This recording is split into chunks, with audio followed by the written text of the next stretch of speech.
Hello, welcome to Let Me Bore You to Sleep. My name is Jason Newland, and please only listen when you can safely close your eyes. It's very hot, hot, and I've got the window closed because of the doggy in the garden. So yeah, it's even hotter having the window closed. Shouldn't really need to have the window closed on, one of the hottest days of the year, but there you go. I'm not moaning though. Yeah, a little bit moany, a little bit. Today is Saturday the 14th of August 2026. 12 days till my birthday. 56! No way. 56. And I've decided I am going to move to Thailand. Not now, obviously. I don't know how I'm going to do it. I don't know how I'm going to get the money together. The whole process, I don't know, but yeah. Or at least spend half the year there. Yeah, so maybe not live there, but spend half the year. That's what I'm thinking. Or at least go on holiday once a year. Just, yeah. Oh, ice cream van. I'm pretty sure when I was young, the ice cream van used to be quite clear. Like that, really quiet.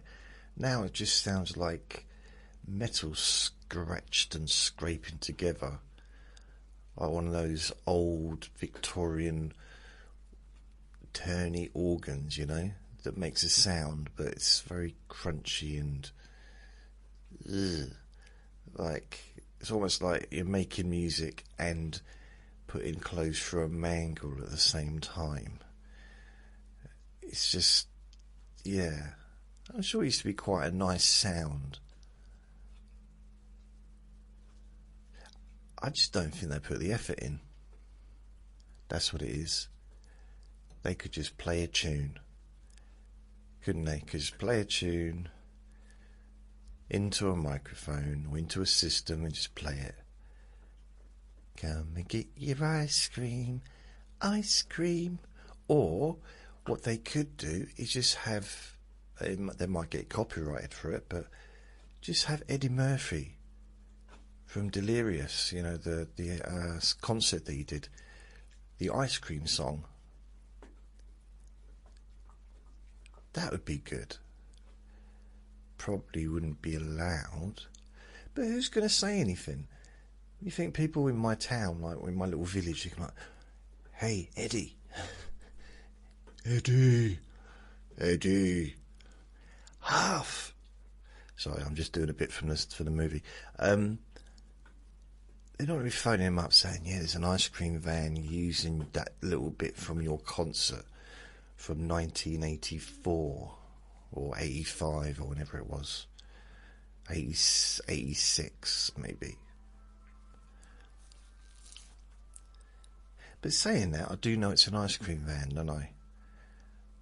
So I suppose it does do its job. Technically, the communication is there. It's hot in here.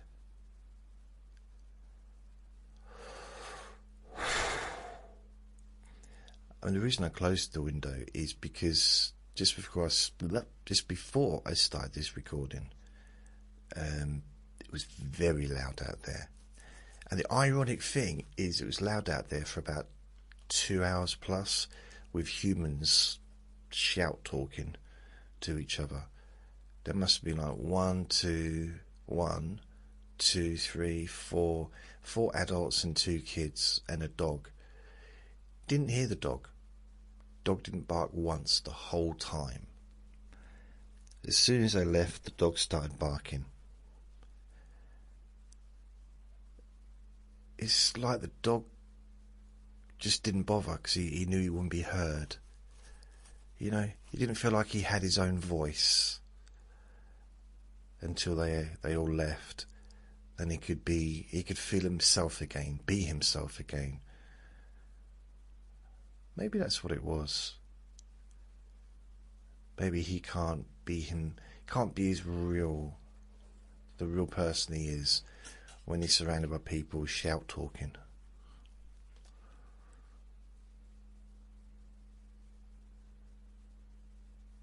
I don't know.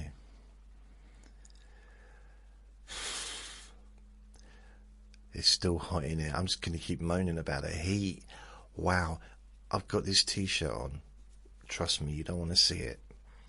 It's basically ripped right open at the front, and I've cut the sleeves off. Because you know what? I have 2 t-shirts, one black, one grey. Both with no sleeves, you know? Like purposefully with no sleeves. Yeah, I can't find them. The one time in the year that I want to wear them, can't find them. I don't know where they are. Which is weird considering they can't be anywhere. There's nowhere they could be unless they're at the bottom of that. Oh, I've got a container over there which is full of empty water bowls and a few other bits and bobs, but also underneath that it's stuff that isn't rubbish. So maybe, because what I did I think when the when the asbestos person came round to check for asbestos, I tried to tidy the place up, and I cleared everything off the desk and just chucked it into that container. It's like a storage container. It's not little, but it's not big, but it's not little, you know. It's kind of a fair size. I mean, when it's full of water, it's too heavy to carry. Or maybe I should just say it's too heavy for me to carry. But it's, you know, so it's a fair size. And you might think, well, how do you know? Why would you fill it with water? Well, let me tell you. I got rid of all my exercise equipment about 3 or 4 months ago. And I put them outside the front, just like help yourself, take them for free. And they went very quickly. So I had an exercise bike, I had a weightlifting bench, I had a punch bag which stood up, you know, with a base which you filled with water.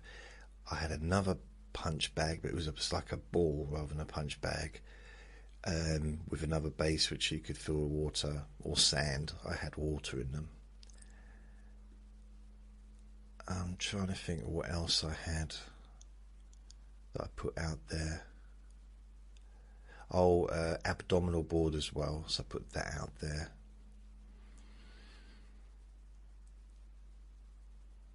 I think that's it. I don't think there was anything else. Oh no, a couple of like a bendy bar thing that you can use. I mean, they're easy to do because I'm so strong, but another like a chest expander kind of thing. So I put them out there. So I basically got rid of all the stuff. And I didn't know how I was going to get the water out of the base for, well, either of them actually, but especially the bigger one, the punch bag.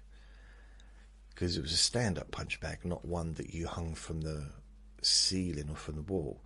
Because that's a type I used to have. And I was trying to figure, because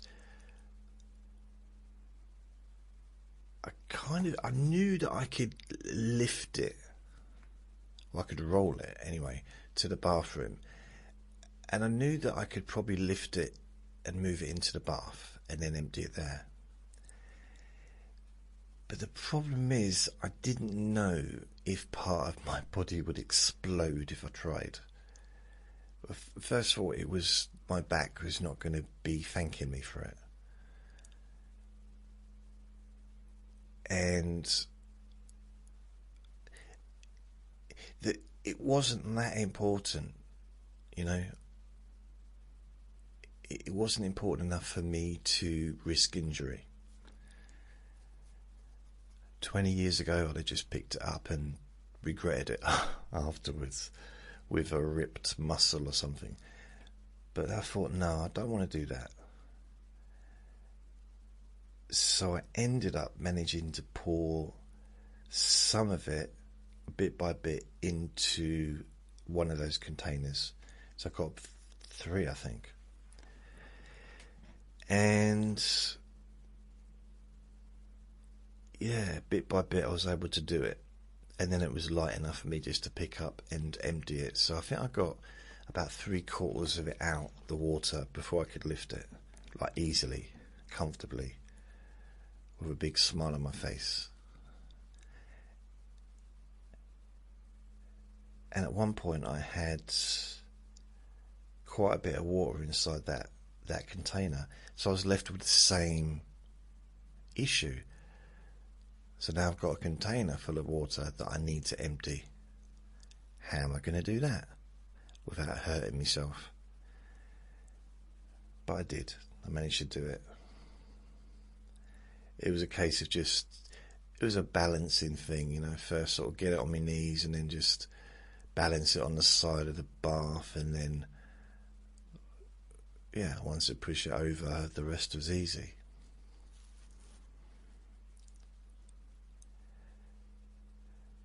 But the reason I got rid of, you're probably wondering, why did you get rid of all your exercise stuff? Well, I can't go into details, but there was a thing happened. A thing happened, and my internal reaction was I went into destroy mode. Can you hear the dog barking? I can't work around the dog barking. I can't. If I wait for it to not be barking, I'd literally have to wait till 3 o'clock in the morning to make a recording. So, and I can't do that. I mean, it doesn't, you know,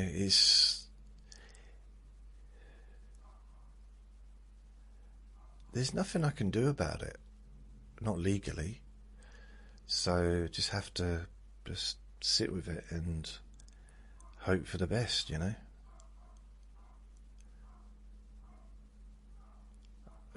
To be fair, I don't even know if it's a dog. It might be another dog. That one sounds quite far in the distance.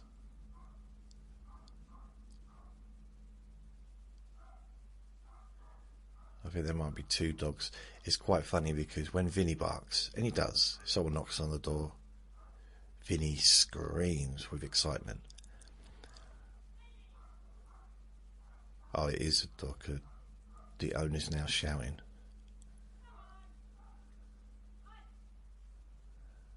Can you hear that? What she started doing lately, which I find a bit unusual, is, so I was in the garden the other day talking to a couple of neighbours. Vinny was getting overexcited.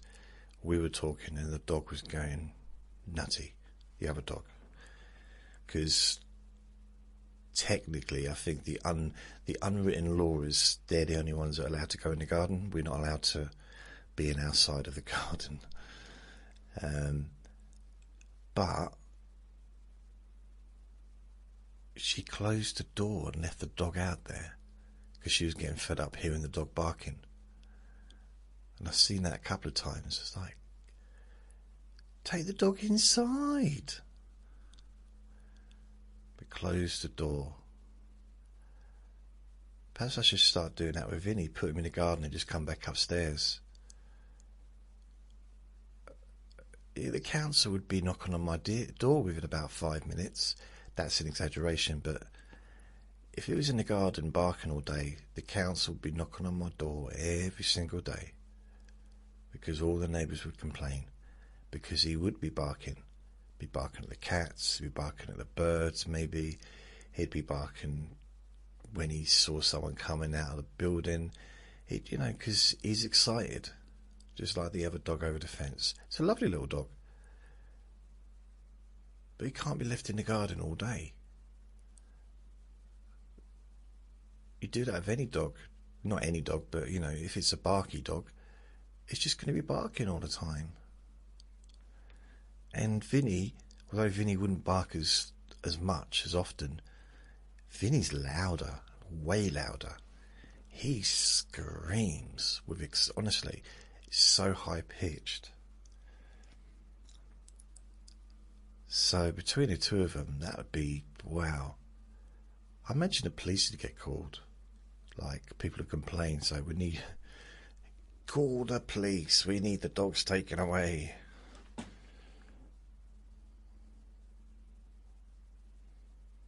He is cute when he's sleeping, though. He's got his little paw, like his left paw, bent over and pushed against the what's it?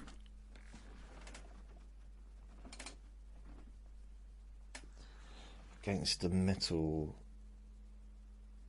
stand of the desk.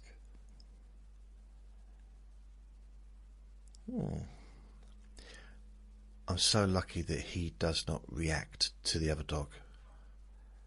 Otherwise, it would be all day. Literally all day. They'd be going back and forth the whole time.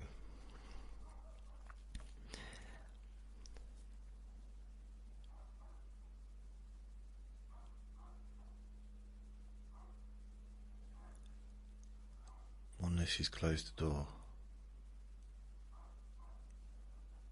Now the dog's saying, let me in, let me in. Oh no. When he first moved in, because he's got a name that's quite similar to Vinny, Vinny used to think he was being called and he would bark. But now he's used to it. Also, when I say Vinny, he ignores me anyway, so he doesn't take much notice of people's... Oh, wow.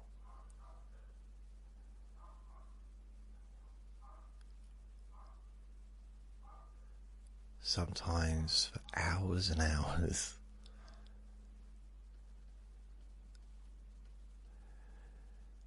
I think that's another part of the reason why I want to kind of move to Thailand. Because I don't know how long I can put up with this, to be honest. I think it's a little bit... Catch me on the wrong day and it's not good. I'd rather avoid that. So yeah.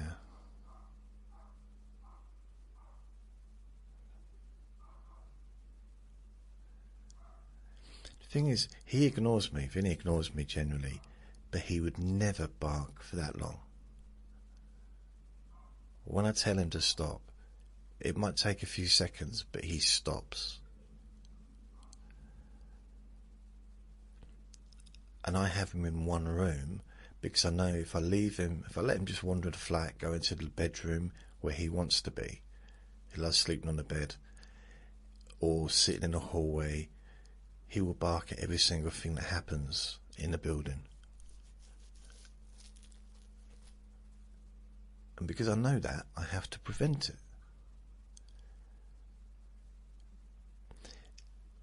That's the burden of being considerate. I wish I wasn't considerate. I wish I could go back to being 16 again, where I didn't, or 15, where I didn't really have much in the way of consideration. Or even early 20s, really. But now, having lived in so many different places and seeing the the various different things that can occur when people are not considerate, it's kind of trained me to be considerate, even when I'm around people that aren't. It's just a really important thing, and I know people, I've known people that really thought there was something wrong with me because their attitude was stuff the other people. It doesn't matter, I'll do what I want, who cares? And I kind of would like to have that attitude, not to be inconsiderate to people, but to not care, because they're more relaxed. They just like,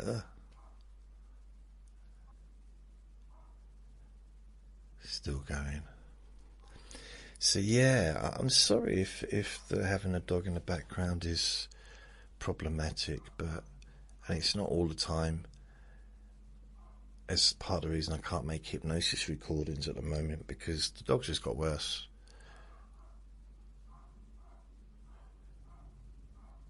Every now and then she just says its name and that's it. That is not enough. Like me saying to Vin, "Oh, Vinny, it's enough of that. Come on." He ain't going to listen. I have to be quite stern. Quite forbidding. Forbidden, is that a word? Quite formidable. Very strong and masculine. He knows. You got to let dogs bark sometimes. I'm not that dumb to think that, dogs should be quiet all the time, because that's not realistic. It's like telling me never to fart. But there's a limit, isn't there? There's kind of, everyone that has a dog is going to bark. If not all the time. Not like continuously on and off from 6:30 in the morning till like maybe 9 at night. It's always quiet now. Maybe he's gone inside. Sometimes there's quiet periods that last for like an hour. Sometimes. It's rare, but sometimes there is. And I get used to it, and I enjoy the peace. And then, rah, rah, rah, rah, rah, rah, rah. I think it was last week or the week before that I think they went away for a couple of days, and I kind of like thought, maybe the little dog's been rehomed somewhere more suitable, somewhere further away, maybe in a soundproof house, but just somewhere, with a family, just somewhere that he can enjoy himself instead of being in a little garden. Probably bored. He's probably as bored as Vinny is. Vinny gets bored just being up here with me. I know he does.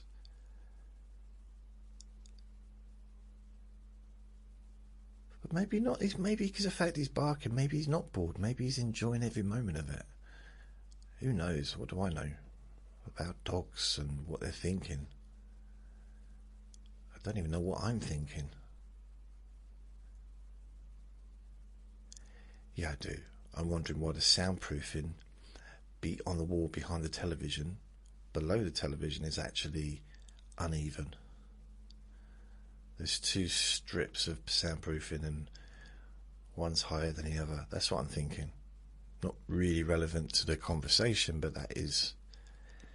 Another thing I'm thinking is, I can't seem to find the cause or the reason for my left lazy eye. Because I went on YouTube and put in lazy eye, and it only came up with the lazy eye, pointing in a different direction. And then looked into dyslexia,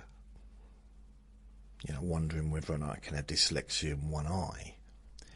And it said, well, the dyslexia, and I saw two videos showing what it would be like to experience dyslexia.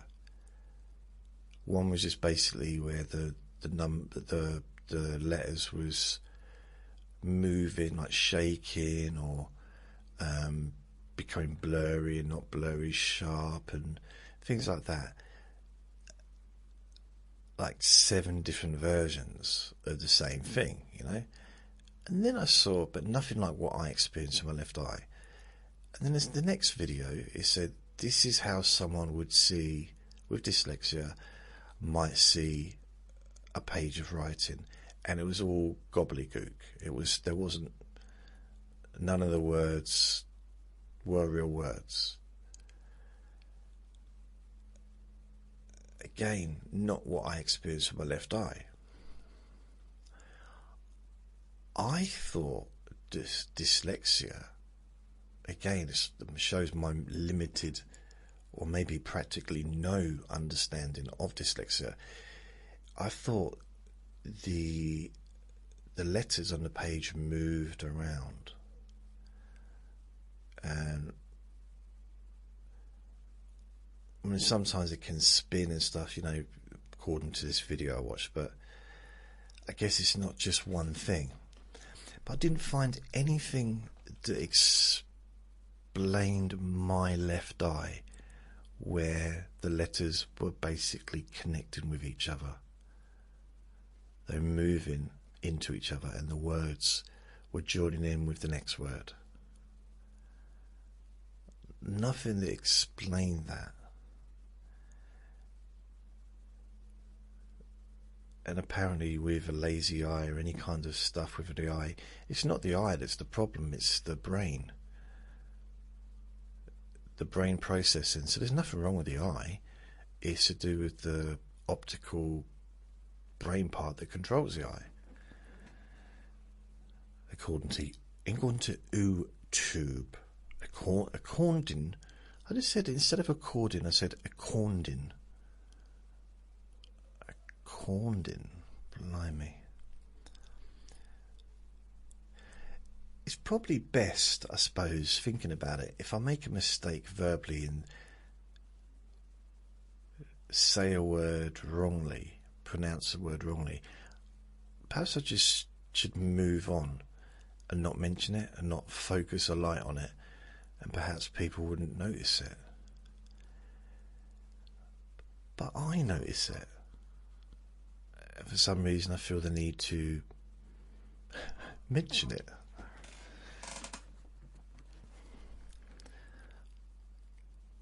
Yeah, I've done that all my life really. I've corrected what I'm saying as I'm going along.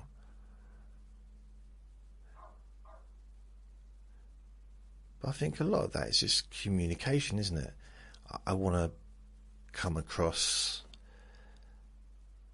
clearly, if at all possible, because I've had a lot of miscommunication over the years. There was a time when I used to believe what people said.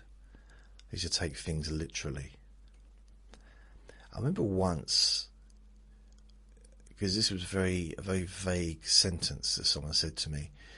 So we were all leaving school, and I was friends with, it was weird, I was friends with the really intelligent kids, the ones who were in the high classes, and I was just as friendly with the ones in the bottom classes.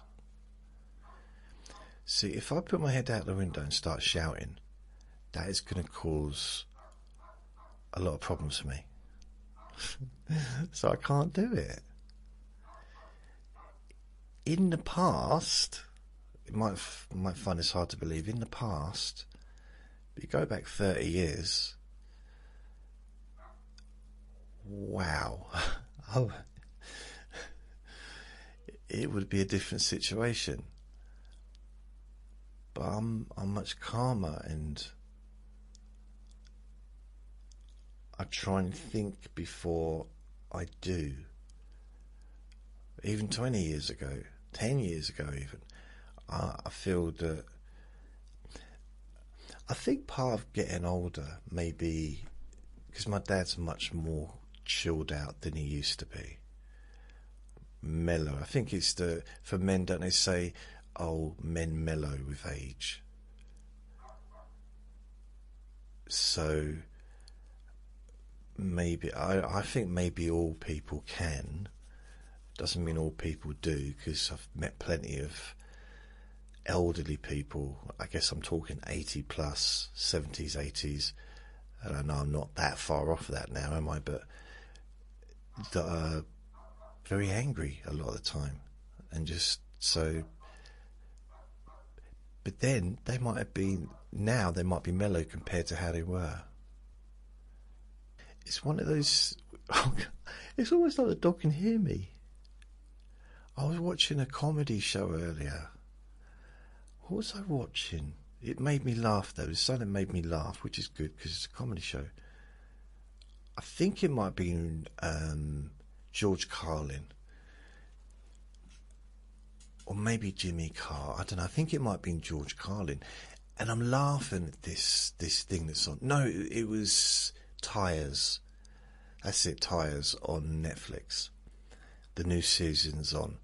Just been released, so season 3. So I'm watching Tyres. And I'm laughing, but I got the window open.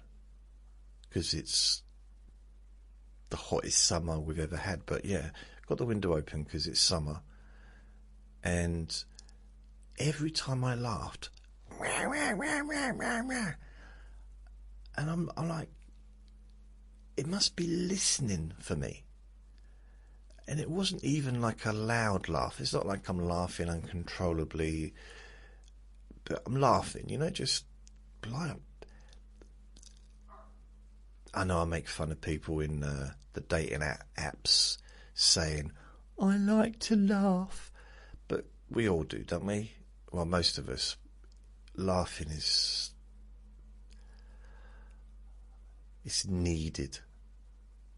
It's not I don't think it comes under the word like. It comes under the word need. It's a requirement. It's up there, you've got breathing, heart pumping around your body working correctly, being safe, having enough food and water, having somewhere to live, laughing. It's an important thing. It's a healing thing. It's for your well-being.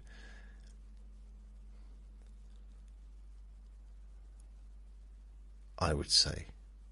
I might be wrong. It's just an opinion, not based on facts. Well, it is based on facts, but But it still is also an opinion. Because you know how I work. I thought you didn't work. You're unemployed, didn't you? And you... Shush. How I like to... if I read something, let's say, when I in 2003, let's say, for example, and I started reading, I really got into Buddhism again. So I was into it when I was in my early 20s, but I really got into it quite a much bigger way because I was going to the Buddhist center, I was meditating, I was around other Buddhists, all of those things I'd never done before, which ironically I could have done because just up the road in Bethnal Green, because I lived in Stratford, Bethnal Green, there was a London Buddhist centre. I could have walked it. It was a long walk, but I could have walked it. So, it was a bus journey, or a short train journey. But back then, there was no internet. There was a Yellow Pages, though. And I did know there was a Buddhist centre in London because I'd visited it when I was a kid, part of my religious education classes. That's when I fell in love with Buddhism.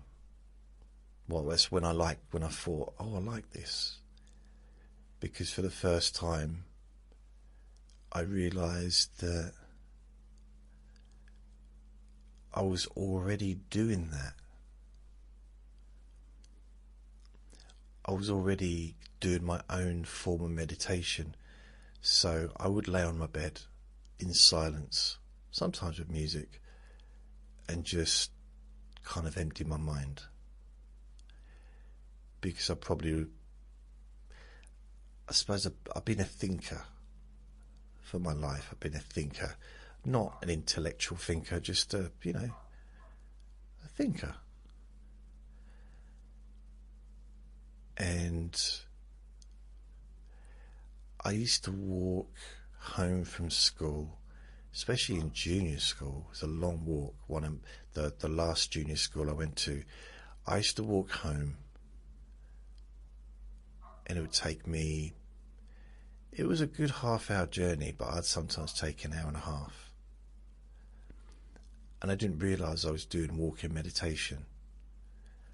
I was focusing on my feet. I was focusing on my body, on my breathing, on the air, on the smells, on the sounds. And it felt nice because the stress was leaving me.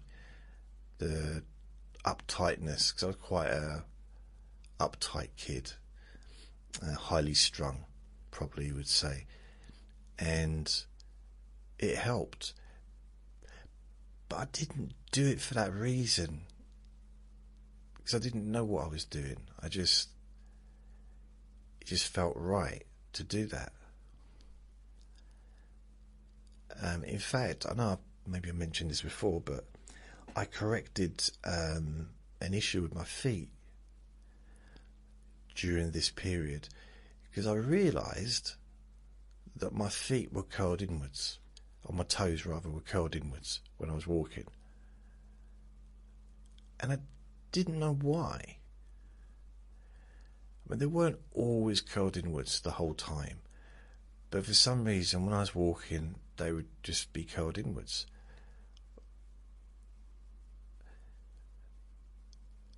And I had to train myself to walk with my toes relaxed, and it felt really awkward. It was very, very uncomfortable. So I'd been walking with my toes curled inwards, maybe for years and years without realising it. I hadn't noticed it before. It's almost like a monkey, you know, because monkeys can climb trees and their feet can curl, kind of like grip stuff. It was almost like that's what my feet were doing. I had monkey feet, basically, and I had to teach my toes one by one. I had to actually focus on my toes being released, like being, I suppose, calm, relaxed, floppy. But it took ages because my toes were so stuck. I had to like gradually relax them over time. So it took weeks and weeks and weeks, to the point where I was just walking normally, like my feet, my toes were just relaxed and walking normally. And occasionally, when I did feel uptight, my toes would go back to how they were. So I kind of realised that was why they were like that, because I wasn't feeling as relaxed as perhaps, I needed to. So I was, 9 or 10 years old at that point.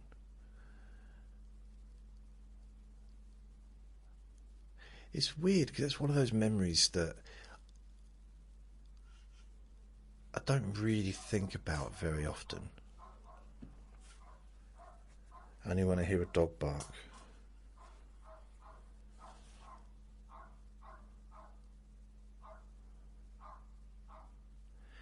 Isn't there a movie where someone presses a button and the dog just stops barking?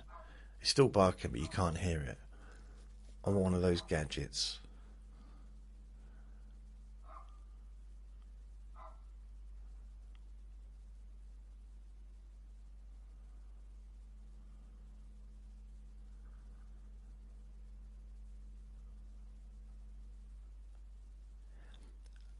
I know that dogs have different hearing. See?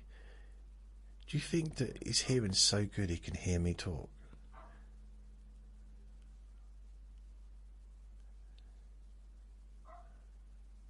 wow.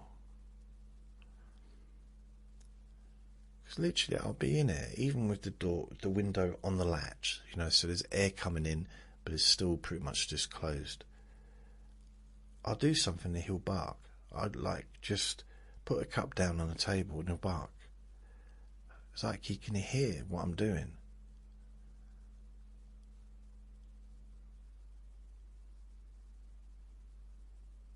Or is that paranoia? Ooh.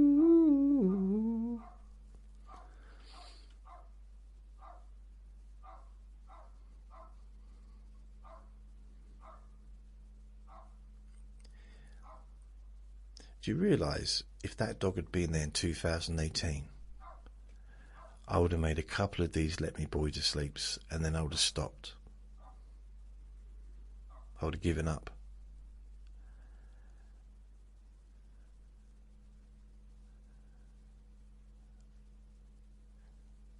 So luckily, for the first 10 years of living here, I didn't have that. And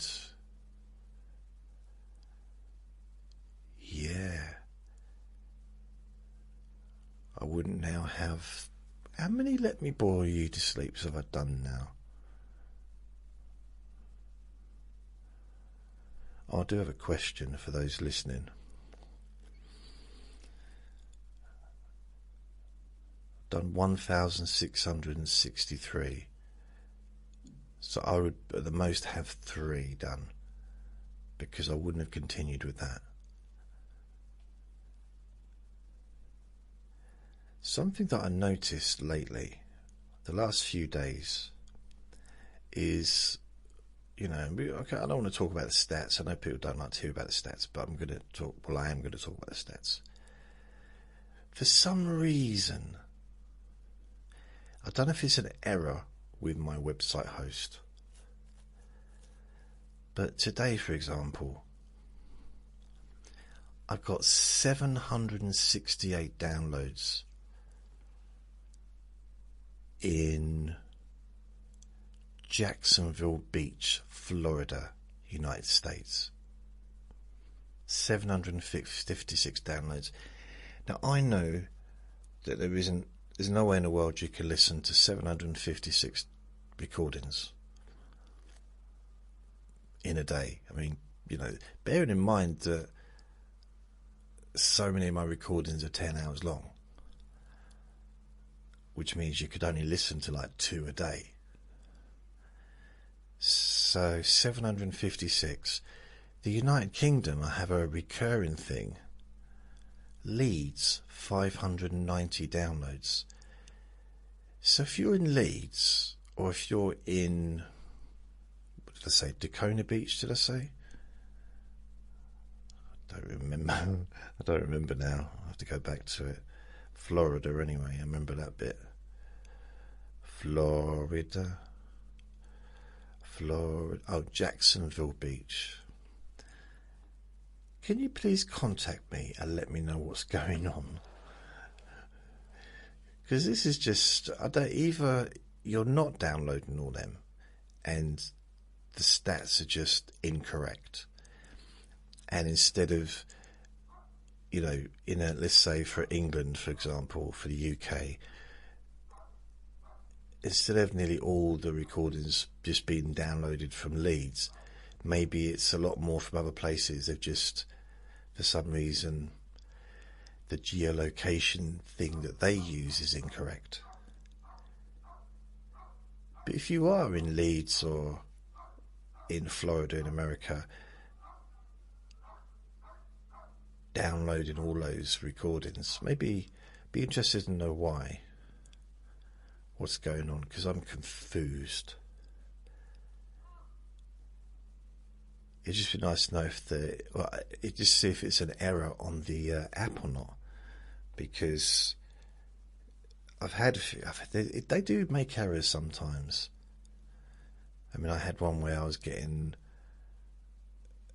Vietnam, and I was getting thousands of downloads in Vietnam, and made no sense. and then it stopped, like out of the blue, just stopped.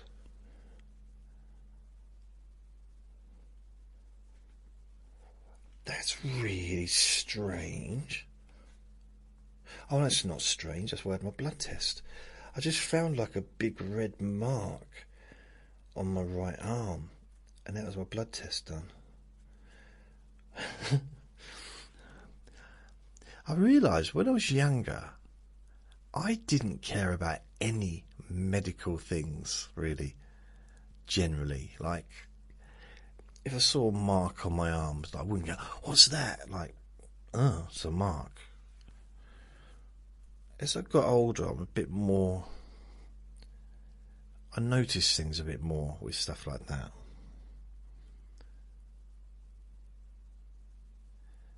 So even with the different podcasts, or the different apps, Apple Podcasts at the top again, but Overcast is pretty much just underneath it.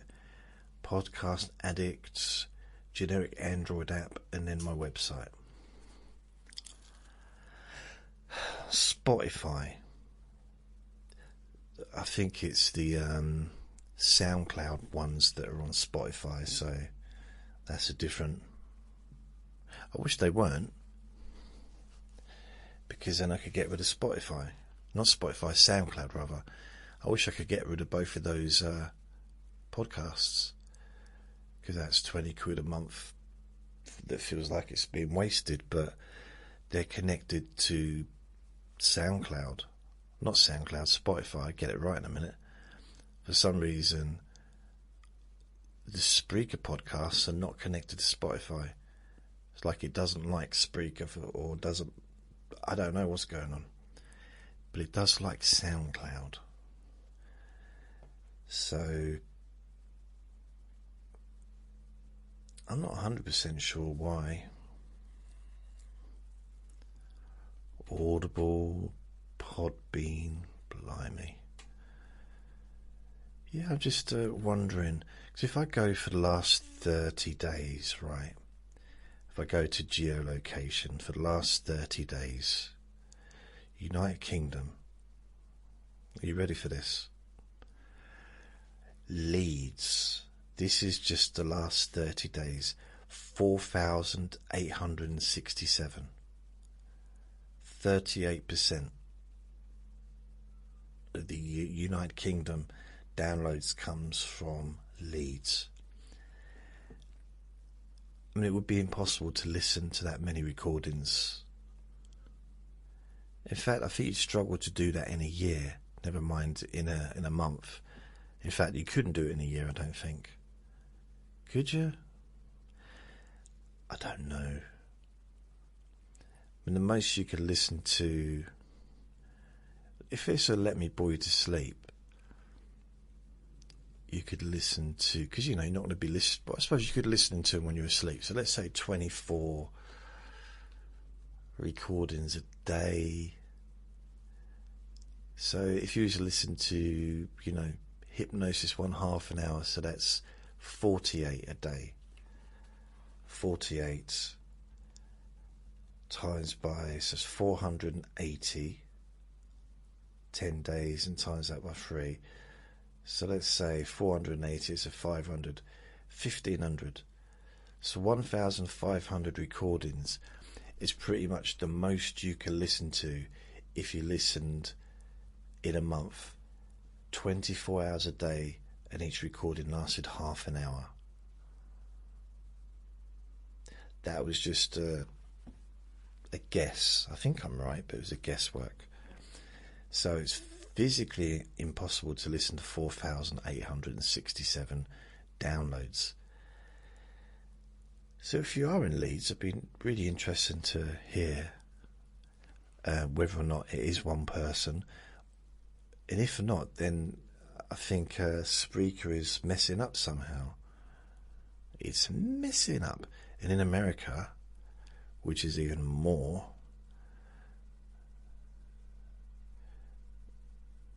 Florida, Jacksonville Beach, 17,101. Again,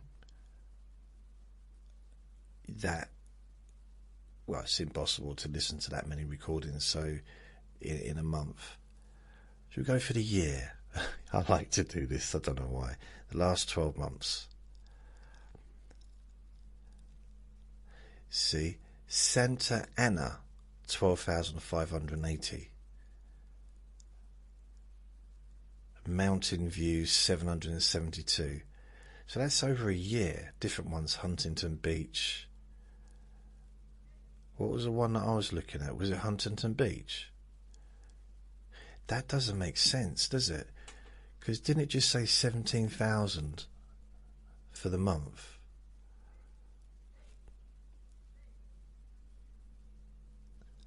The last month. Florida. Jacksonville Beach was 10,000. Okay. Current month, Jackson's and Beach, over 6,000. So that's 10,000, 17,000. The last 12 months,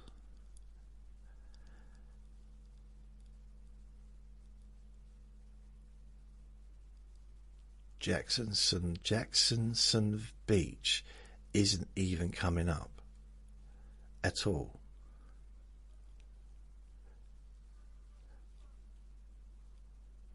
Oh no, I got California. Sorry. Yeah, 17,102. Blimey. What about UK?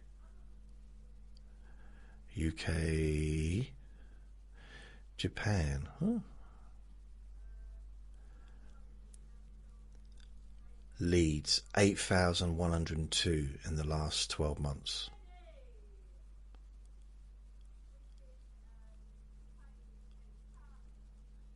She's louder than a dog, isn't she?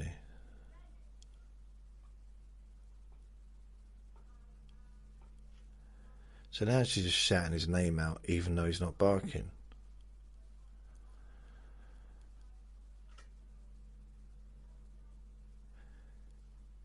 She's using the phone. She's on the phone. Why? You don't need to be on the phone. Just aim your mouth towards where the person might be.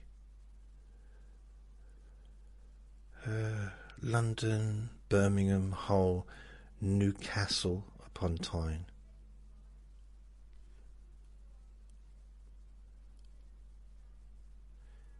So yeah, if there's anybody that is in Leeds that's listening or downloading, I don't know how would you download that many or listen to that many recordings? But if you do, then could you let me know? So I'd be interested to hear from you. Just maybe go to my website and say, hey, it's me. I'm the one. I'm the one. It would be interesting. I just want to find out if it's an error on Spreaker, because I think it might be. And if it is an error, then I need to contact them and say, look, you know, I don't expect exact stats, because they might have Birmingham, Newcastle, York, Doncaster.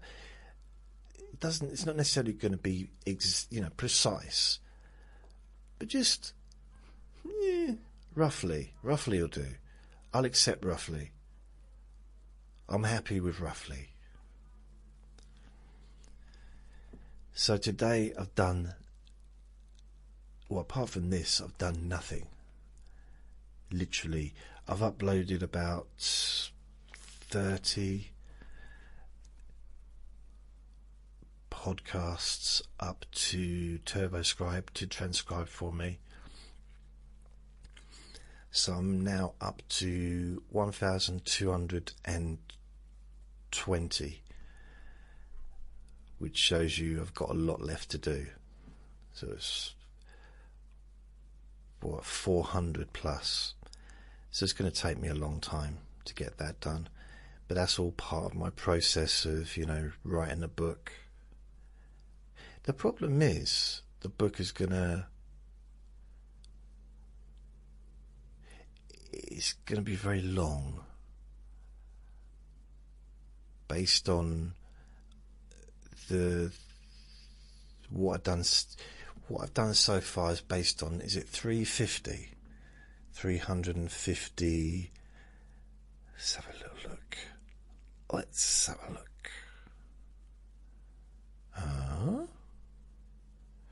Okay. Yeah, I think it was based on 350 recording. No, 350. And out of that, I had, what did I have?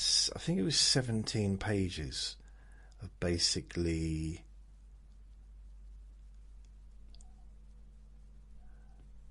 is it 17? No, 24. So there's 24 pages, basically like it's a book master index. So Let Me Bore You to Sleep, episodes 1 to 350. And I've got another 1,300 plus to add to that. So just the basic summary is 24 pages. So when I've got it all together, the basic summary is probably going to be about, well, based on that, another 3, 6, 9, 12. 3, 6, 9, 12, 13, 15. Another 5 or 6 times that. So that's 25, 50, 150, probably between 150 and 200 pages. And I'm saying that because as I've gone through the years, the recordings have become fairly longer, generally. Not all the time, but there's been some really long ones. So just the basic description, the basic summary will be anything up to 200 pages long. And that's without really expanding on any of the subjects. So it's going to be a task. It really is. Oh yes.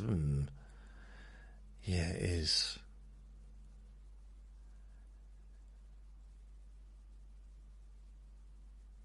I mean, maybe I won't do it. I mean, I want to do it, but I know, because I'm limited with, it takes, because so I'll just show you, on ChatGPT, I'm on the Plus, so it costs me, what does it cost me? Is it 25 quid a month, something like that? And with the VAT. So you got two choices. You got chat or you got work. With the work, I am not allowed to do anything on work again until the 22nd of August. I've used up all my credits for work, but that did go through 350 pages of scripts, so I got quite a lot out of that. But it does mean that technically I'm going to be, what's the month now? It's August, September, October, November, December, January. It's probably going to be January before I've done the very basics for all the transcripts.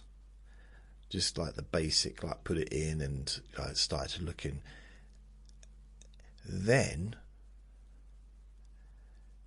the hard work starts, to start compiling and comparing and, finding every time I talked about the chip shop, for example, or the violin, or karate, or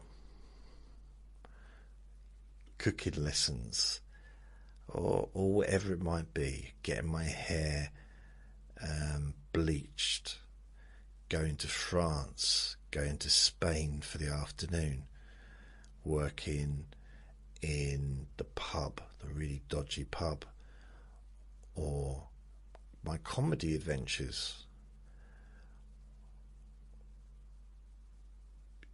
sort of going to Bulgaria, working in an insurance company, the 3 different insurance companies I worked at, working in the 2 bakeries I worked at, one as a kid and then one as an adult. The one as an adult was huge bakery, massive thing.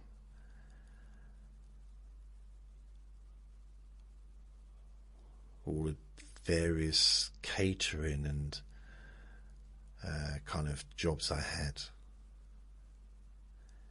all the different places I've lived, all the different rooms I've moved into,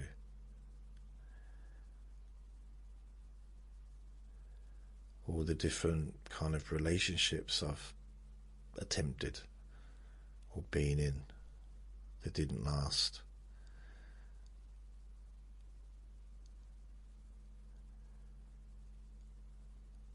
Buddhism, that's another one. My interest in Buddhism, my love for boxing, different martial arts I've played around with, different clothes I've worn, pets I've had, friends I've had.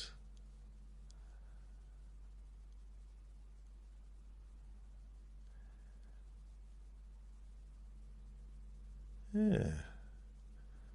Haircuts I've had. I mean, technically, I could write a book about working in a chip shop. I could write a book about my time in comedy. I could write a book about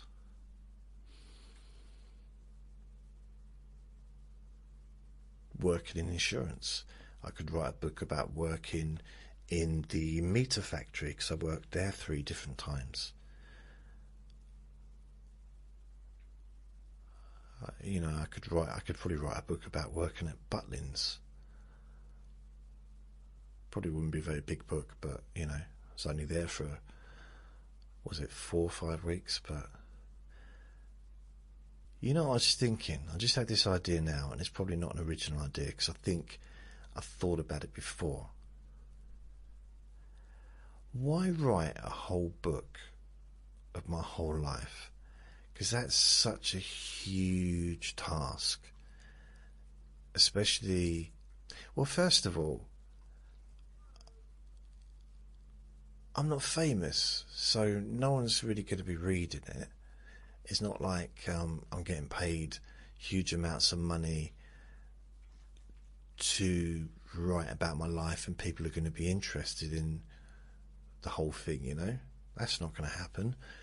So, I mean, some people might be interested, I don't know, but, generally, I mean, it's not like it's going to be like, it's just so much work, that's what I'm saying.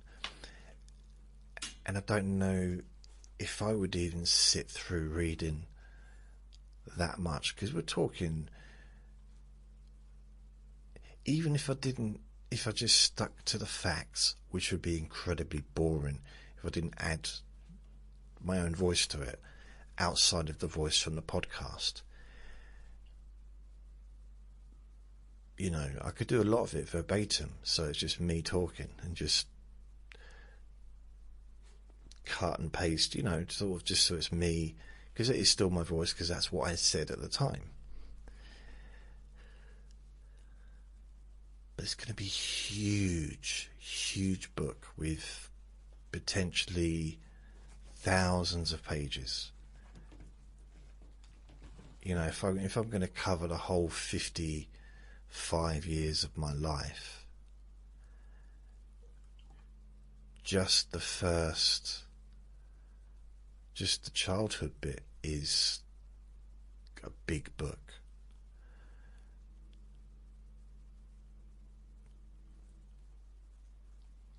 So, I don't know. If I just talked about mental health issues, that's a book on its own.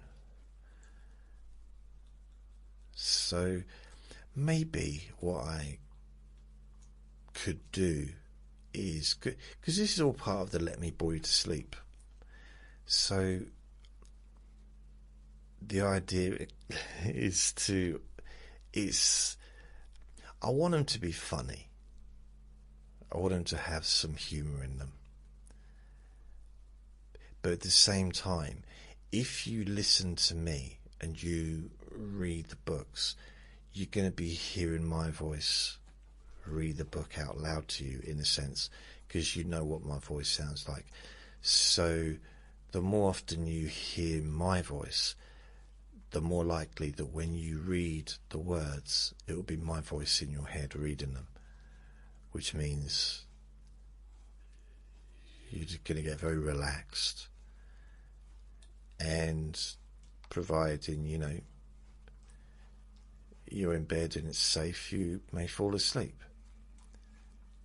The problem is, with the book, I can't put only read when you can safely close your eyes, for obvious reasons.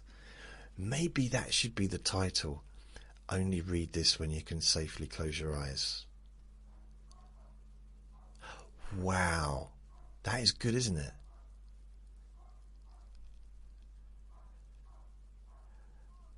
Only read this when you can safely close your eyes.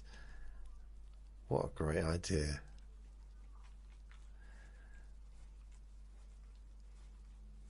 That's got me excited, that is. I like that. Although I'll probably forget the idea once I finish this recording. And the weird thing about it is I've missed out so much information to tell you about. I don't know what. Oh yeah, I went to the doctor's yesterday, and I've not even mentioned it. Didn't mention it yesterday, haven't mentioned it today. Well, I've mentioned it, but without actually going into details. And there's a whole bunch of stuff that happened. I guess I'll just have to tell you tomorrow, because I need to take the Vinster out soon, because he hasn't been out since 9 o'clock. It's now 5:30. It's a long time. He's not drinking a lot of water, which I don't understand. When he does drink water, he drinks a lot at one time, and if he thinks we're going out, he will just suddenly start drinking loads. So he's got plenty of wee-wee to spread.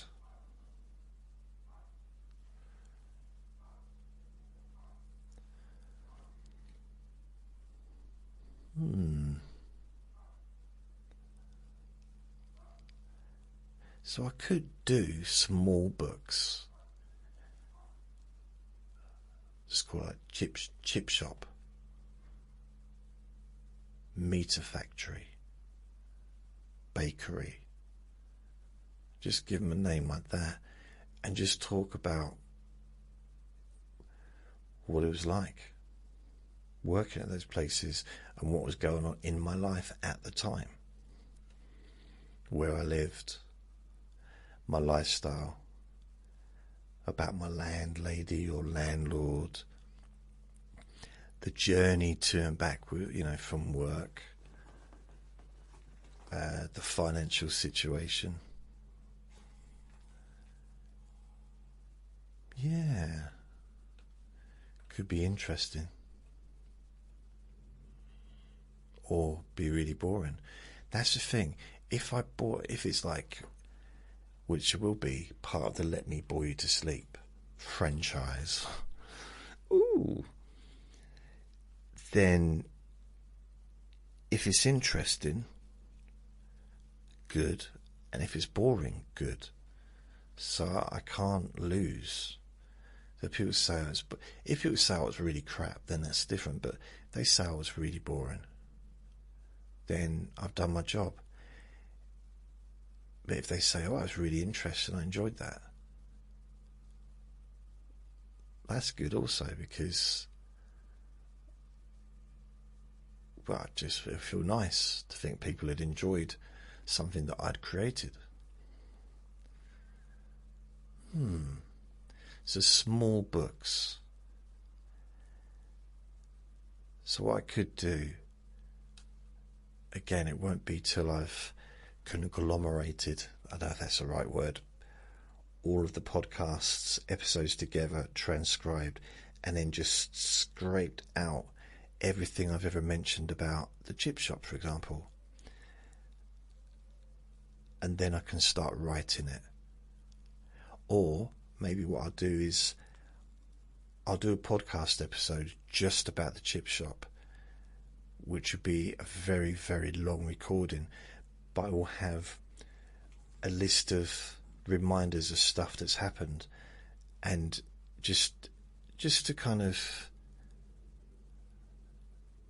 a trigger for me to mention that thing and see if it opens up, if there's any more stuff that kind of I remember. In fact, maybe I wouldn't publish them. I'd just make the recording, maybe make another recording, and see how many recordings I can make based on the chip shop alone. Because I was there for 2 years. A lot happened. That was an important part of my life. So perhaps I can just go through that, see how many podcasts I can come up with, and then go through those and have those read and, turned into another directory, list of things, and and just do that a few times until I've got something that, because I need it to be in my voice. And I don't want to talk about myself. I want to talk like as a character. Although if I did, I could get away with a lot more stuff. I could be a bit more honest. Because as a character, you can make the character do things that, well, the character is not going to get judged.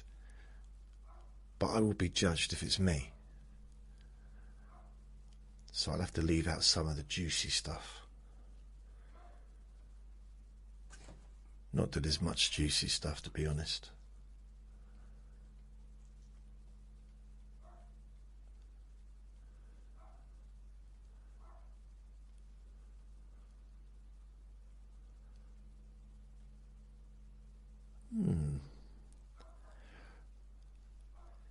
So yeah, I'm thinking about that. That'll be...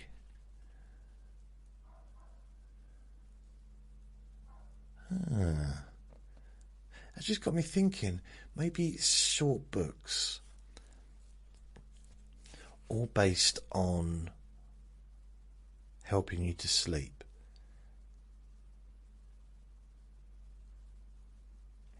And for me, I'd quite like to publish them. I know, putting them as an ebook would be the first action, because then it wouldn't, well, it would be minimal cost.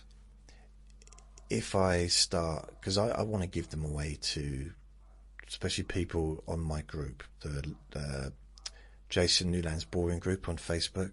I'd want to just give them away for people to read. I'm not bothered about charging money or making any money out of it. It'd be also really be cool to, at the very least, publish like a physical copy of each book for me, just so I can have it, have it on my shelf. It's like, I'm an author. Look at all those 500 different books.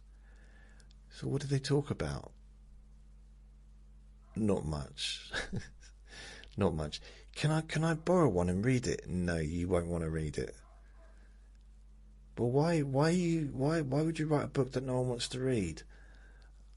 I said, I don't know, ego probably, but yeah, I'd advise not reading it. You won't be useful. So why did you write them then? I don't know. It seemed like a good idea at the time.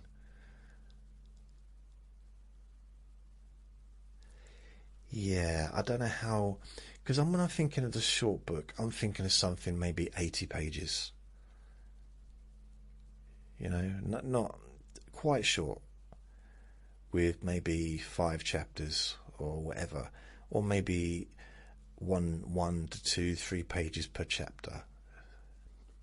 So maybe, I don't know how many chapters that would be. So start off, like if it was a chip shop,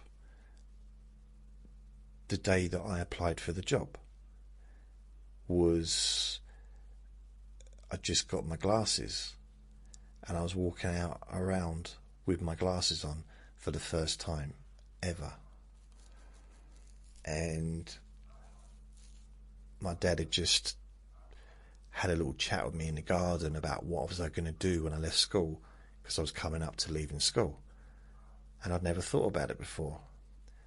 And he said, well, you better think about it. So I decided I'll prove him, and I went and got a job that day, that afternoon. I suppose just to shut him up, or to prove that I could do it. But, it wasn't really a major successful, wow. The dog doesn't normally go, this is particularly continuous. It does do this sometimes, but not, it hasn't shut up pretty much the whole time we've been doing this recording.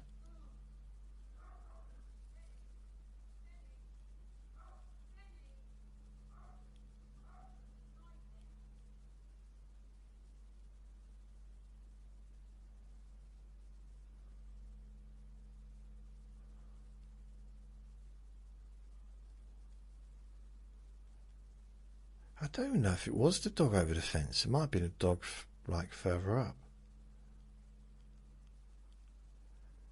They both sound the same to me. Is that racist? I don't know. Honestly, they sound very similar. Back to my eyesight. That's bugged me. I'm going to go into ChatGPT. Right, I'm in there, but I'm going to do a new chat. In chat, not work. I'm going to ask sort opticians said I have lazy eye. It's not wonky.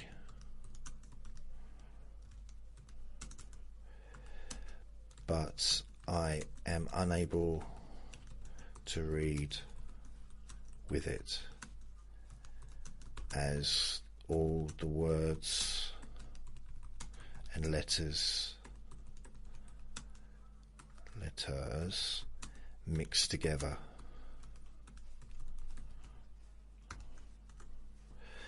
Let's see what it says. Yes, that description can fit very well with a lazy eye amblyopia, even if the eye looks perfectly straight. Lazy eye is a slightly misleading name. It doesn't necessarily mean the eye turns in or out. That's what I always thought it meant. An eye that visibly turns is called strabismus squint, whereas amblyopia. Where did they get these names from? Strabismus squint or amblyopia means the brain hasn't developed normal quality vision using that eye. I sometimes wonder, what's my brain got against me? All these things, these brain things. It's like, so the brain didn't develop for me to have proper vision in my left eye. I got bipolar, which pretty much I inherited, I guess, from my mum. All me and, well, yeah, a lot of my family have this stuff, but I'm pretty slow mentally, because I think there's a difference between being slow and being stupid. I don't know what it is. It's not stupid. I don't. Sometimes my brain works really, really fast, but I'm kind of on medication to stop that. And sometimes it works really, really slow. and I'm on medication to stop that as well. Like, there's been times when my brain just didn't work. I just kind of shut down. It's happened a lot of times over the years, but it's like I can't function. It happened in my last insurance job. I was sitting there, and all I wanted to do was get onto the desk and go to sleep. I just couldn't do it. Couldn't function at all. Weird. I mean, probably the best thing I did was I did push on. I'm not a quitter. I'm not an easy quitter when it comes to stuff like that. And I carried on for months and months and months. And I was walking to work, and every time it was like, oh. And one day I got outside the office, the building, and I thought, no. It's like, it took me a while to get to the point where I thought, I don't have to do this. I don't have to put myself through this. And this is not leading anywhere good. So I turned and I walked home. And I made an appointment with the doctor, and everything from there kind of led to, guess, where I am now. But if I hadn't done that, I'm not quite sure where I'd be, because I just couldn't do it. I couldn't walk into that building. Physically, my legs wouldn't move for me to go in there. And I knew all I had to do was walk in, and not that I'd be okay, but I would manage. I'd get through another day. But my legs wouldn't allow it. And I got home and I pretty much just collapsed on the bed, and just the relief of not being in there, the relief of like almost listening to myself, listening to my body, listening to what every atom of me was kind of shouting out, eventually, and also having a perspective. Are you enjoying that, Vinny? He's making a right meal of it. I'm not going to tell you what he's doing, but there's no roll, just the sausage. Blimey. Yeah. What was I talking about that?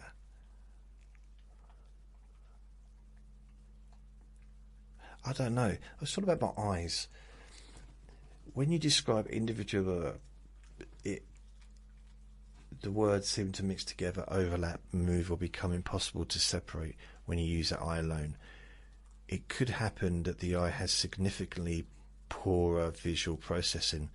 Glasses may make image sharper, but doesn't necessarily make the brain interpret the letters normally. Glasses make no difference. They'll make it sharper, but yeah, it doesn't change it.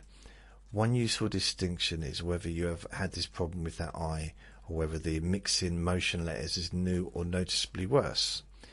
If it's long-standing, that fits much better with your optician's explanation.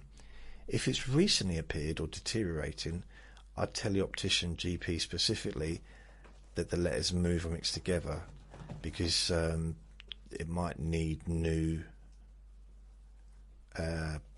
need to be looked at. I was diagnosed, well, not diagnosed, but do opticians diagnose you? I mean, I've got cataracts. I know that now. That's new.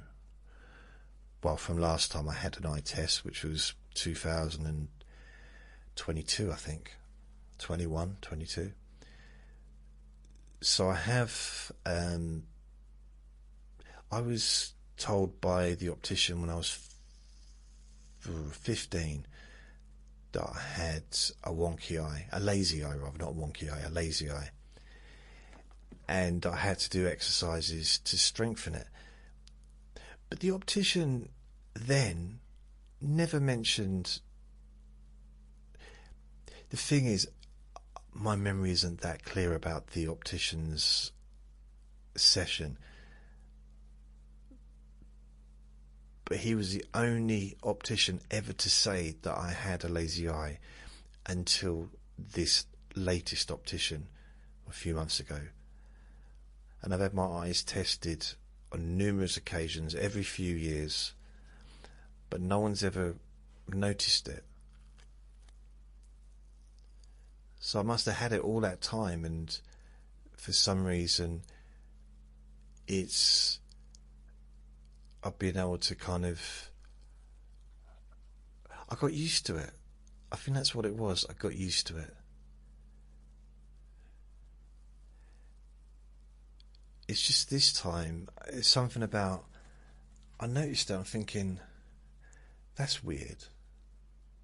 Is that supposed to happen? And she said no. And I said, oh, how come? She said, well, I'm a part-time magician. I said, what? And she said, well, yeah, that's how I'm able to make the pigeon appear out of the hat. I said, oh. Because she was doing a magic trick. I didn't realise. I mean, she just pulled out this hat and suddenly this pigeon appeared. And I said, is that supposed to happen in an optician's, examination? And she said, not generally, but I've got this charity gig coming up. And I figured that if we're raising money for, an important charity, that people wouldn't mind. I said, okay. So what about my eye? She said, your eye? I said, yeah, my eye, the lazy eye. She said, you need to give it a good kick up the bum. And she laughed hysterically, like, it's not lazy, But anyway, apparently, I had it since I was 14. I was given exercises. I even had not a mask, an eye patch. I had to wear an eye patch on my right eye when I was at home and read, watch television, do everything with my left eye. And at the time, when I was 15, I was told I needed to wear glasses all the time. Now, after probably less than a week, those glasses were removed from my face by myself, never to be put on again. So that was 1986. And I stopped doing the exercises, stopped doing the thing with the pencil, like following my left, to try and get the left eye to strengthen the muscles and all that stuff.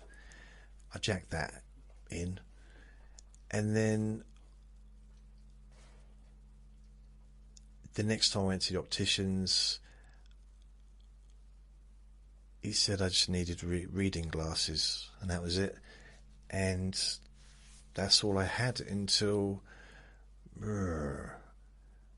2012. I think about 2012 I started wearing glasses full time. It was my new job, wearing glasses. So it's only been the last 14 years. Before that, I used to just wear glasses for reading.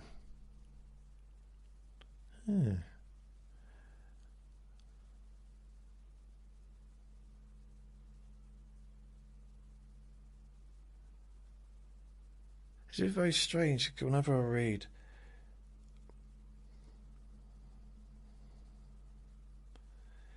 I don't know. It's a weird thing. It fascinates me. That's all. It just fascinates me. I mean, if it happened to my right eye, then I would be down to the doctors, I'd be like, well, there's something's going on here, but because it's just one eye, and because I'd already been told I had a lazy eye when I was a teenager, and I didn't do the exercises, and I stopped wearing glasses because I was too busy trying to get with the honeys. I never talked like that. Wow. Getting with the babes. Attracting my sweetheart.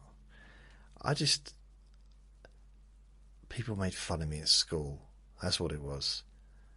I walked into school with glasses for the first time with a lot of kids that I'd been 2 years in junior school, and then I was in the 5th year of high school. So what's that, like nearly 7 years I'd been with these kids. Never seen me with glasses before. Suddenly I'm there wearing glasses, and a lot of them found it funny. I didn't find it funny. But didn't you like the attention? No. No. No, no, no, no, no. So that was it. So yeah, that's my eye. Still didn't get round to telling you about the doctor's appointment, but I'll try and remember that tomorrow. So I'm going to go. Thank you for listening. And I don't even know if there's any boxing on tonight. I'm not sure. But it is nearly 6 o'clock and I've got to take the little monkey out. So thank you for listening. Remember to be kind to yourself, because you do deserve to be happy. Be gentle with yourself. You deserve to feel safe. Lots of love. Bye.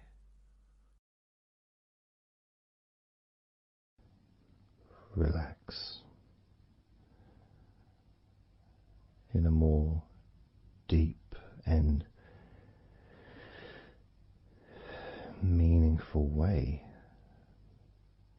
Maybe in a way that can not just allow you to feel calmer now and throughout the time we spend together here, not just relaxed at the end of the recording when it's finished and you can enjoy that sense of comfort and peace, but also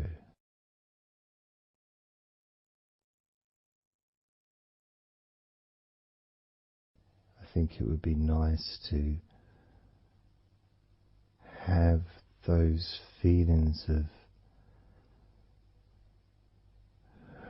relaxation continue for longer after the recording is ended, so that you can still benefit from listening to my voice, maybe in a few hours' time, perhaps tomorrow.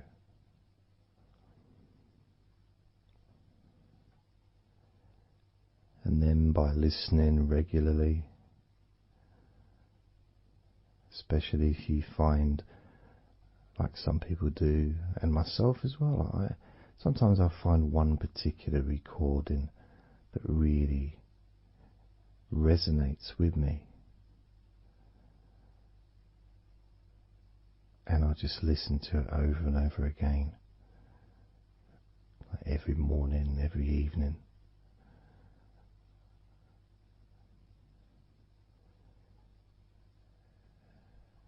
There was this recording from, we're going back to about 1999.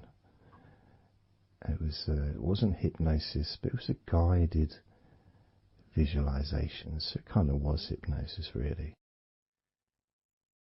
And I managed to find it again, and it still has the same effect on me. And part of it was the person's voice relaxed me. Just felt so peaceful, and I'd look forward to listening to her in the morning and in the evening.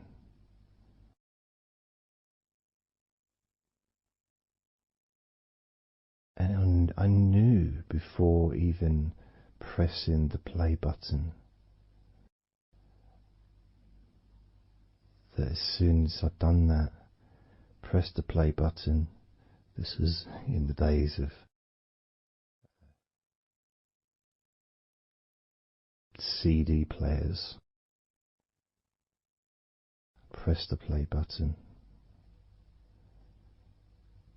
In fact, it might have even been a tape recorder. I'd lie down on the bed and then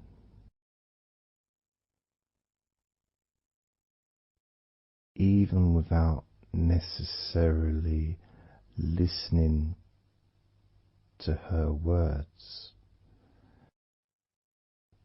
because I had them memorized really. It was as if my body knew exactly what to do. And the muscles just almost went into automatic relaxation.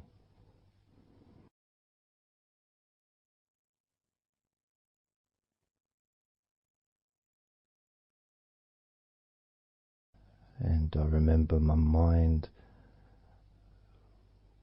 would slow down.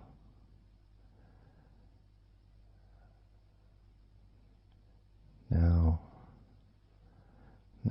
I was listening to this recording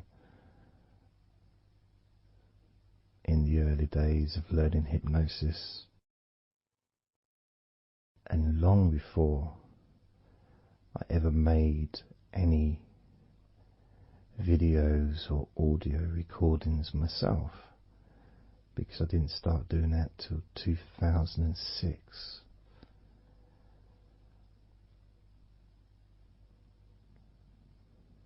But I knew how helpful I found being able to just let go, to have that trust in the person that I'm listening to.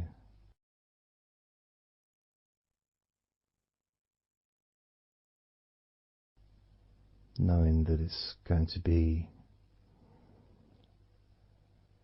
just as relaxing, if not more so, each time you hear my voice. You may feel the same.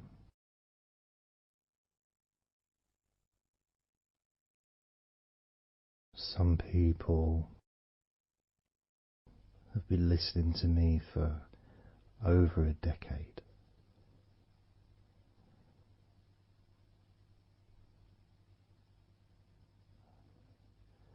Maybe not solidly, obviously not 24 hours a day, but maybe people come back. Some people maybe listen every day.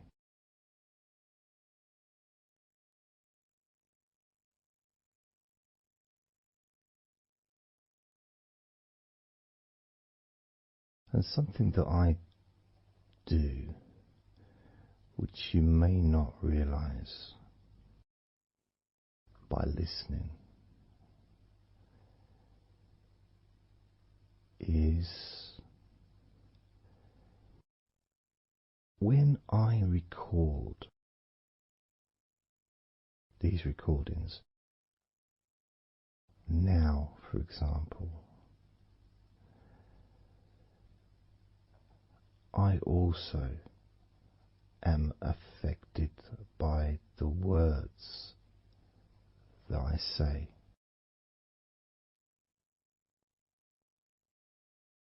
So if I said to you, focus on your feet, notice your feet relaxing, I will be focusing on my feet. I will be noticing my feet relaxing.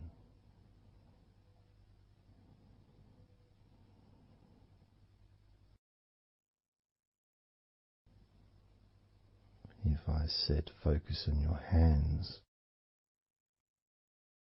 and maybe notice the difference between each hand. Perhaps notice the air in the room, the temperature of the room on the backs of your hands.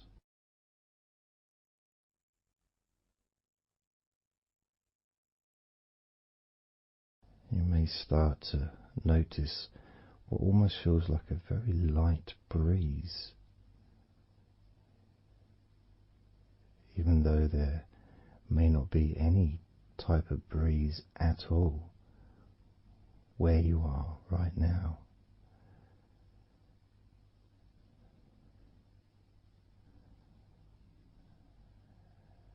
And as you become aware of your hands, I'm also aware of how relaxed my hands are feeling now.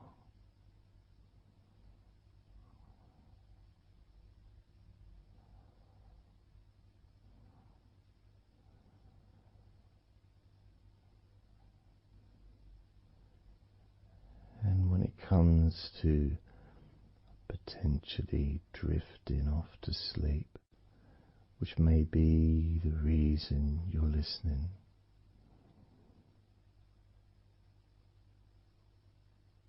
I also feel drowsy when I make these recordings. I also notice my mind drifting.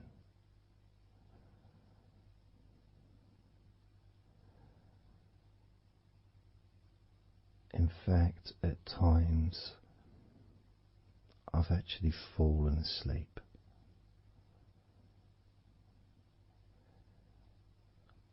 without even noticing. And then I carry on talking.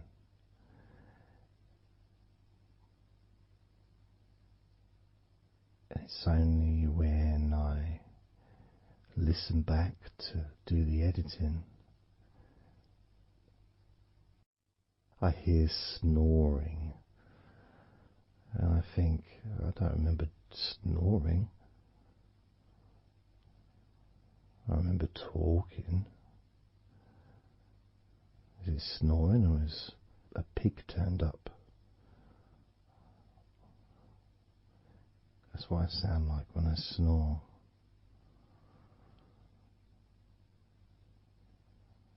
And I get really into the whole experience.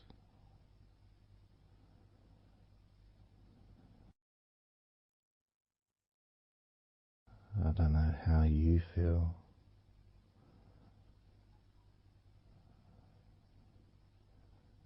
How relaxed you feel in your feet.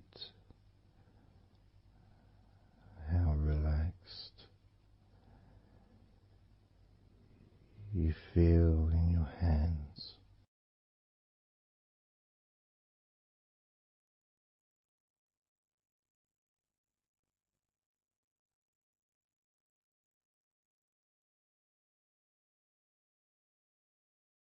I have noticed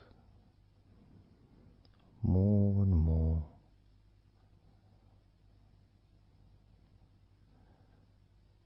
that the more relaxed, deeper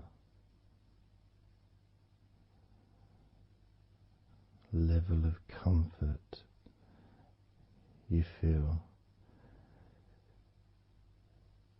the easier your breathing becomes.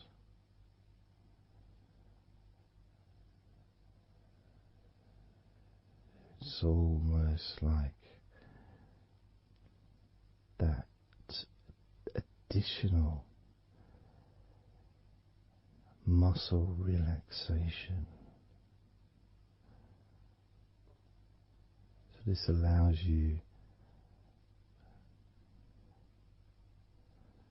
to breathe easier,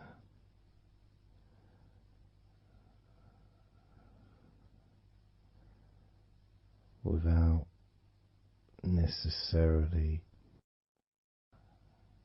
focusing on your breath.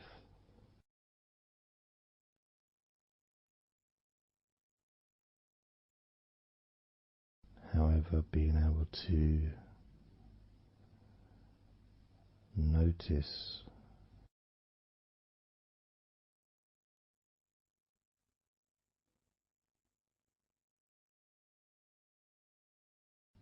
the ease in which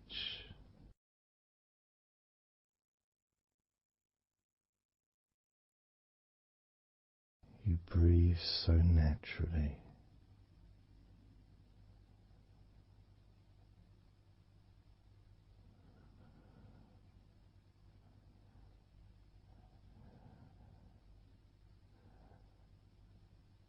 You breathe so very easily and smoothly.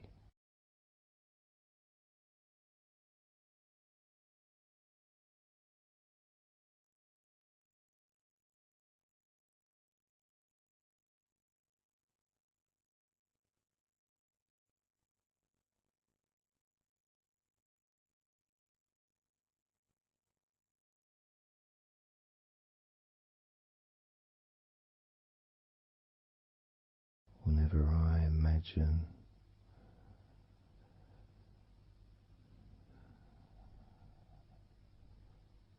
my breathing improving,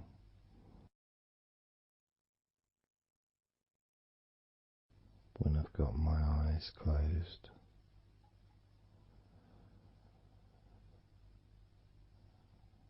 I tend to visualize a beautiful field with trees and flowers,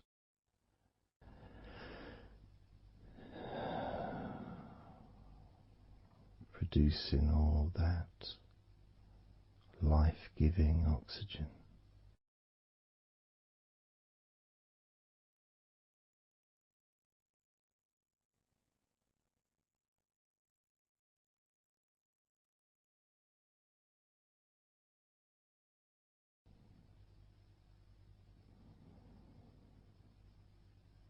It feels nice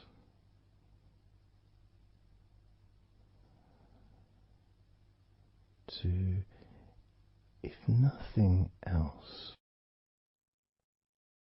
just taking some time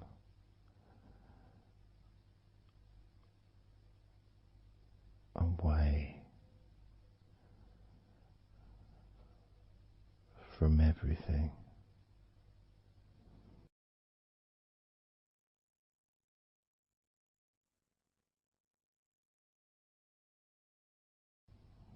Enjoying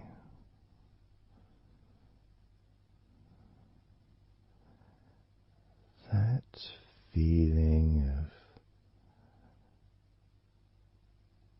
peace, serenity,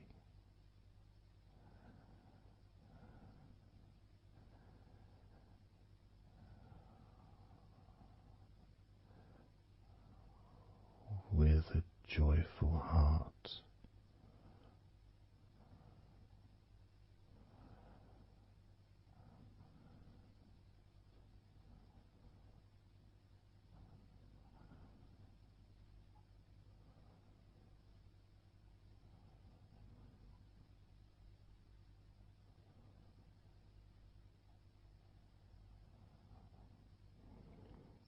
Time seems to just drip by so very slowly.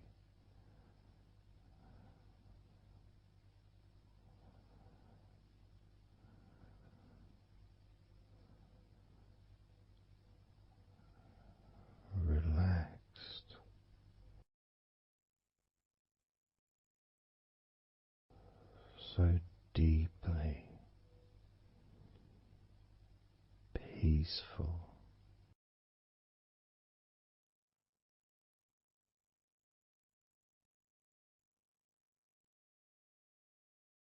completely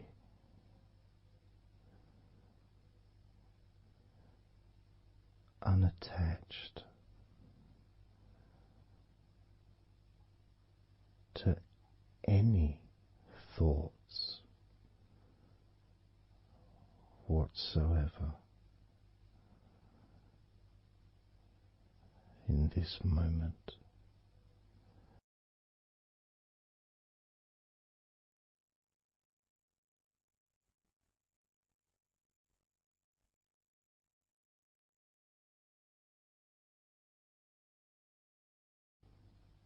Completely free.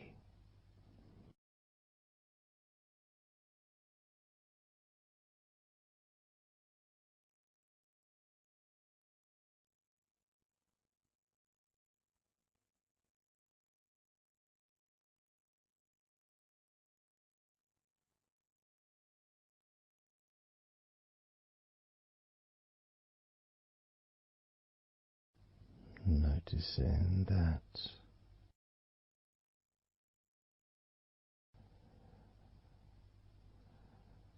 your mind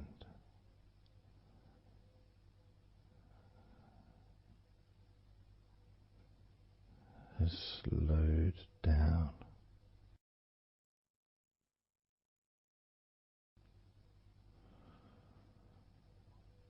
slowed down,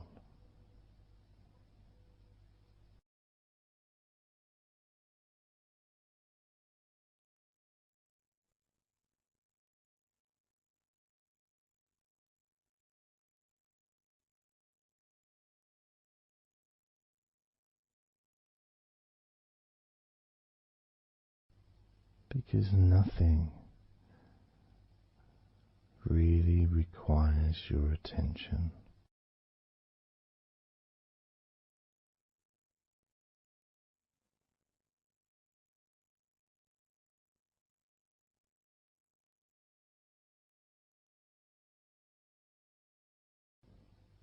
You can enjoy the physical sensations of allowing the stress to drip out of your body,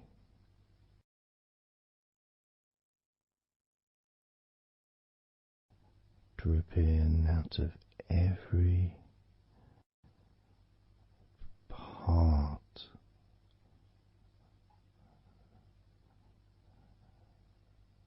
of your body.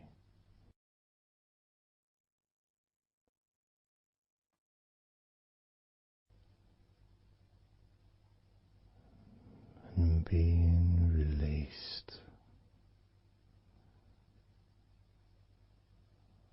from your brain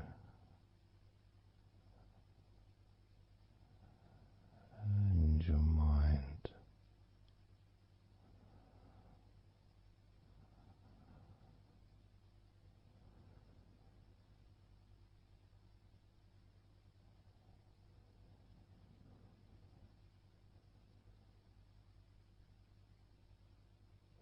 Slowly but surely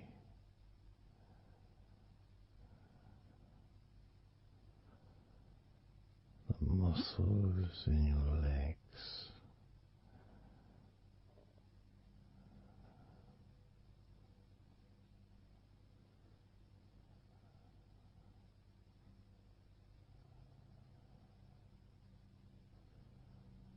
relax, relax,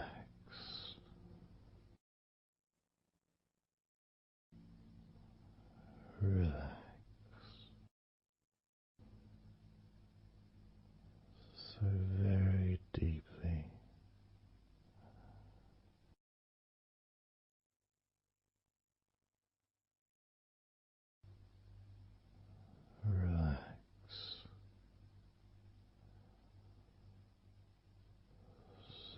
deeply.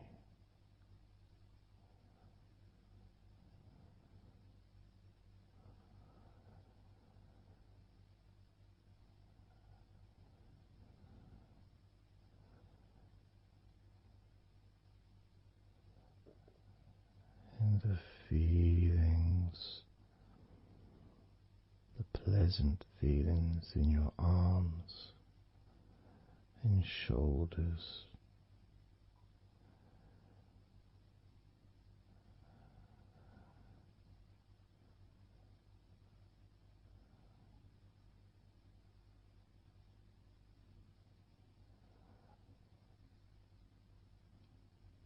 deepening each part of your body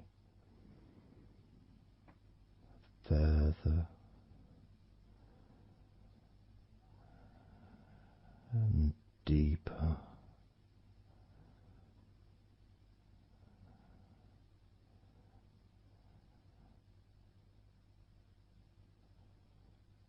and deeper.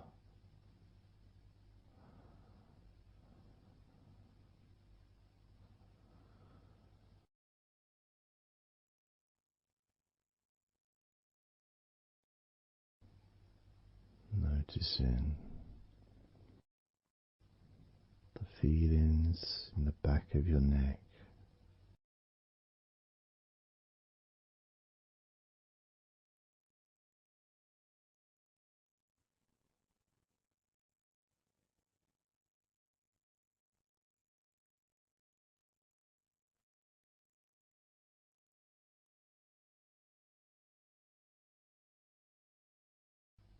the feelings in your wrists,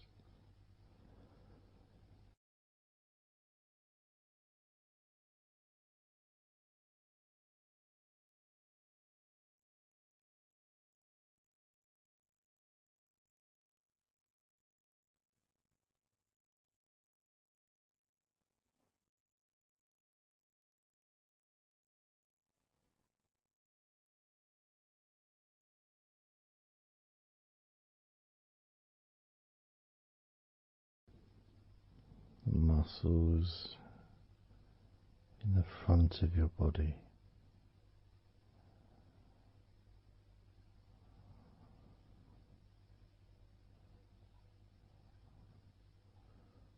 are also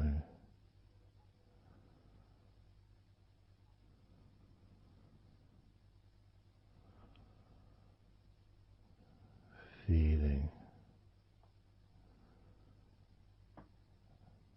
peaceful.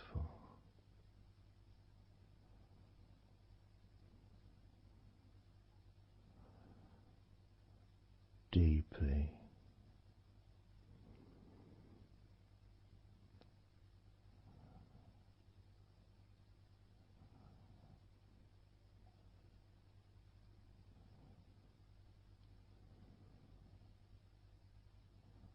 there's a sense of peace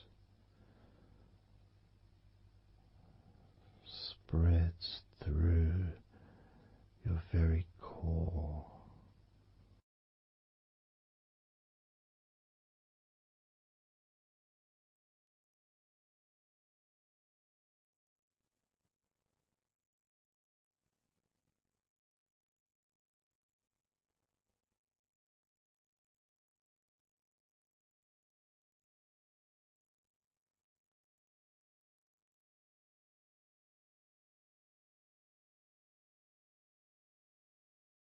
Even when you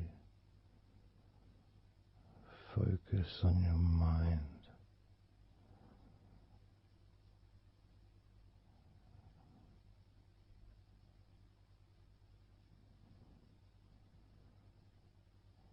your mind becomes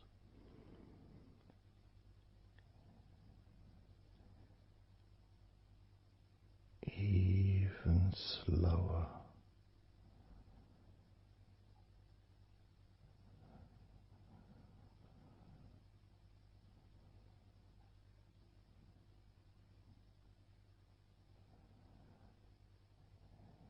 Even deeper.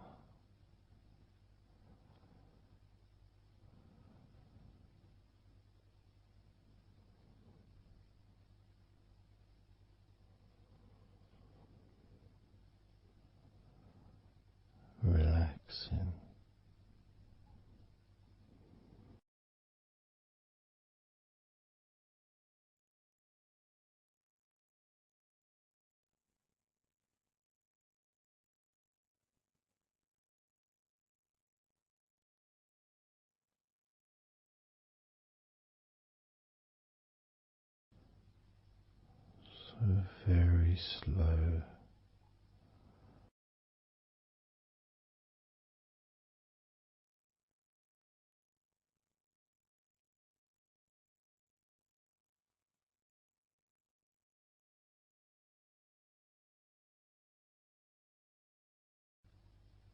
Your stomach,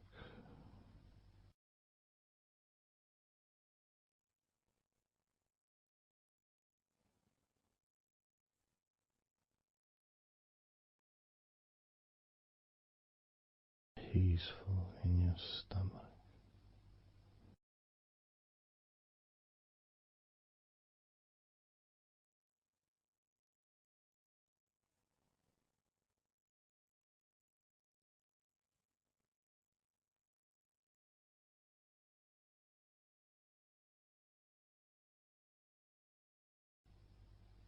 Your back,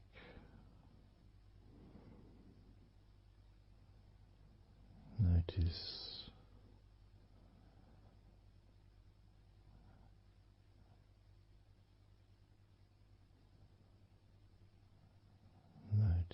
how relaxed you now feel.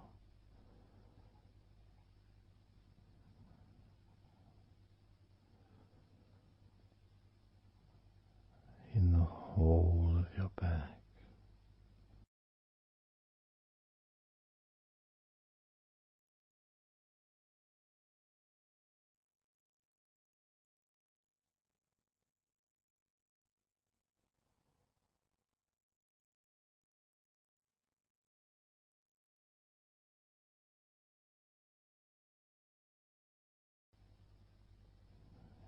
Your spine, from your brain all the way down the middle of your back, sending and receiving millions of messages every day.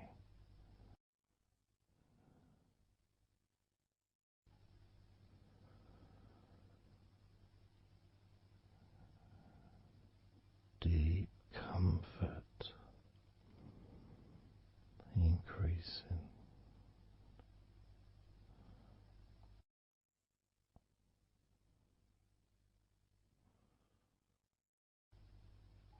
Deeply relaxed.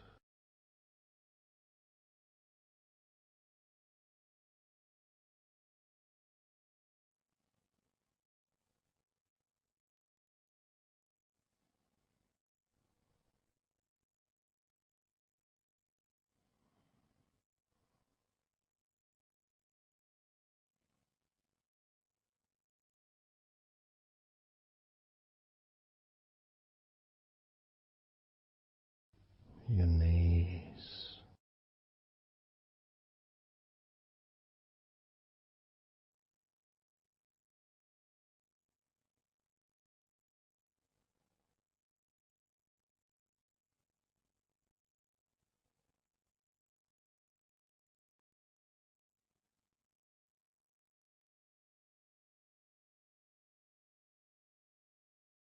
relax, spreading those signals down your spinal cord into every part of your body.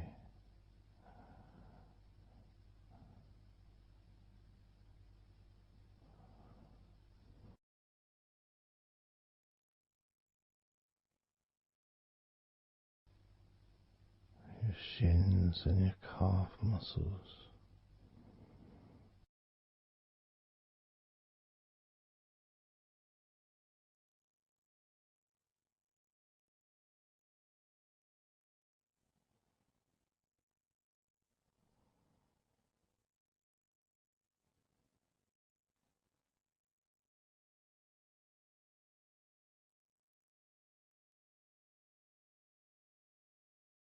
Your elbows,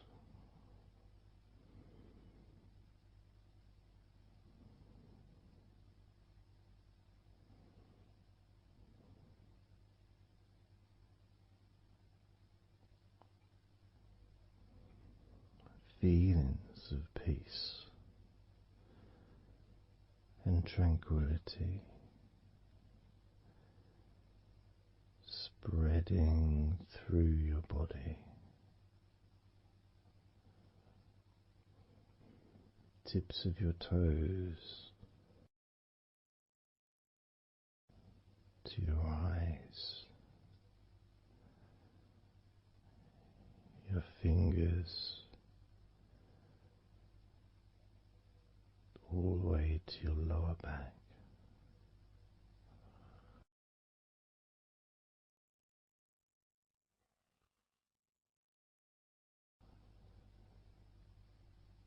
And letting go, really letting go.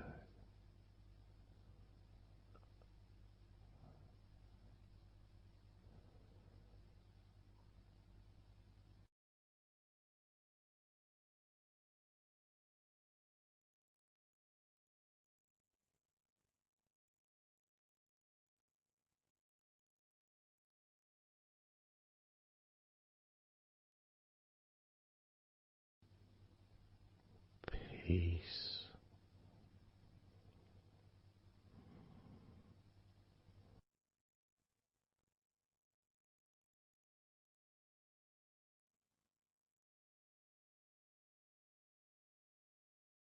Drifting.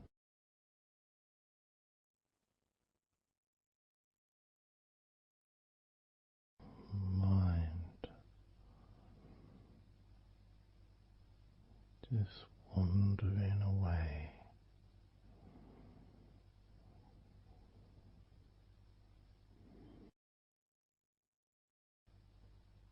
happy to let go, let go,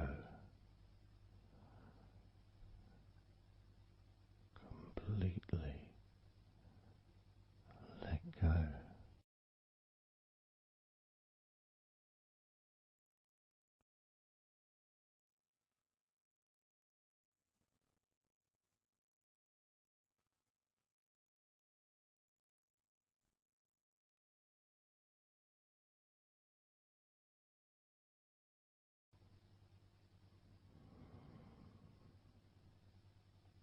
So tranquil.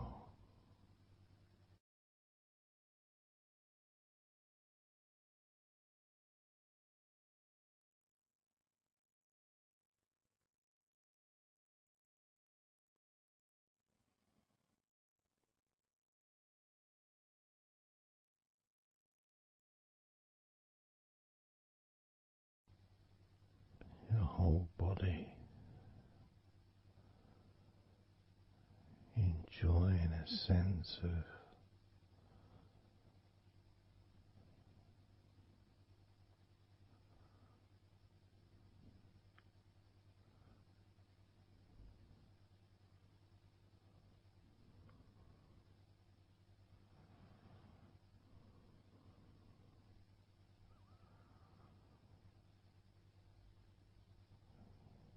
letting go, even more.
Peaceful.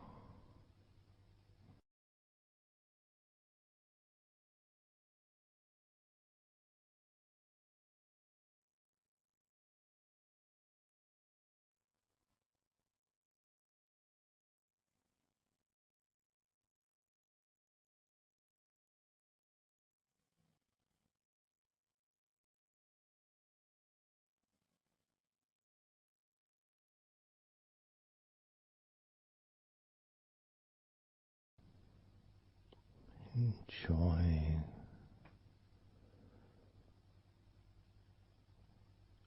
the space, this space of peace and safety.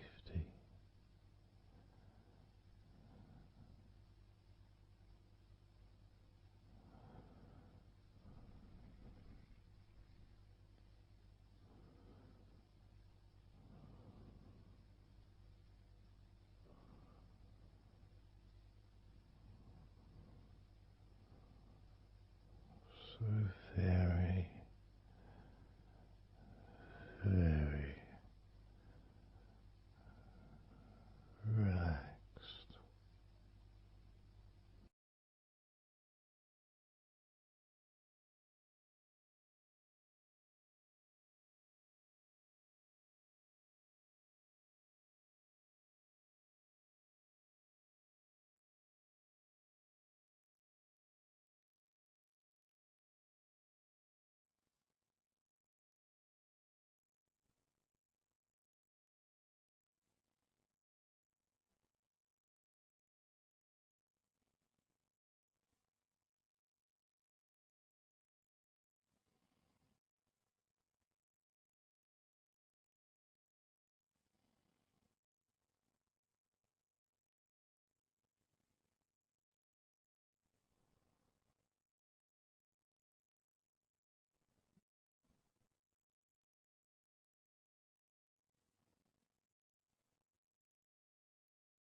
Letting go.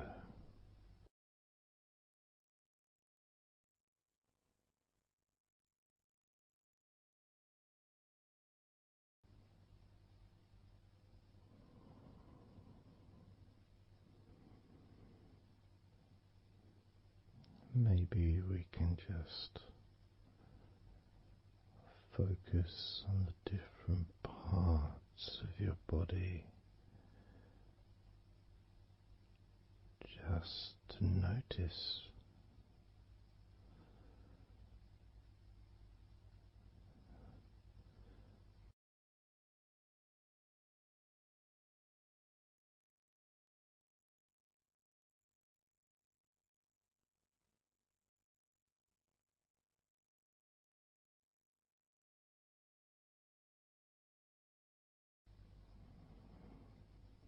your forehead and your eyes.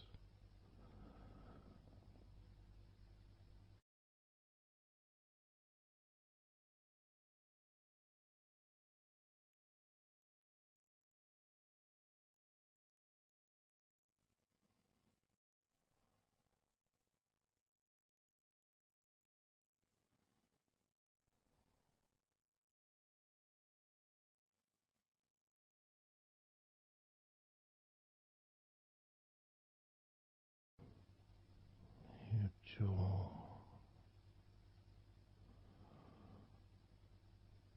so loose.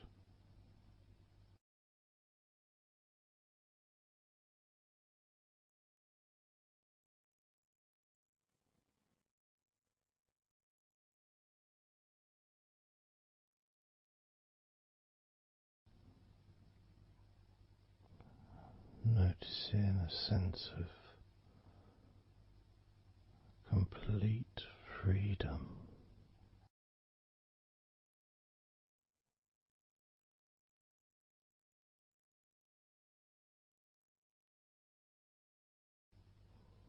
Absolute freedom.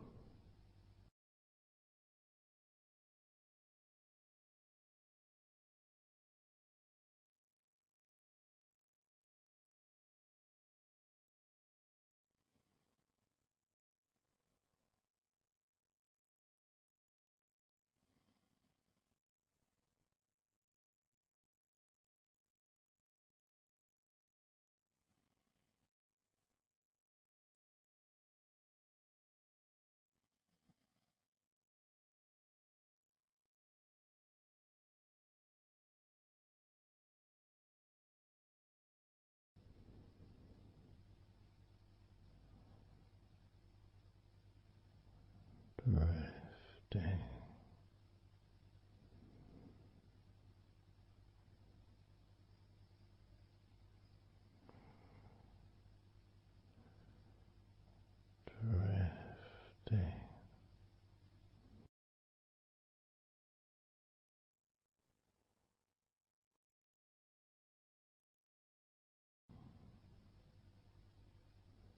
peaceful energy.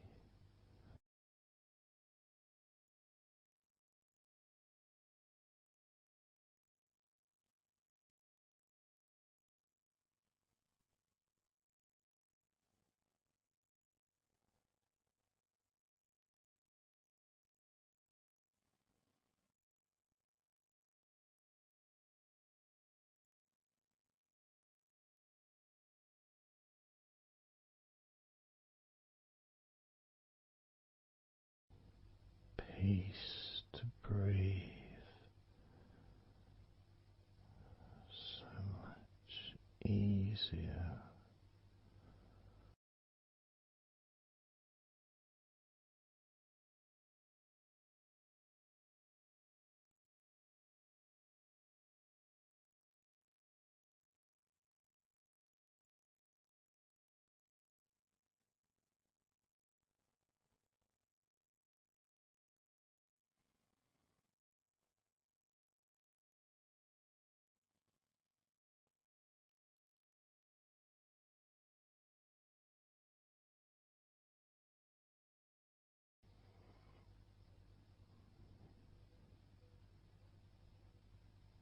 Loose,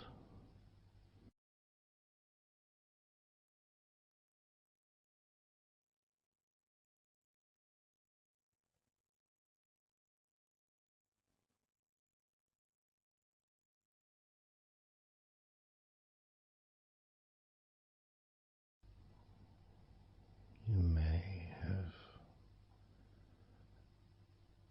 or may not have noticed your mind drifting.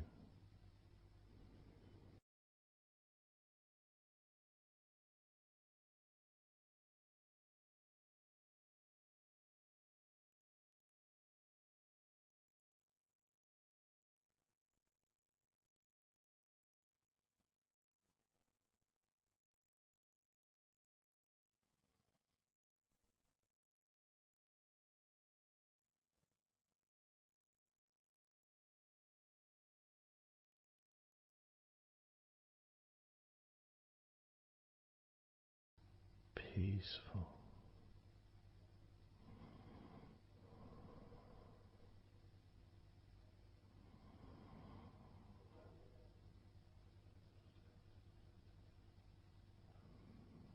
moving even more deeply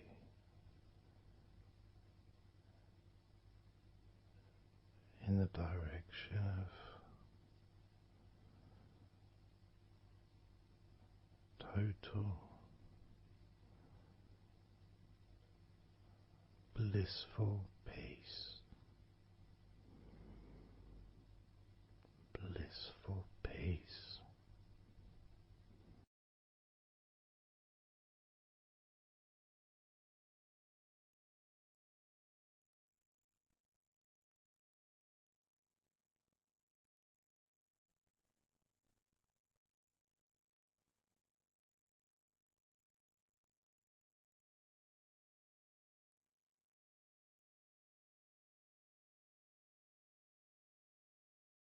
Drifting,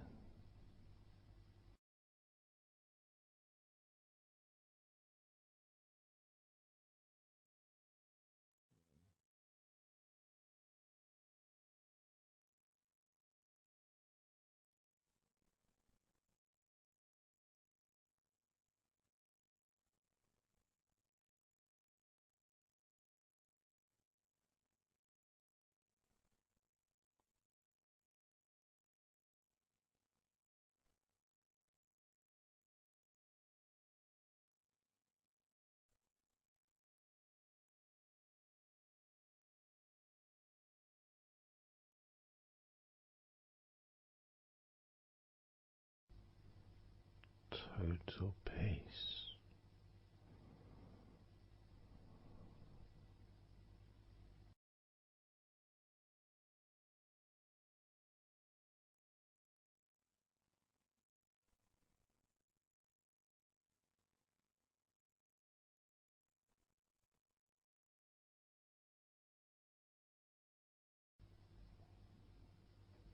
Calm, so calm,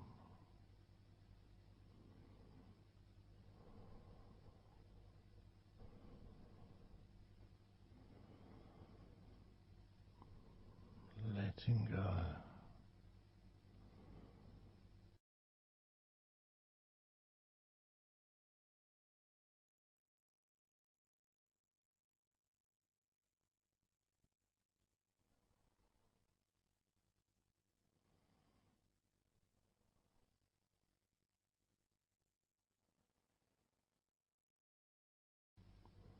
Peace of mind,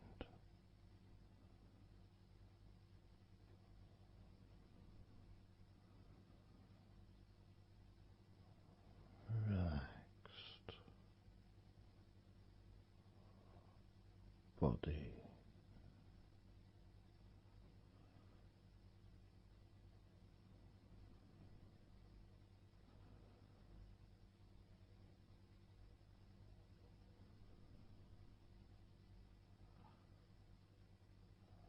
so relaxed,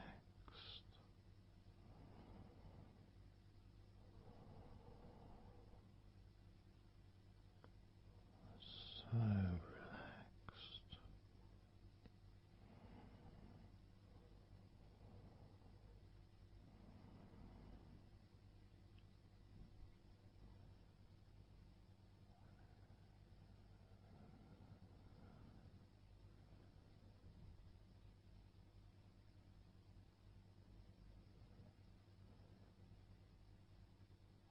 your body feels almost invisible.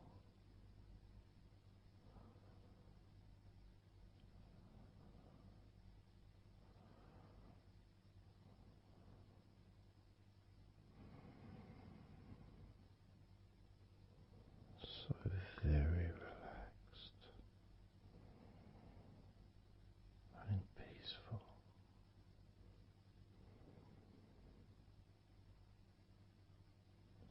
So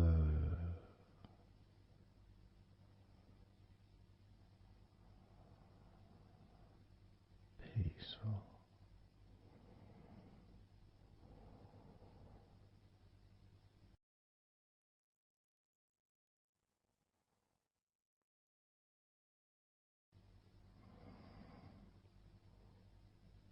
Relax,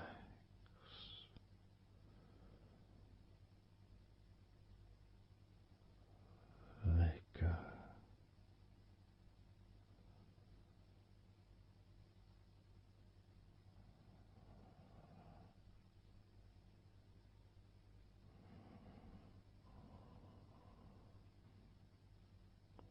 So peaceful.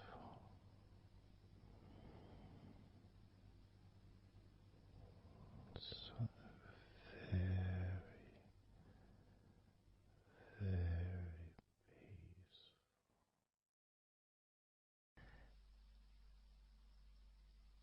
And you could start to notice that you are feeling more relaxed. Even though I've not purposely focused your mind upon that sense of physical comfort that is growing within you throughout your body, and your mind starts to slow down. And that could be almost in recognition of, I guess, my speech not being particularly fast.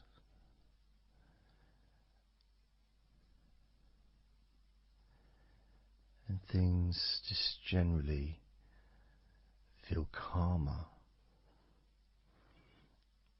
just by listening to my voice. You give yourself an opportunity to take a break from the day, take a break from your life as it is, and to give yourself a rest, giving yourself permission to take some time off and to allow your body to relax and allow your mind to slow down, which in turn releases the tension, any stresses that you had in your body.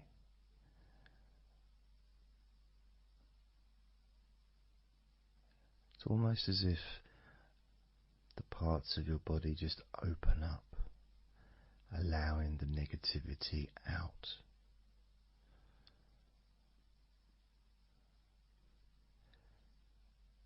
And at the same time, replacing that negativity with positive, healing energy,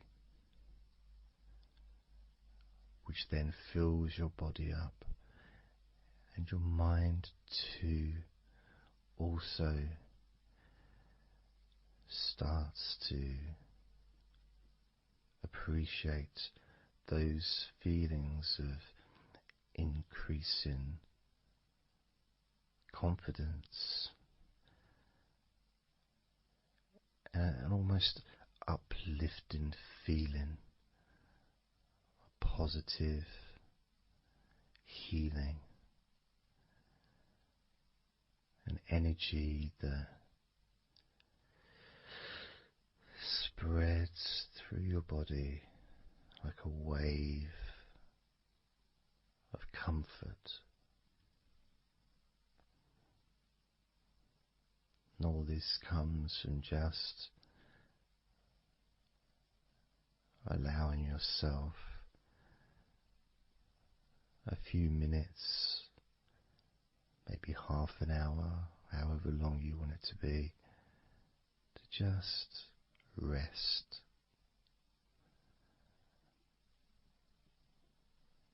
And allow your mind and your body to almost reset itself to the settings of comfort and relaxation, calmness, which allows more room for feelings of pleasure and happiness to move around your body and into your mind, almost as if your mind and your body are sinking together,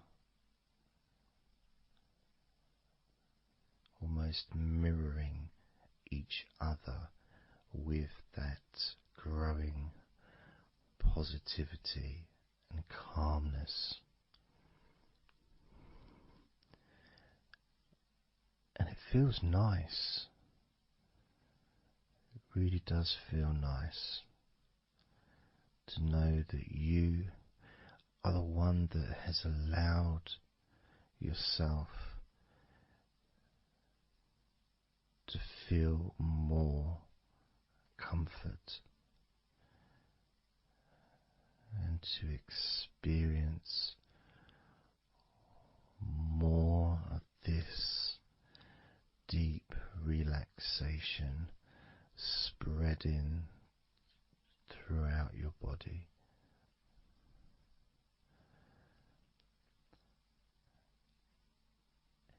And as I focus on each part of your body, you can notice that that part becomes even more relaxed just by focusing on it. It becomes even more calm and comfortable just by focusing. And as I move down your body, starting at your head, the parts that you've already focused on will continue to relax deeply. And those parts that we've not yet focused on will just automatically release any remaining tension in anticipation of even more comfort about to come.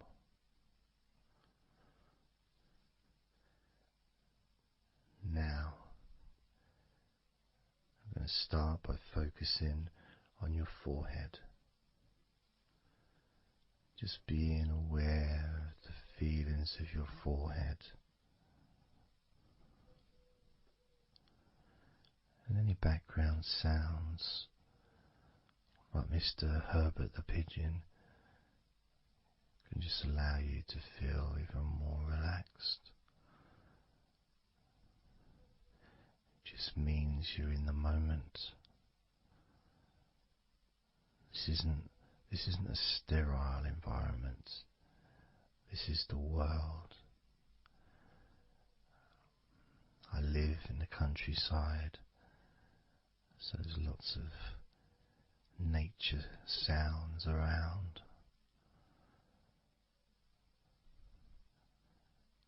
So as you focus on your forehead, just notice how it becomes even more relaxed as you focus only on my voice and that part of your body.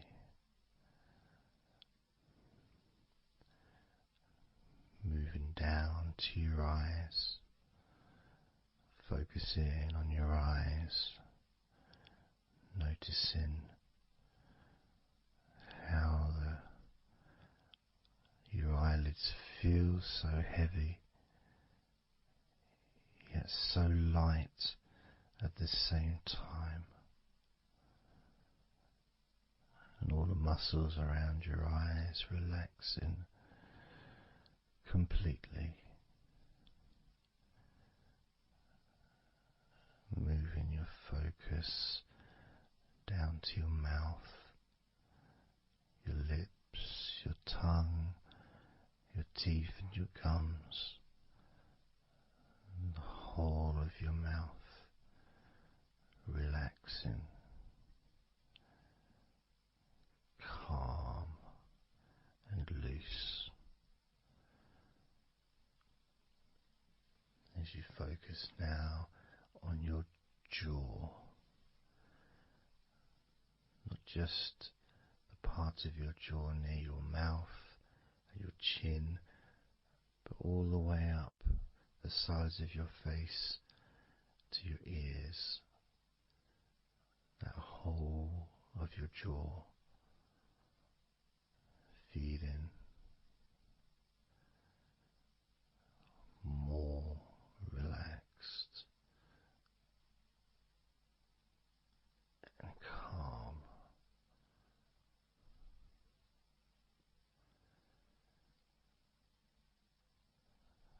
Focusing on your neck, the front of your neck and your throat, relaxing and loose and calm.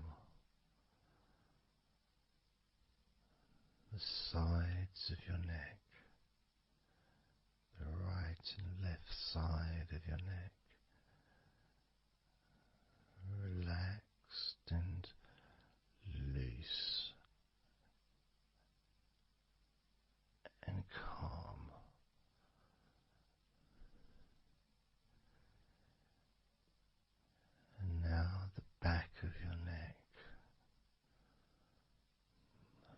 focusing on the back of your neck,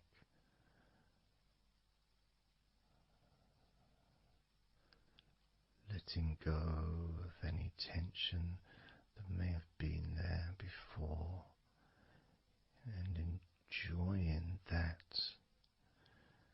sense of increasing comfort and release that you can experience in the back of your neck.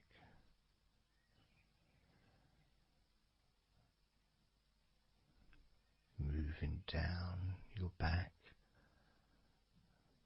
and moving either side of your spine, right from the top of your back all the way down to the bottom of your back.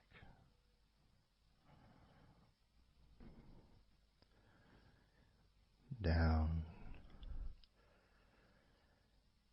to your lower back. And as you move up and down your spine, you can feel the muscles either side of your spine relaxing even more.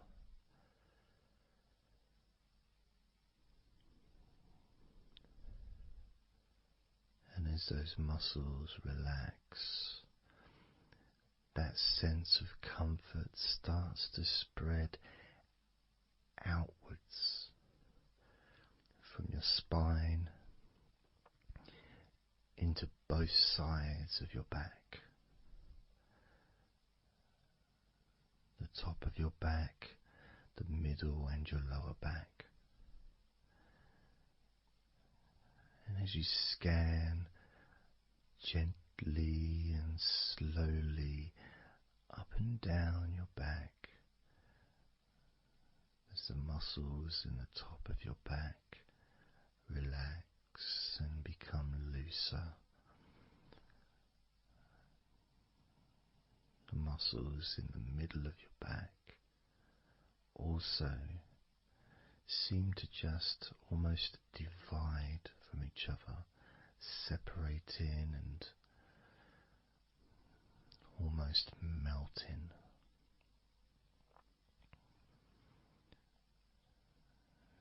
And in your lower back, there seems to be an extra special feeling of comfort that spreads into your hips, so down your lower back and into your hips, into the area where your coccyx are, and into your buttocks, and all those muscles that spread from your lower back into your hip area start to melt, start to really let go.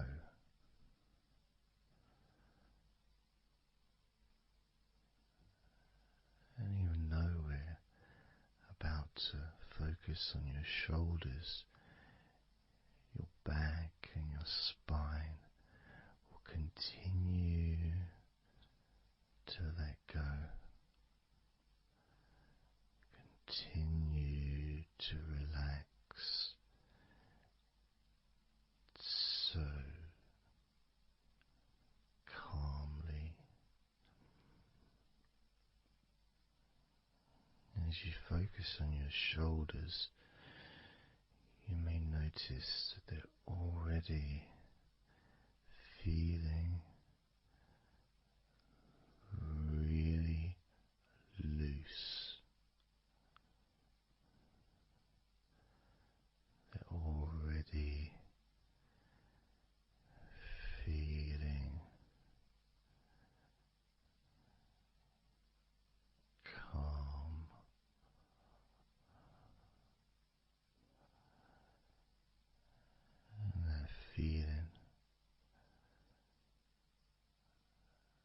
those muscles that move from your neck into your shoulders.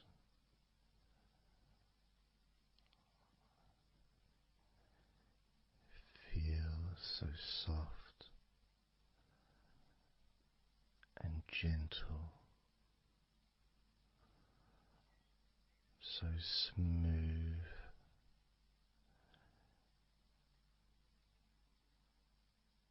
and calm.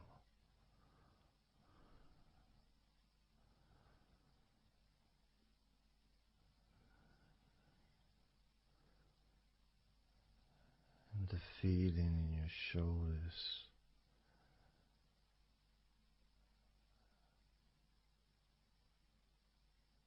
seems to spread deep into your shoulders. That sense of relaxation, not just traveling deeply into your muscles, but also relaxing the bones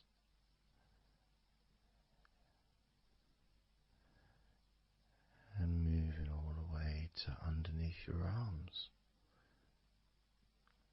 relaxing that whole area between the tops of your shoulders and underneath your arms, healing.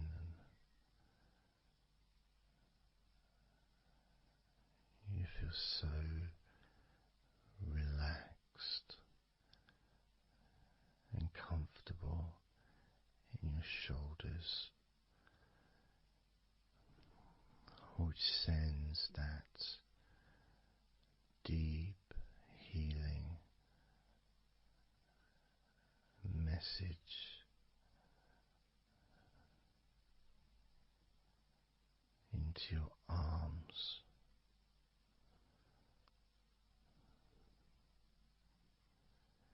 And you may feel almost as if your arms are not even there because they're so relaxed, so deeply relaxed.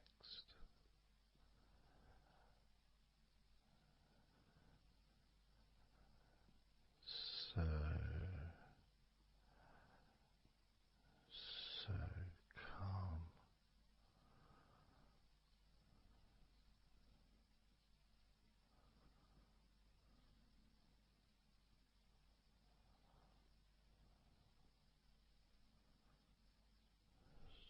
So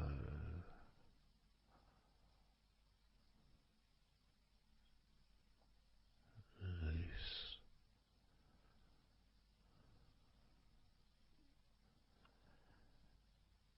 That feeling spreading all the way down your arms to your elbows, including your elbows.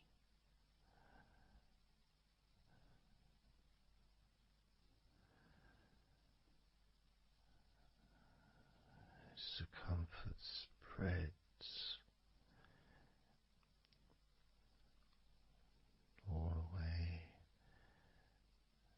into your wrists, your forearms and your wrists,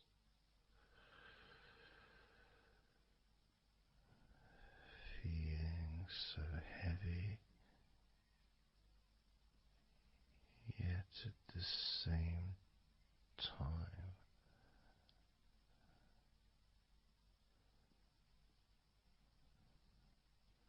so light and gentle.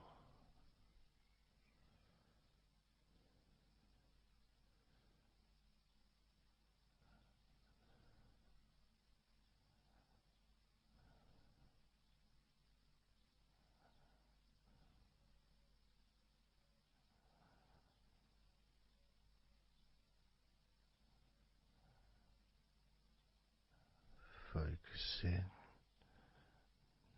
now on your hands.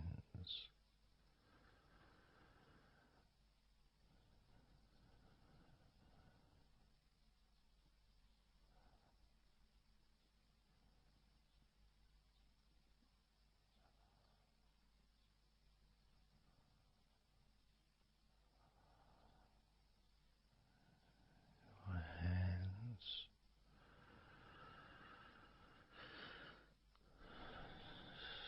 so peaceful in your hands.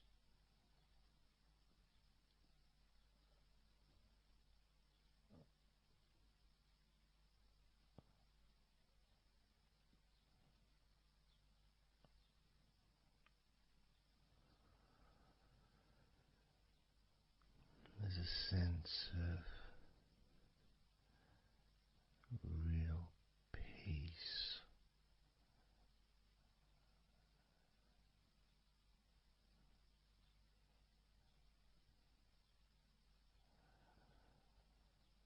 that just seems to feel so familiar when your hands relax deeply.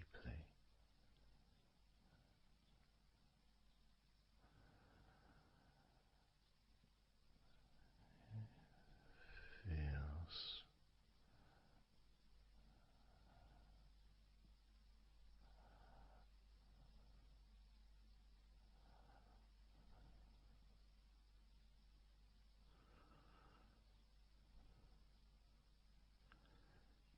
your fingers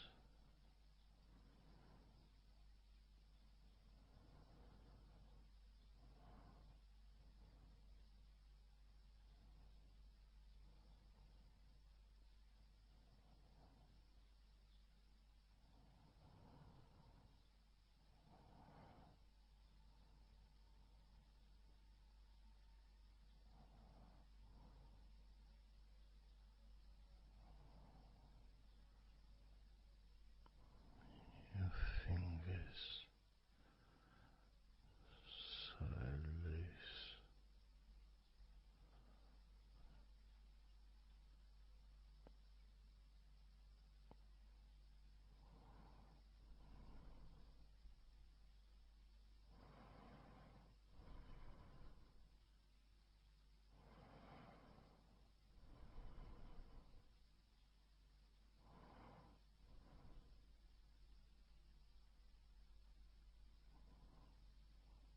your fingertips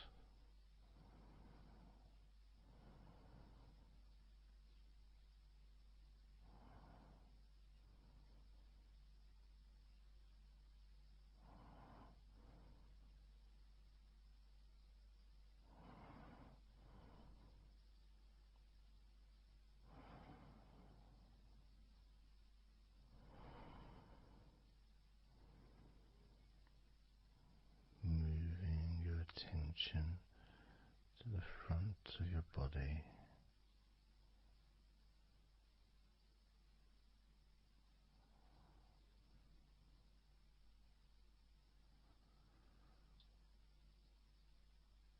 so comfortable.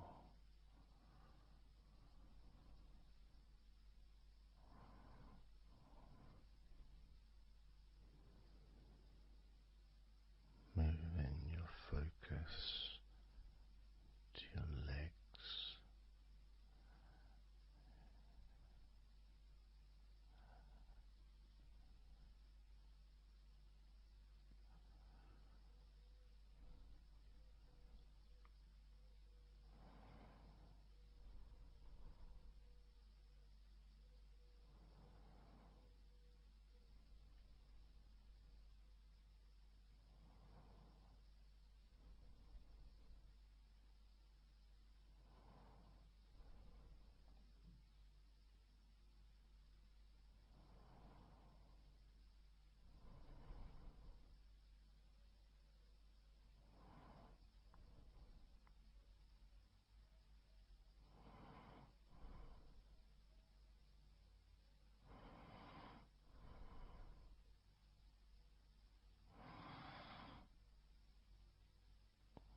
muscles in your thighs.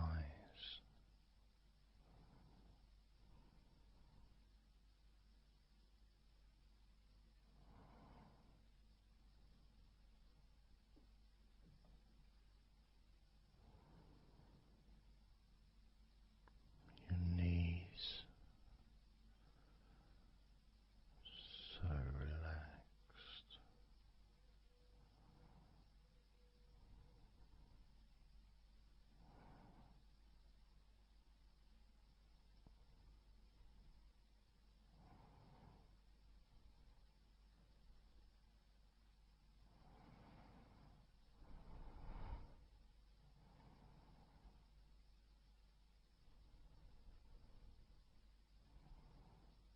Your calf muscles and your shins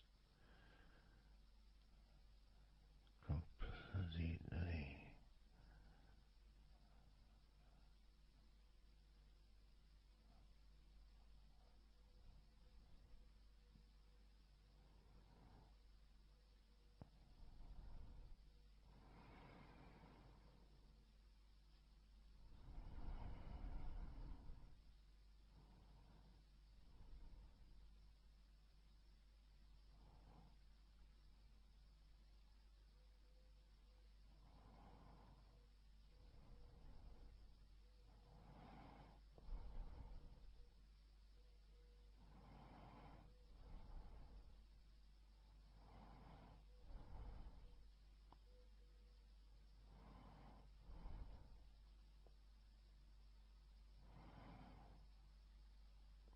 relaxed.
And the feeling in your feet,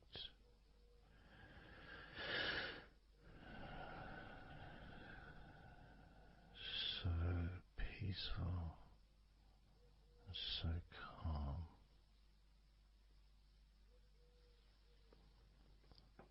so peaceful,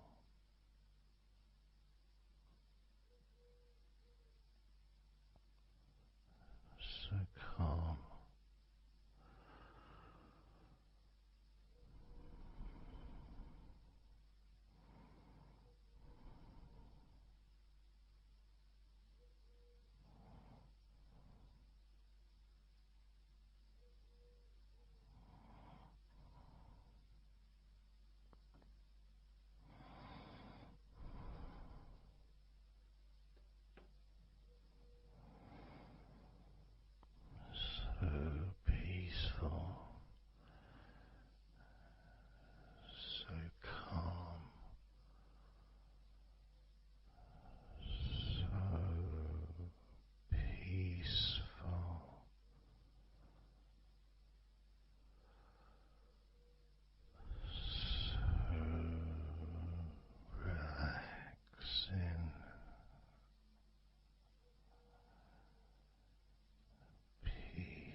letting go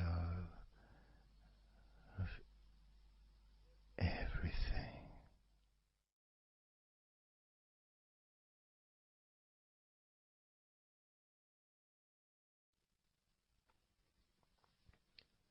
So I'm going to start counting down now from 20 down to 1.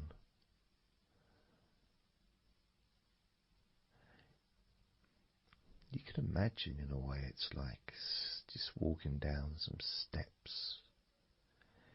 And each step, all 20 steps, and each step represents a level of comfort.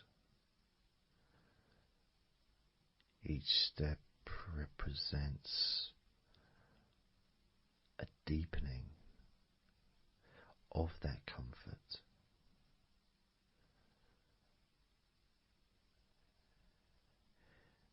And the further you walk down those steps, the deeper and more relaxed you feel.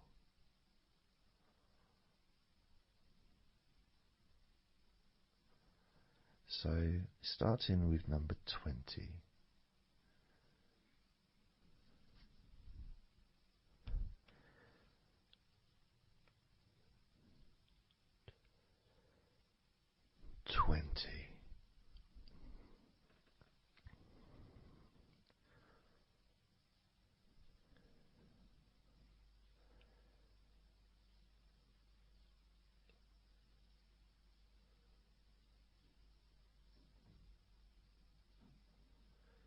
Nineteen.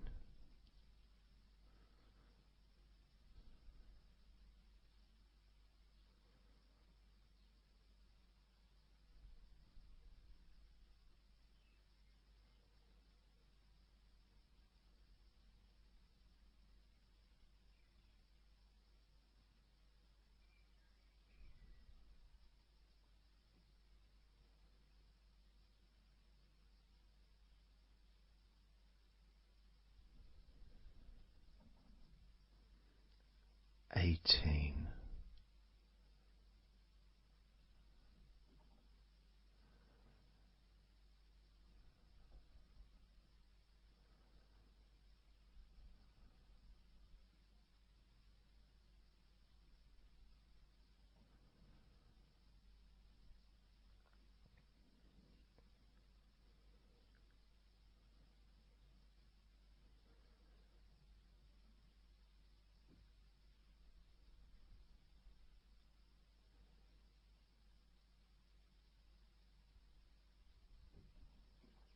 17.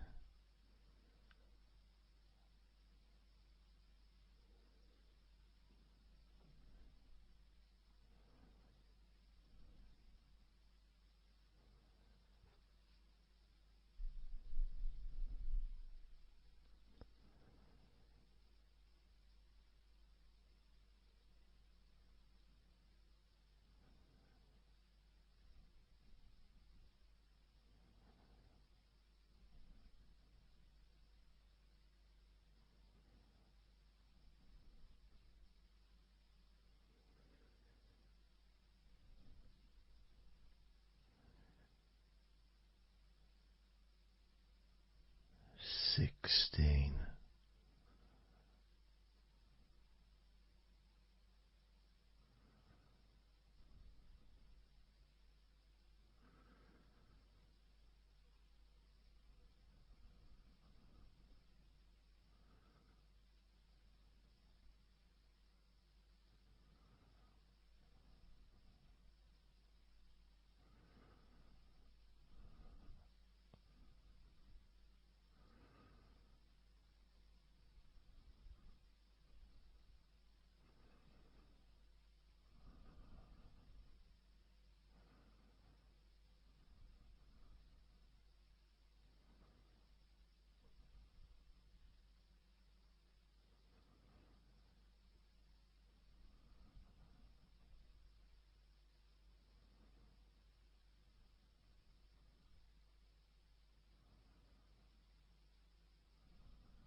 15.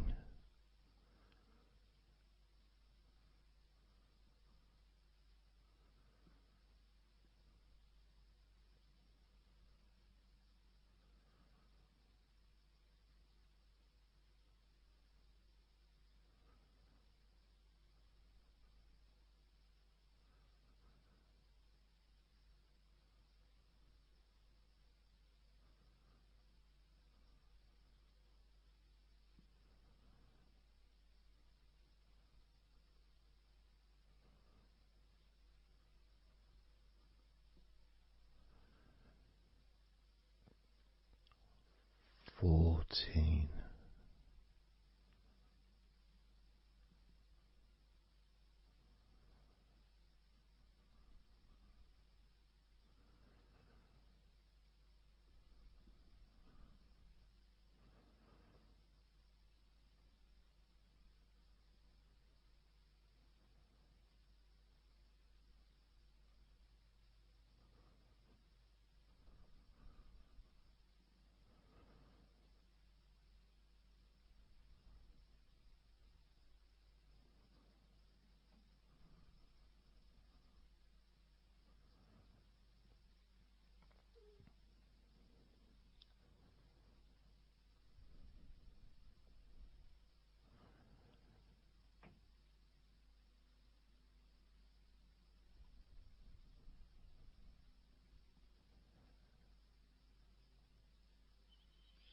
13.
12. 11.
8.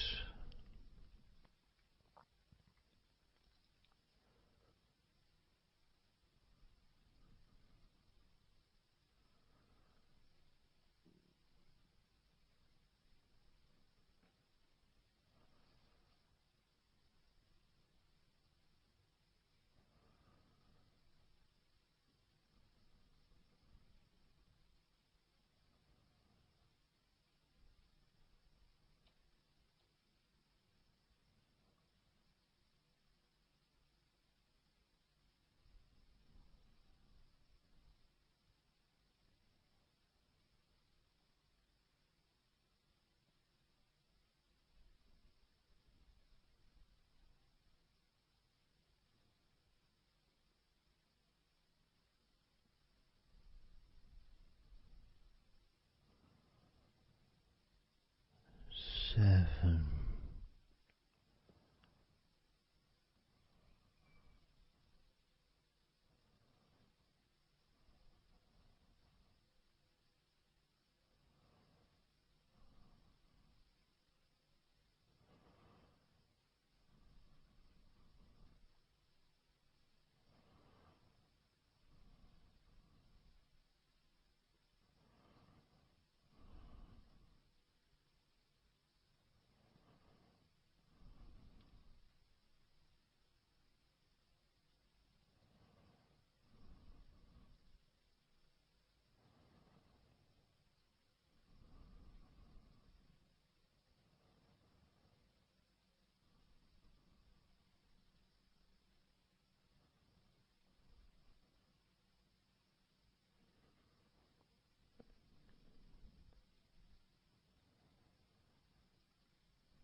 6. 5.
4,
2.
And now, as you focus on your eyes,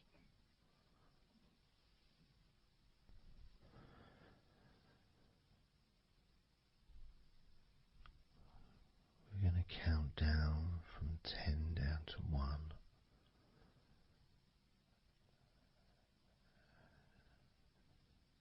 Focus in just on your eyes.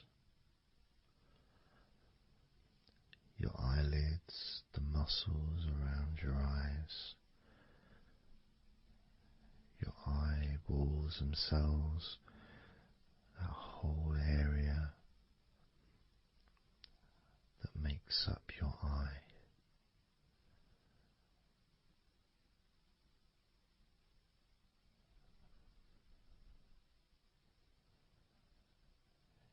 And as we count down from 10 down to 1, whilst focusing on your eyes,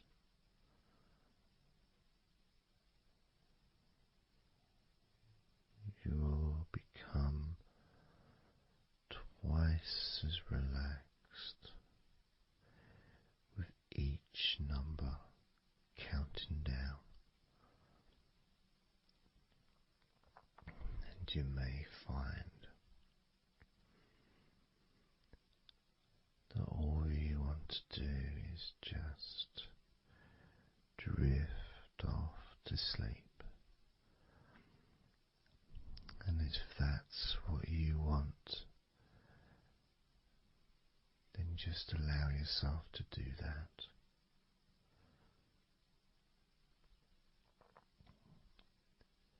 Now,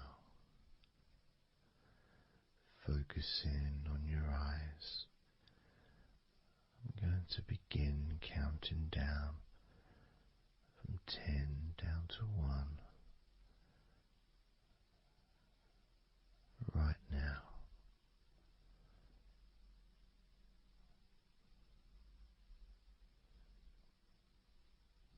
10. 9.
4.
3.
Two.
One.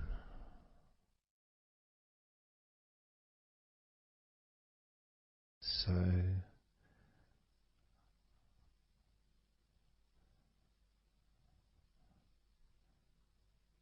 counting down from 10 to 1. 10, 9, 8, 7, 6, 5, 4, 3, 2, 1.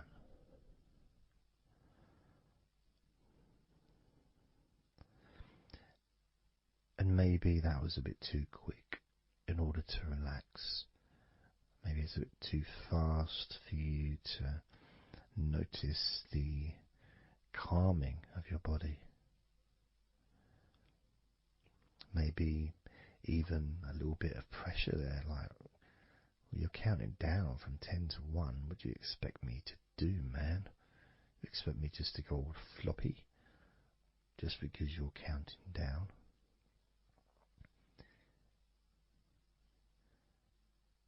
We could try again, but this time I'll go a bit slower.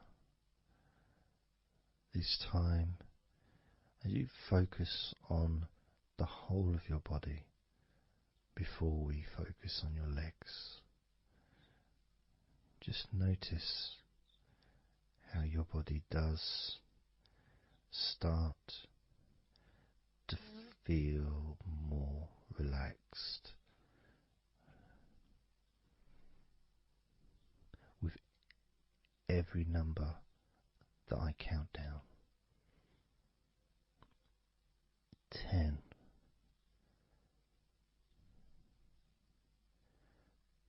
9.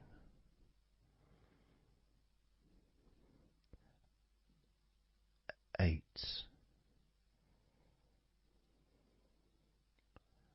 7.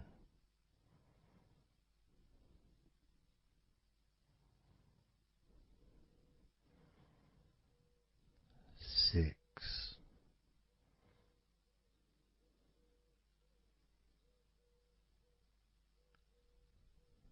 5.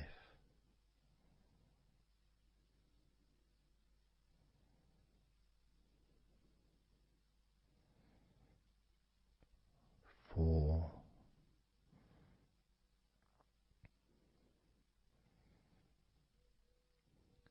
3.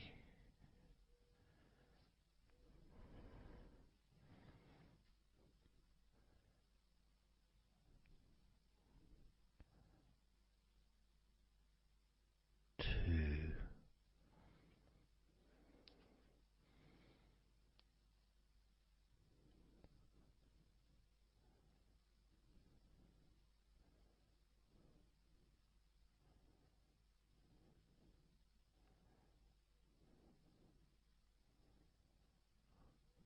1.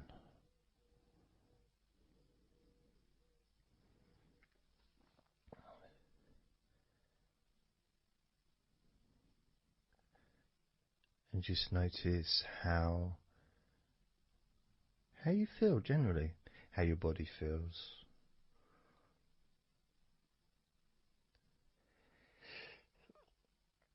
It's not necessarily even about counting down from 10 to 1. It's that space that you have, that space between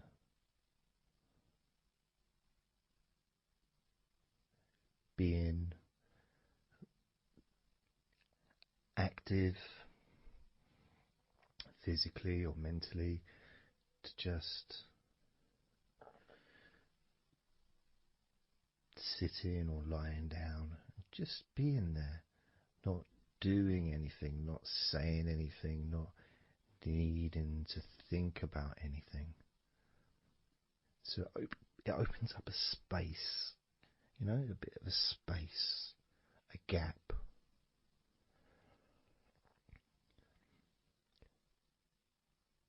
And the more I count down from 10 to 1, the bigger that gap becomes. So there's that gap of calmness, of comfort, relaxation.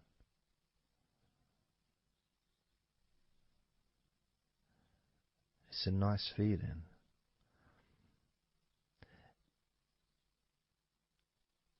And it moves those stresses or discomforts physically or emotionally, moves them away.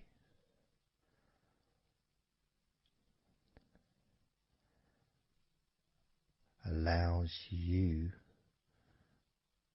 to just slow down.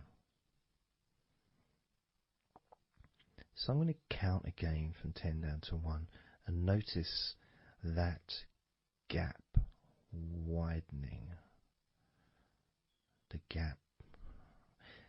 And as it widens, it's almost like the stress and attention falls into the gap.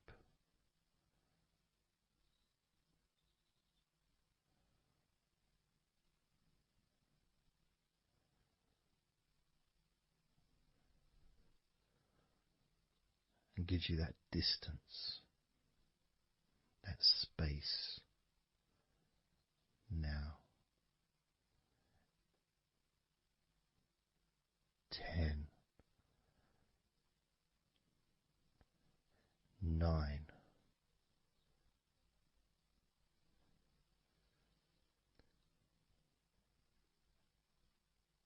8,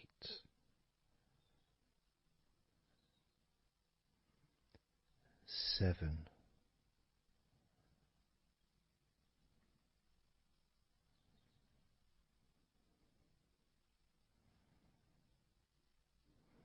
6,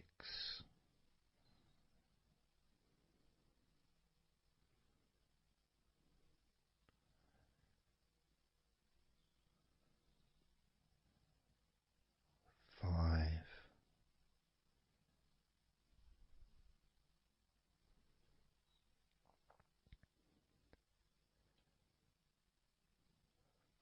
4,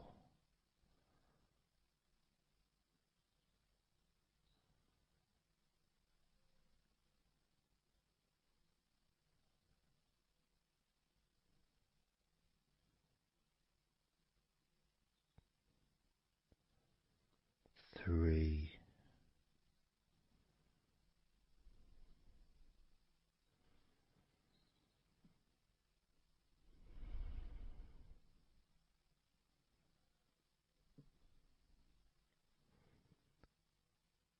2,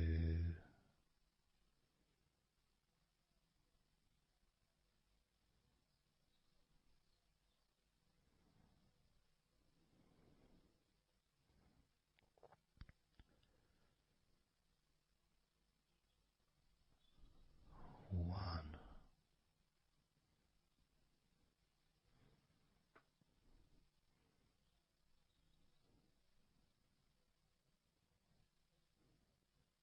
How does your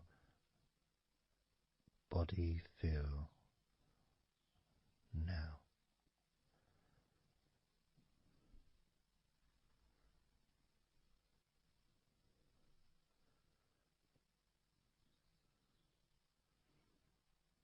Can you notice that you're feeling calmer?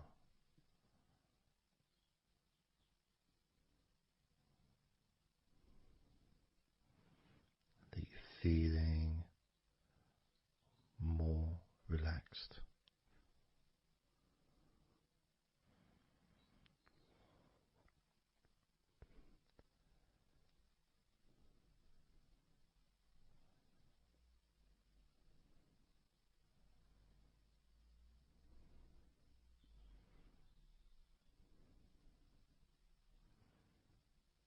As we now focus on your legs, just your legs.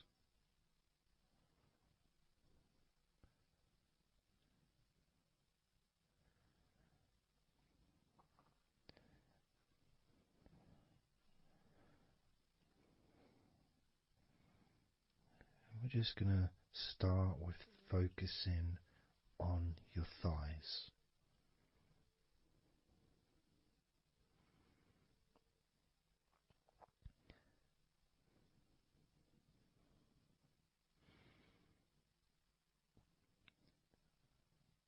Of course, it's not the most exciting thing to be doing because I'm sure, like most of your body, there's not a lot going on right now.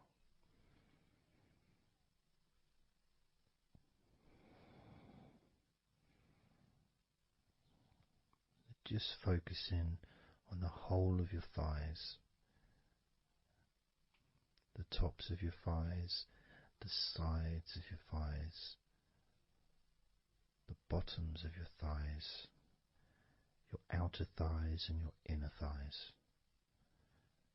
Basically, the whole of your thigh that leads into your hip.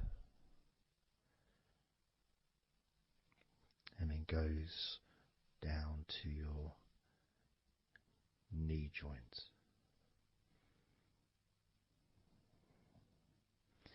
Now this is a big area. It's a very heavy area. It's very strong. Probably the strongest muscles in your body are in your thighs.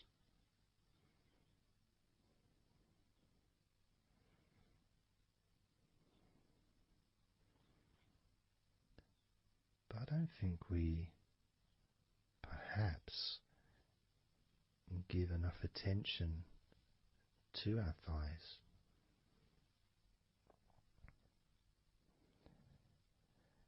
Perhaps we don't acknowledge how important our thighs are to our lives.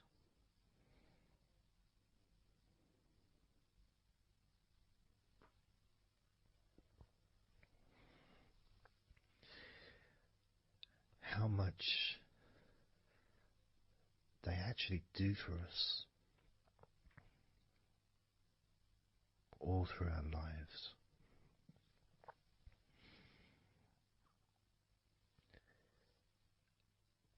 And it may sound really weird, but I think that all of our body parts, especially our thighs, need some TLC. A bit of love shown, a bit of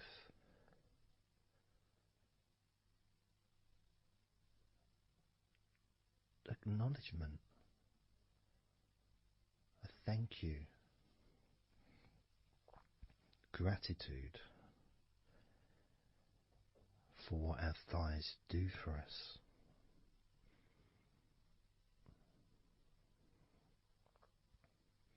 And I know this may sound a bit strange. Maybe you think, why am I? Surely I should be out in the garden hugging a tree or something. Well, it's hard to set a microphone up on a tree. That's why I'm doing this indoors. Otherwise I would be outside hugging a tree. No, I can't see the television from the tree.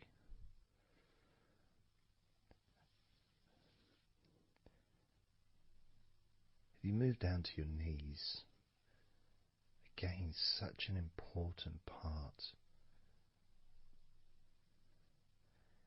And I think we don't necessarily, I'll speak for myself here, I don't necessarily appreciate all that my knees do for me until I have a problem with my knee. So occasionally if I have maybe I bash it or it's aching for some reason, it's then that I realise how much it does. You know, the benefit of being able to use my legs without any kind of physical discomfort is a beautiful thing that's possibly not appreciated until it's temporarily removed, you know, that comfort. But as you focus on your knees, regardless of how your knees feel, you can have that sense of gratitude and love to your knees for all that they do for you.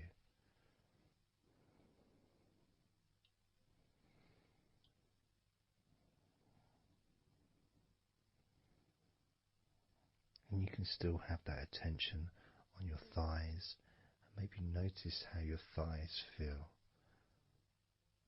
Maybe you've noticed that they are relaxing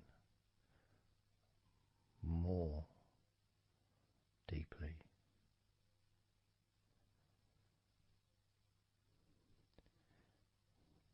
As you focus now on the bottoms of your legs, your shins and your calf muscles and the bones between your knees and your feet, incorporating of course your ankles.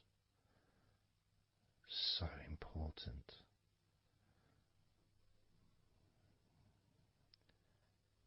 Anyone that's had even like the slightest sprain of an ankle knows how much we take our ankles for granted.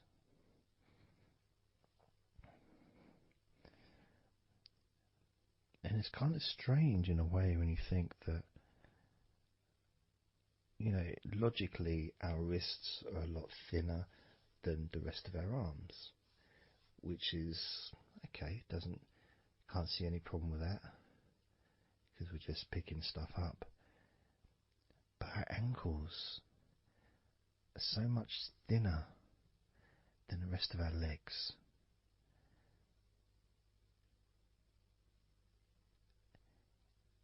And from a physics perspective, or logical even, it doesn't really make sense that all this weight would ultimately be resting on your ankles, then leading to your feet.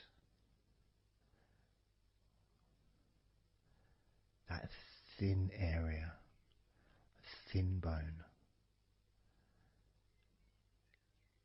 yet it does so much great work. Supports us, supports our body for a lifetime. Helps us to balance, helps you to get around and be mobile.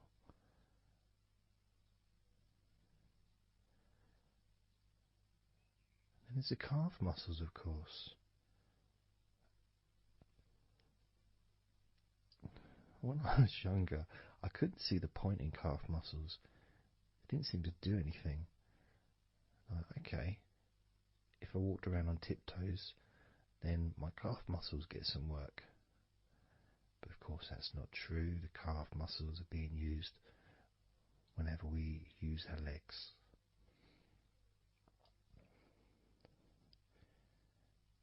And your shins, there to protect your lower legs,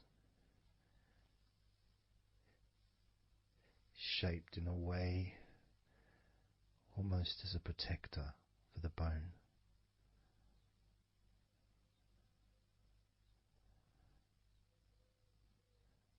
Leading, of course, to your ankles and your feet. But we're not going to focus on your feet, we're just going to focus on the legs. And I realise that now that I've mentioned your feet, you're probably focusing on them anyway. So maybe I should focus on your feet a little bit. You can have them in your awareness, the same as you have your thighs in your awareness, even though we haven't been focusing on your thighs for a few minutes. We've been focusing on your ankles,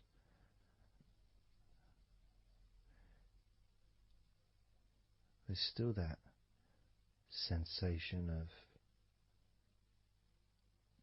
comfort in your thighs. And there's that movement of energy, because the thighs hold lots of different sensations. Of course, there's the muscles, the big, strong muscles that we have in our thighs.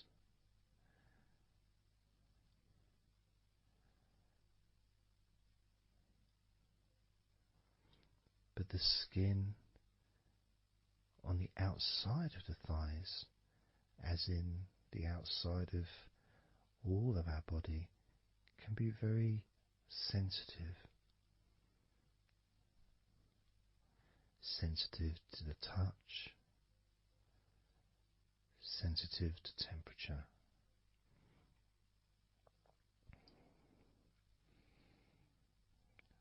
And inside your thighs, the bones, there's the muscle, there's the blood vessels, the arteries. So all this stuff, it's inside your thighs. And I guess sometimes it'd be nice if you could actually put your fingers inside your thighs and massage. So you can massage on the outside, of course, but to be able to get deep into the muscles and to be able to just massage inside your thighs, massaging the bones of your leg,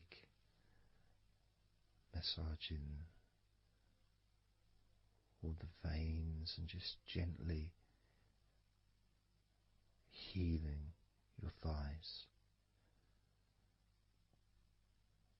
And you could move down, massaging inside your knees, just massaging those bones, but with healing fingertips, spreading that healing energy deep into the joints of your knees.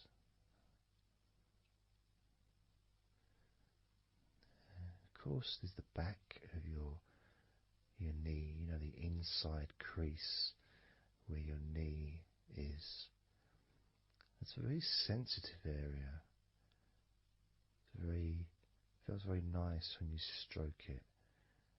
That might be because it's an area that's not really touched very often.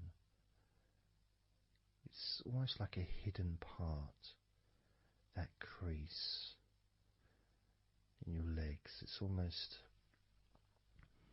like a part that has a sensitivity which is a little bit different.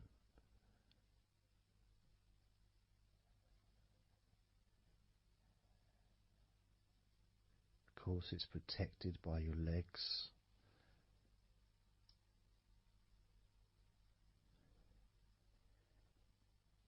So you can imagine putting your fingers into that crease in your legs.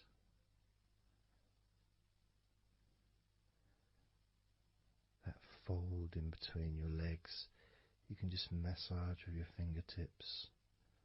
Imagine your fingertips going inside, massaging the muscle tissue.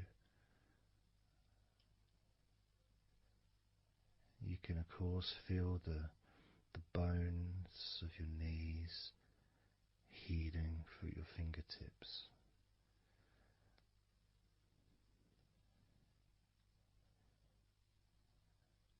And then as you go down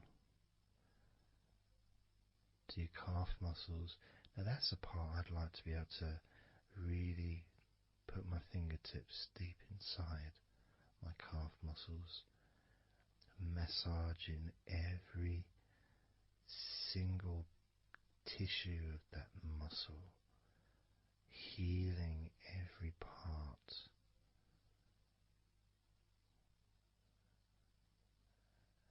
And then doing the same for my shins, massaging and gently stroking the bones, gently stroking them, healing in a loving way, because they deserve to be treated as the precious bones that they are, because our legs are so precious, as in all the other parts of our body. They're more precious than any jewel on the planet.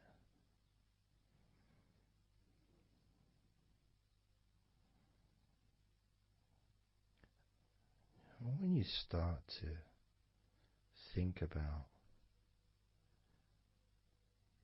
your legs in this way, it can change your perspective. It might sound a bit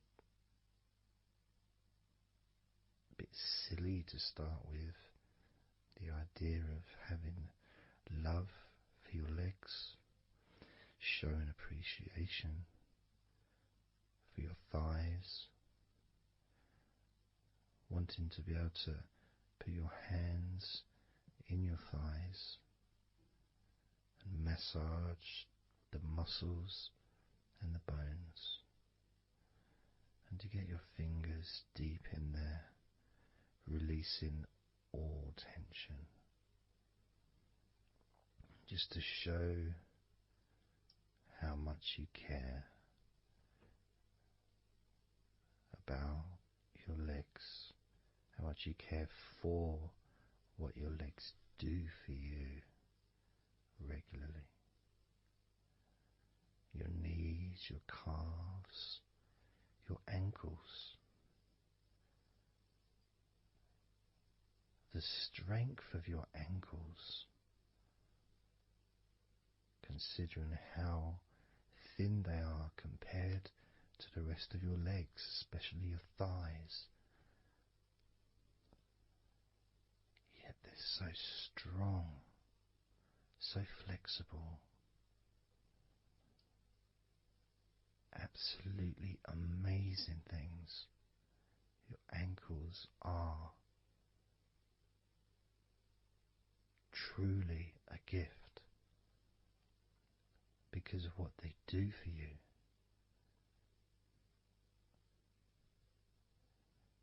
Supporting all that weight, regardless of what weight you are, even if you're only 8 stone, it's still a lot of weight for these little ankles.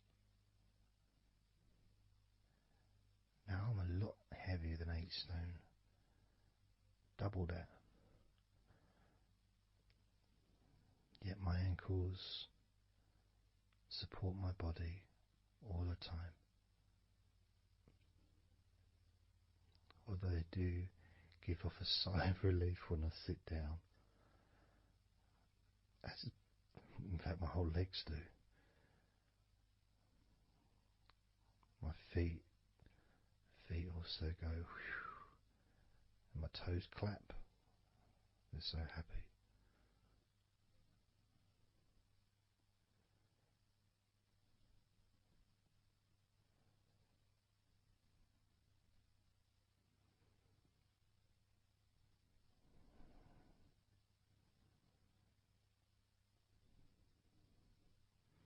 Your legs really are amazing. And I know that talking about your legs is possibly among the most boring things you've ever heard anyone say, possibly. But boring or not, everything I said is true. Your legs are amazing.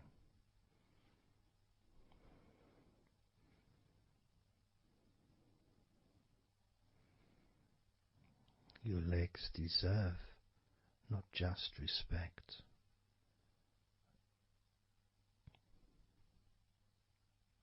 they deserve to relax deeply.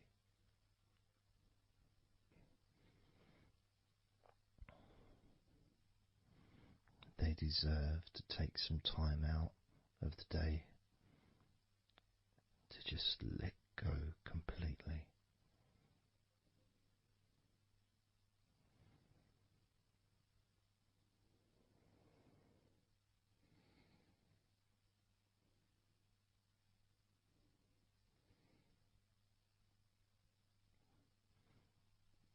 Your legs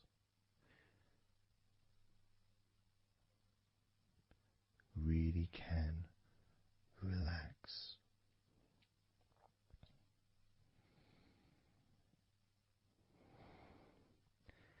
And because the legs are such a very important part of your body, when you relax your legs, the rest of your body also naturally follows in that journey of comfort.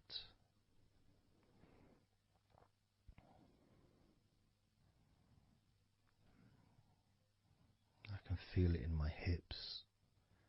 My hips feel really loose. And also in my lower back as well. My lower back really feels stretched, even though I'm just sitting in a chair and there's no stretching as far as I'm aware that I'm doing. But it's almost as if the muscles are just relaxed so much that there is a natural stretch as the tension has reduced a lot.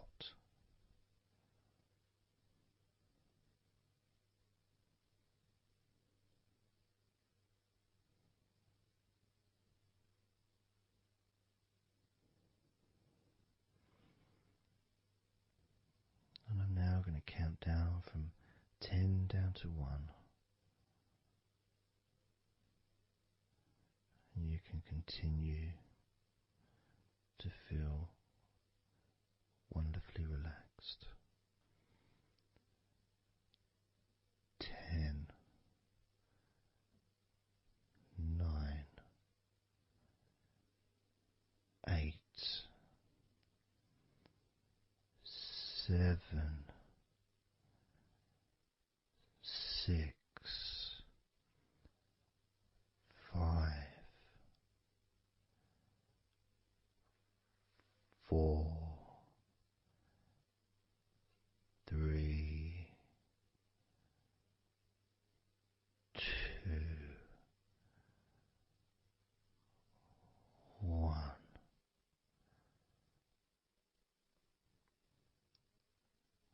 Relax.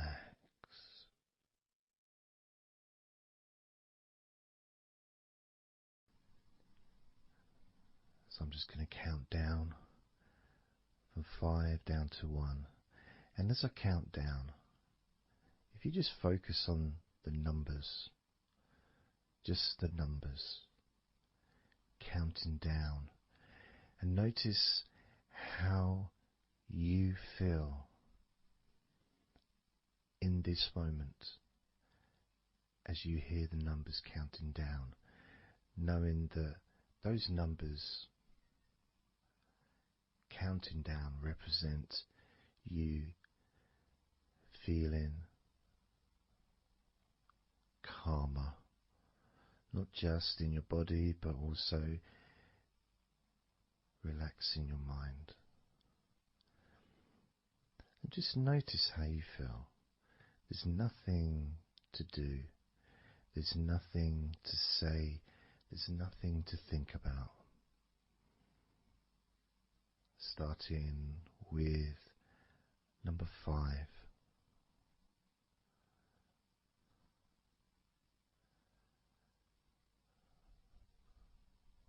4.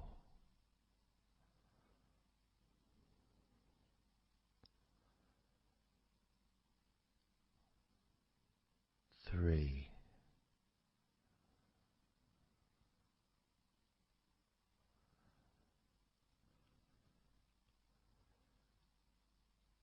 2.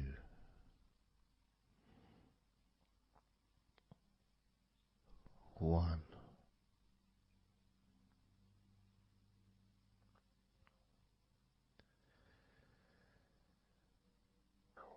As you notice the gradual letting go of the tension in your body, you may also begin to notice and be aware of how your mind is starting to slow down. This is just a natural thing that happens. It's not really a special procedure. It's just natural because as your body relaxes, your mind also starts to relax. And the more your mind relaxes, the more your body relaxes. It's just a continuous circle of relaxation.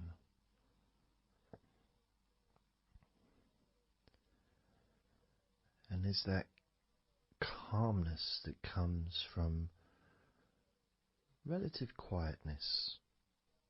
You know, even if there's background sounds, either your side or mine, it's still going to be quite calm.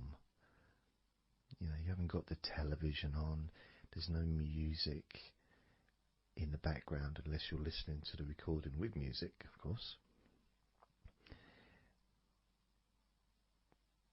You're very likely not going to be sitting in a room with other people. Of course you might be, but generally it's more ideal if you can do this on your own. So no distractions.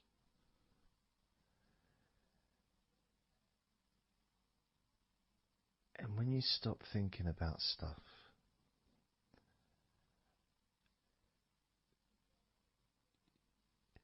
relaxation automatically rises. A sense of comfort starts to grow. And without trying to build it up into something fantastical or something magical, this is just a natural process, something that's easy to accomplish. In fact, it's almost, the sense of relaxing completely happens really when you put no effort into it. It's not something that you can really force. It's something that happens naturally. And part of the process of this recording and others is simply to allow you to take advantage of this space, this time, to just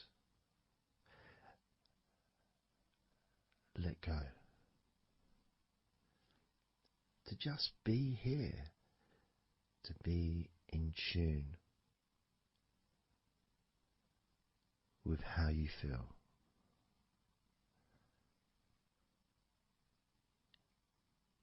Yet with the intention of wanting to relax deeply.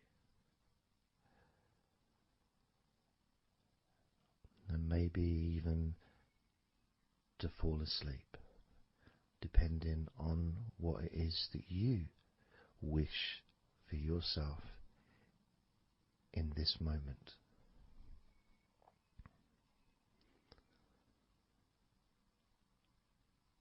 As we know, relaxing is the majority of the process of falling asleep. The actual falling asleep part is the tiny bit at the end. The deeper relaxed you become, the easier you find yourself drifting.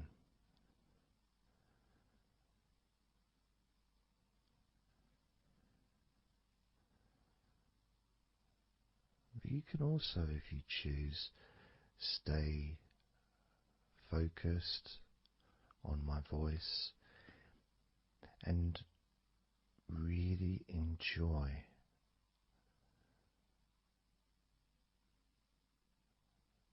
the process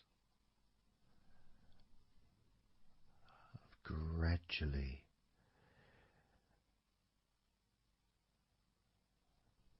relaxing each muscle in your body effortlessly,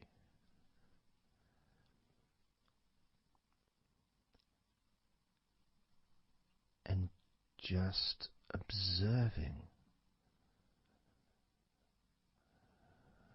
the sensation of letting go.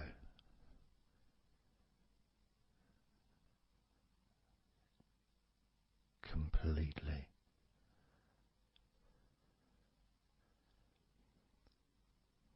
This time I'm going to count from 6 down to 1. And you can notice your mind calming down more with each number that you hear me say. Naturally feeling calm and slow and peaceful.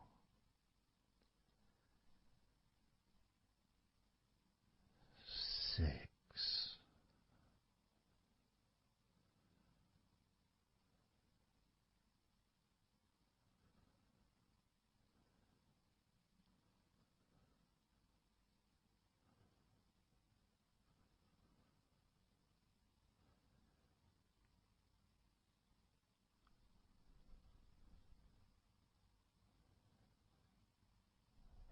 5.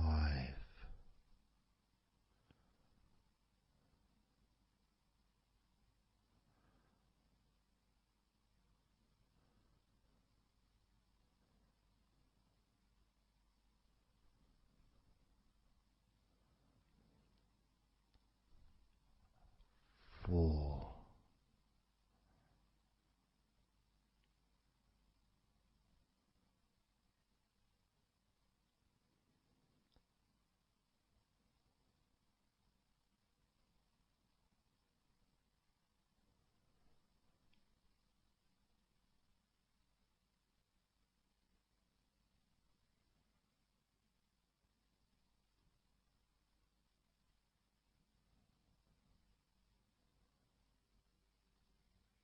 3.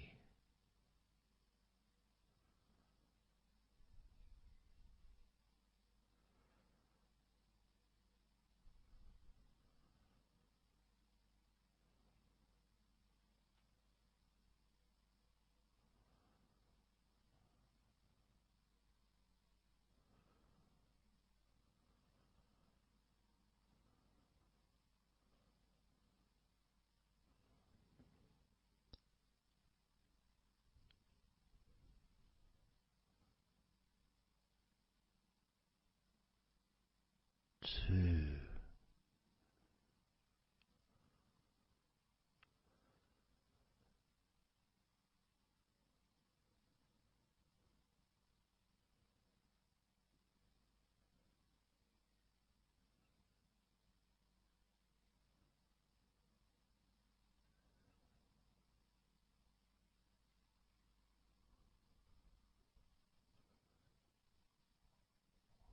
One.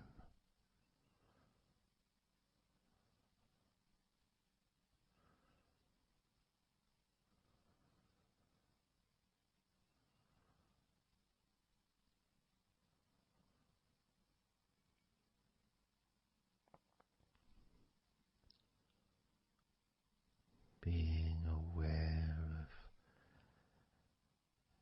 how your mind has slowed right down,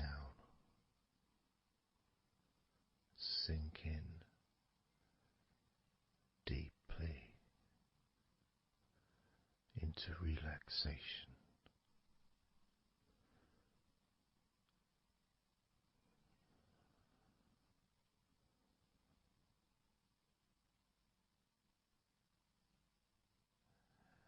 And as you focus on your mind, you may notice notice that there are some thoughts still there, maybe some stubborn thoughts that for some reason perhaps need your attention.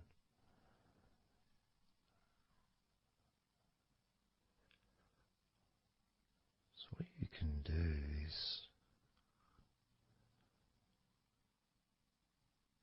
send love to those thoughts.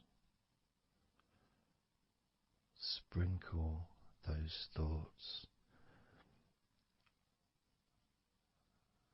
with love, like little petals from a flower.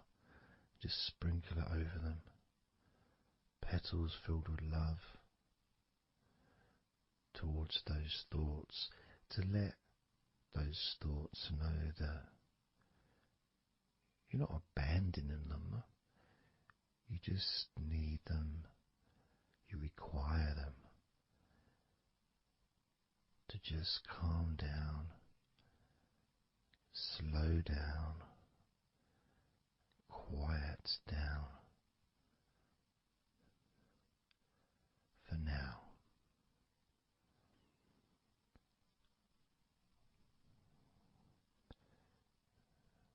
So as you focus on those remaining thoughts, as we count down this time from 7 down to 1, with each number,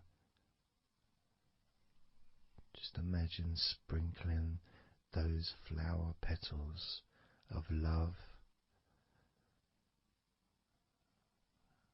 kindness, gratitude over those thoughts, which will allow them to just melt away and relax deeply. With every number,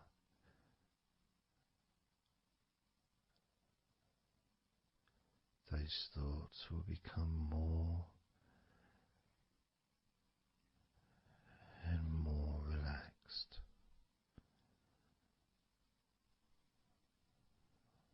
Starting with number 7.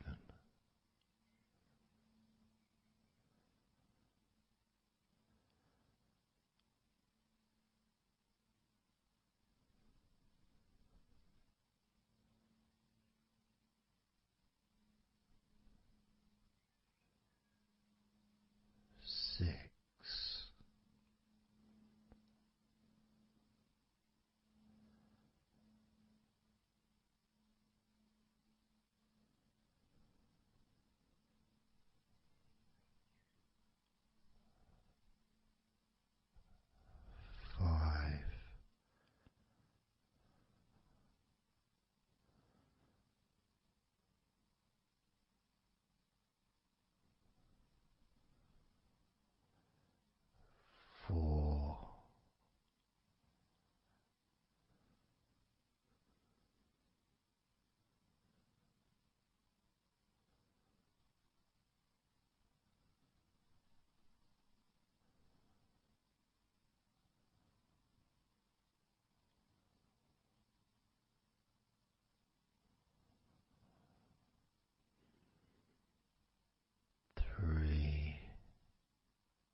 as you now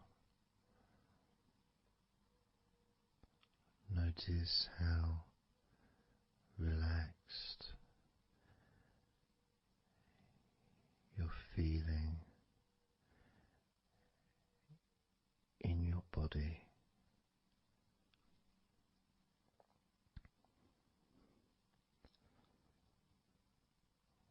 We're going to focus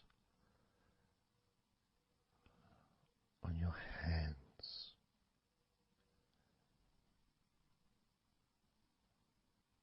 Because the more relaxed your hands are, the more relaxed your body and mind are.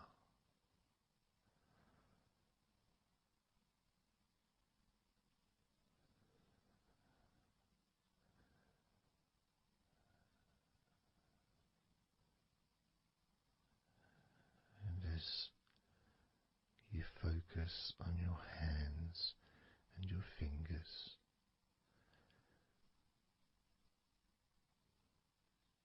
there's nothing needed to be done. There's no clenching of fists or tensing the fingers or anything like that.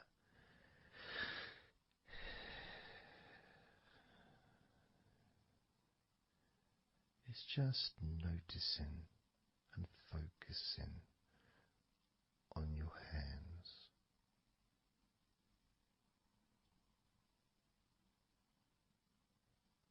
Noticing how they feel.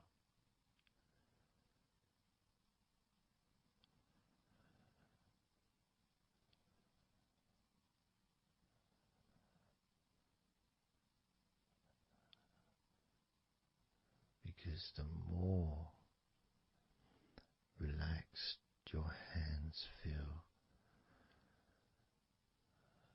the calmer your mind feels, and the more comfort you feel throughout your body.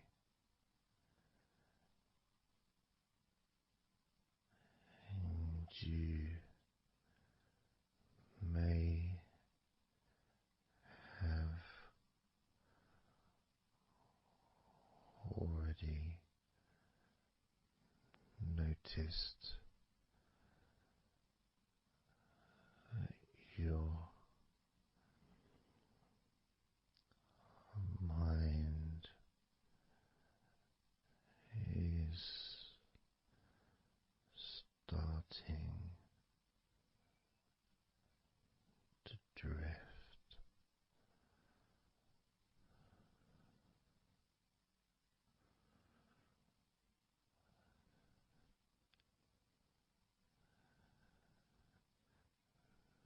Focusing just on your hands and fingers, allowing them to experience a real deepening of that relaxation in your hands and fingers.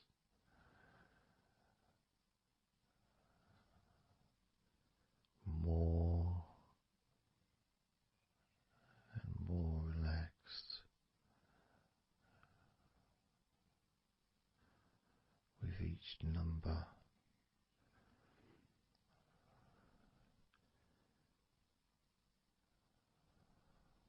From 8 down to 1. You can almost feel that healing and relaxing energy spreading into your hands and fingers, becoming even more relaxing with each number.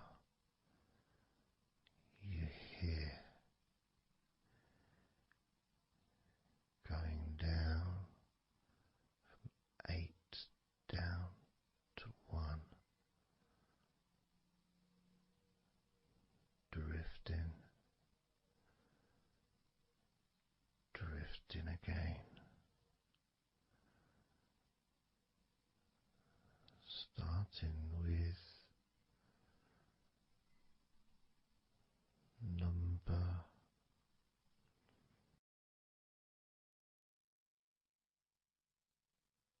8.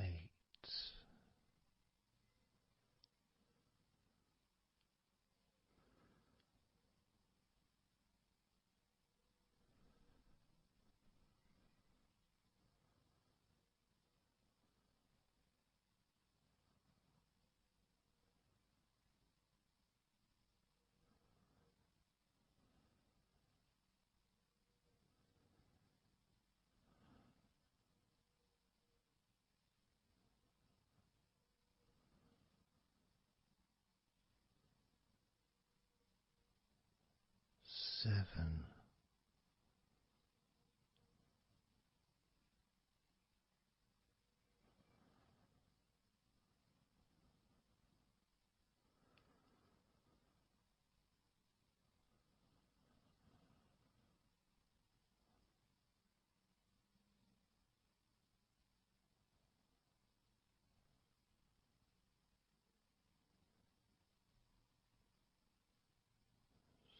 6.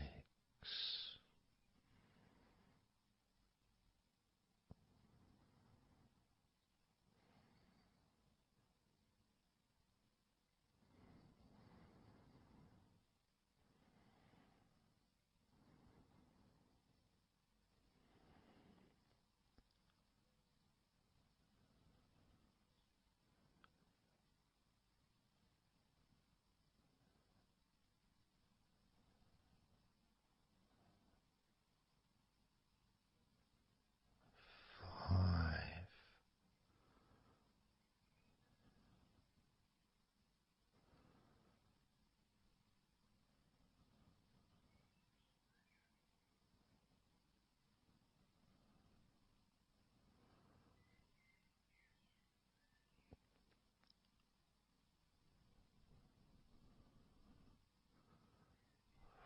4.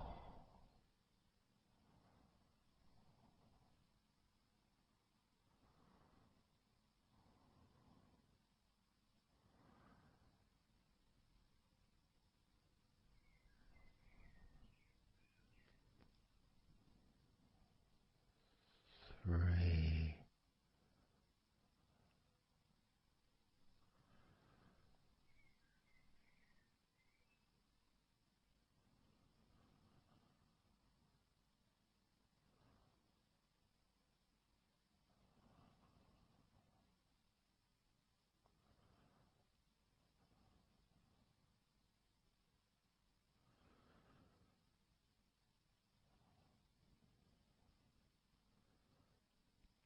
2. 1.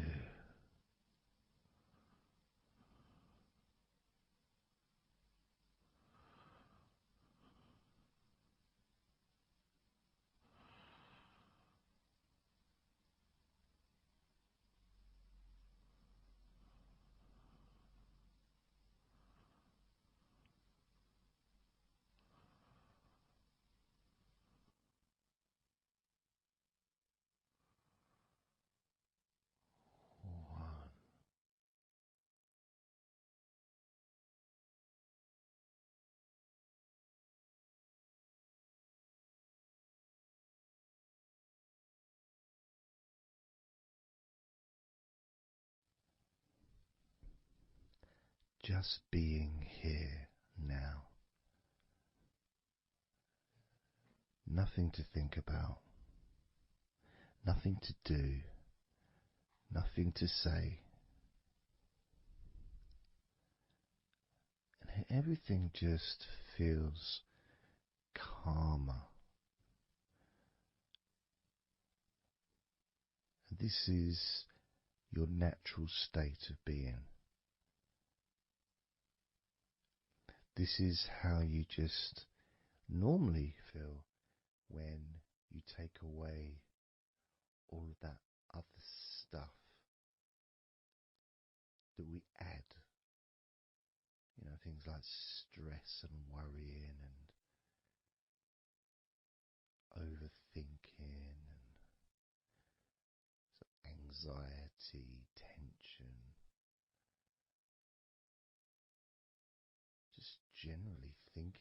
stuff, when you take that away, which is what we're doing now,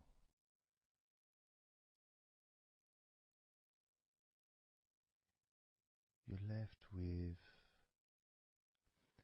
a real sense of peacefulness,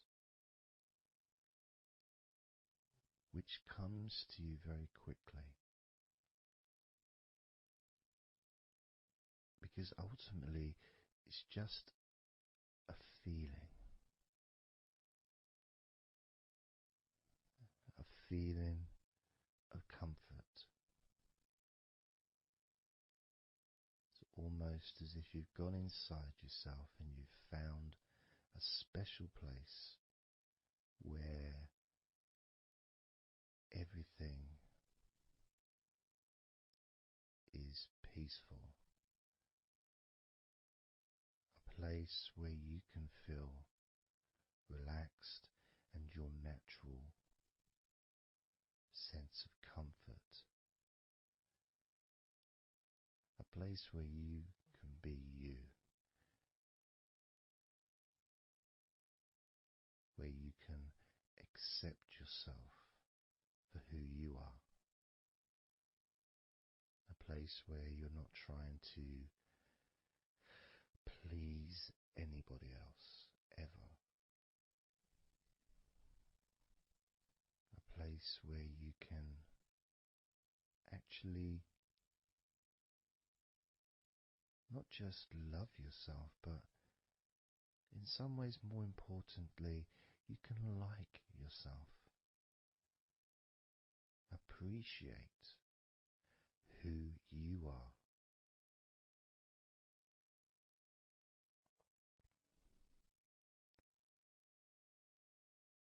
And that sense of gratitude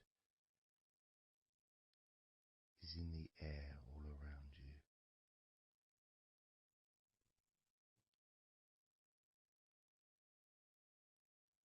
And that's also a place where you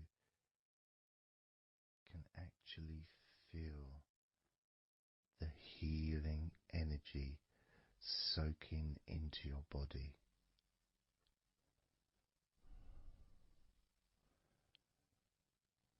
Healing energy soaking into your body. And that healing energy spreads through your veins, traveling to each and every single part of your body.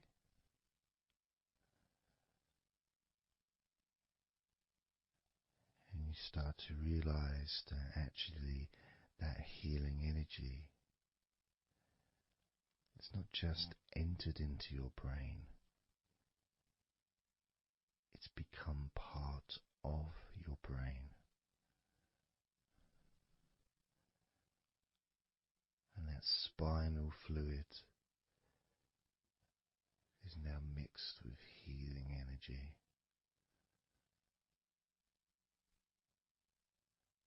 Not just allowing you to feel so much more relaxed and healthy in this moment, but also you start to realize that actually what's happening now with that healing, relaxing energy spreading through your body is actually changing your life. It's actually changing the way you're going to feel, not just now, but tomorrow and the next day, as your health improves. Not just your physical health, but your mental health. Things that used to bother you in the past, for some reason, no longer have the effect that they used to, because something has changed deep within you. Maybe things that used to cause you to feel anger no longer have that power to control you the way they seemed to be able to before.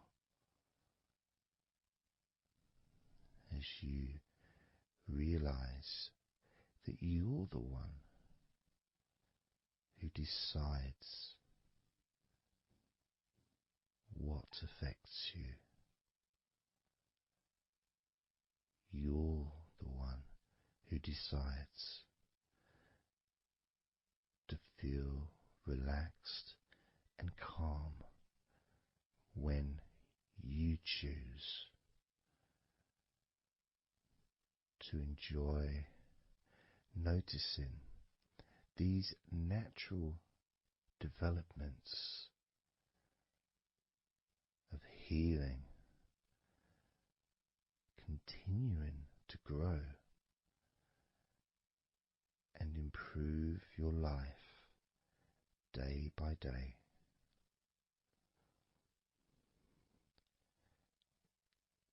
Including, of course, your ability to relax so much easier and sleeping is the most natural thing in the world to you, because falling asleep is something that you've done so many times in your life, and you know that you were born, as we all were, with the ability to fall asleep naturally. We were born with that ability to just drift off into a deep, healing sleep.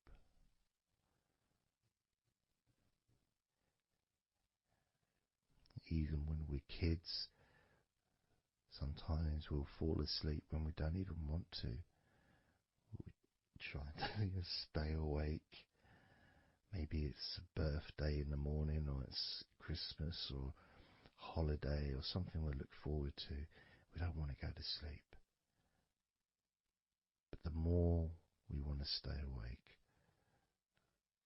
the more we just start to drift. And the more you fight drifting, the more you try and stop yourself from drifting asleep, the deeper and stronger that drifting becomes.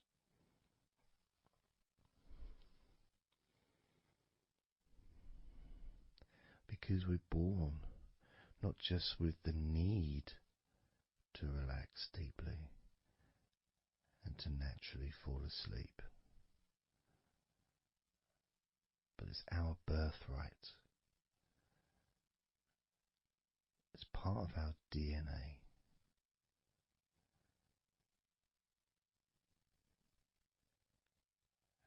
And sometimes as we get older in life, perhaps at times we have forgotten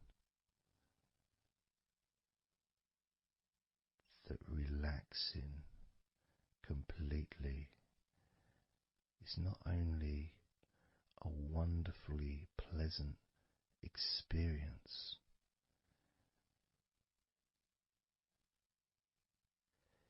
it's also really easy.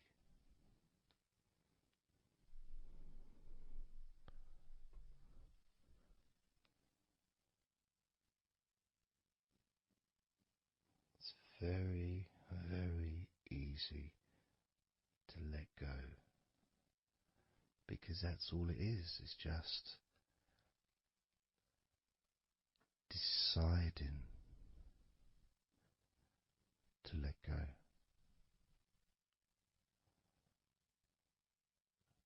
And when you press the play button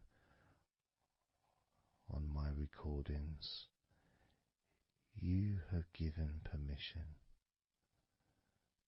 for my voice to relax you.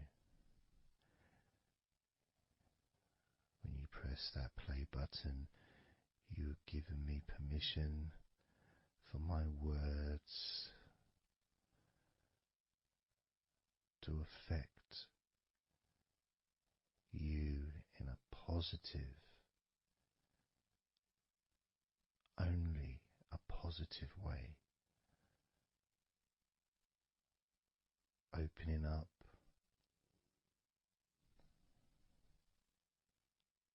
your mind to useful and healing suggestions that can have such an amazing effect on how you feel right now, as well as those changes that continue long after the recording ends, those changes within you that continue to flourish and grow, transforming your life in a positive, beautiful way, allowing you to move forward in your life in the direction that you choose for yourself.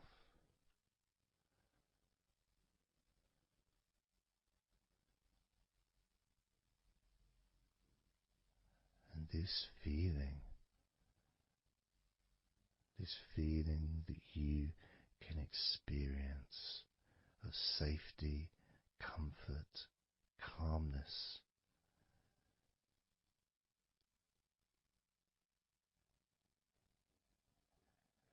just feels so nice.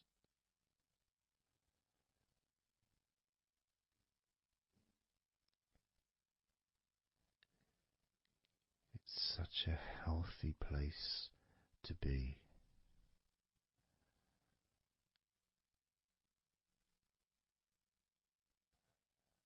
And that positivity grows within you.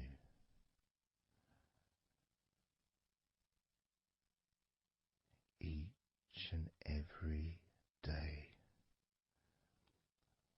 moving forward,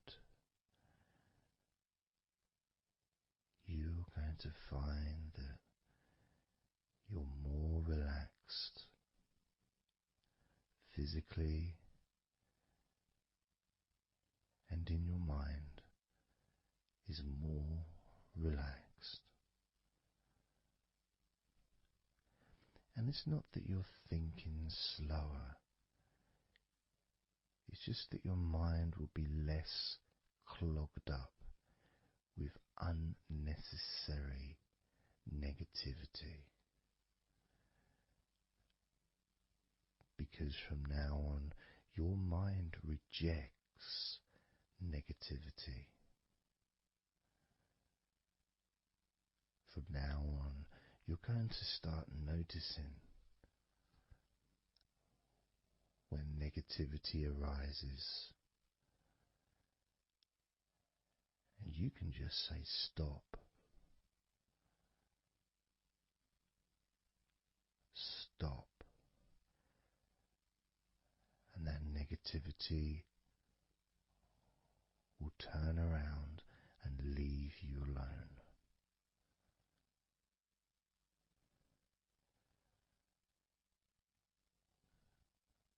Stop, and that negativity will disappear.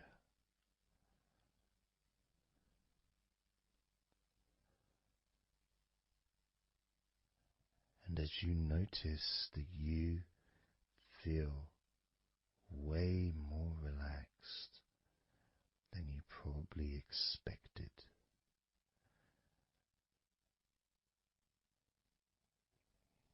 you can now congratulate yourself because you're the person that has done this. You are the one that has opened your mind up to the simple facts that you can feel more relaxed in your body and in your mind.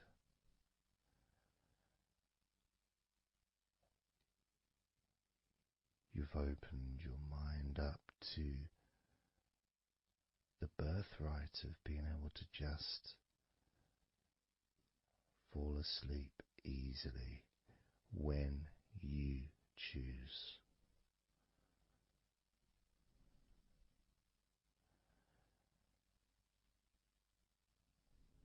And that's a nice feeling, don't you think? It feels nice, doesn't it? To feel calm with all that healing energy spreading through your body and your mind.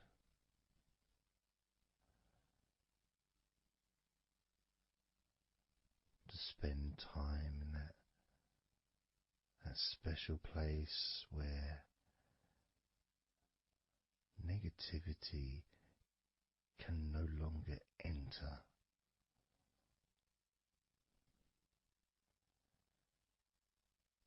Negativity is banned, it's barred, it's not allowed entry. It doesn't deserve to be here, it doesn't belong here. Negativity has no place in your life.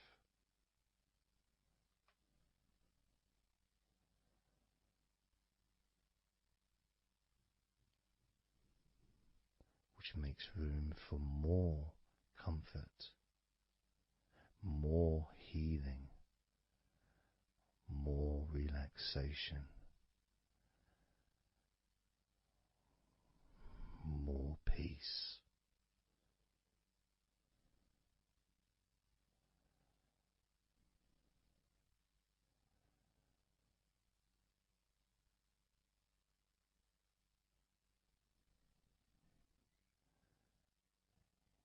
It feels nice, doesn't it?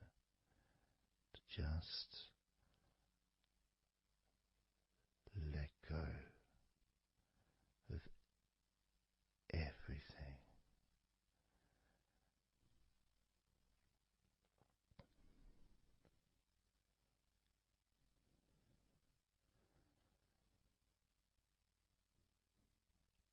And I'm going to count down now from 20 down to 1. You can continue to relax. If you choose, you can drift to sleep. With every number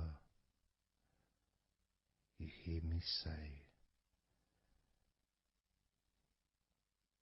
you can feel twice as relaxed.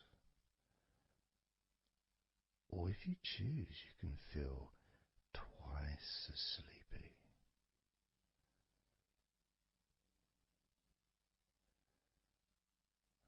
Now,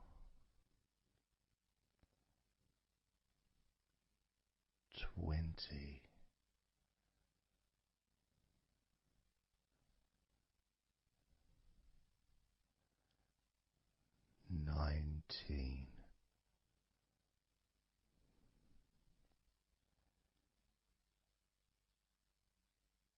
18,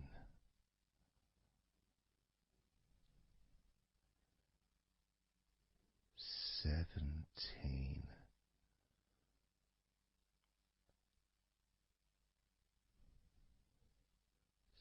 16,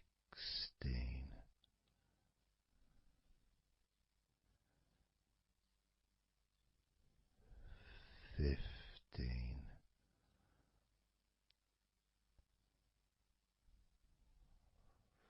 14,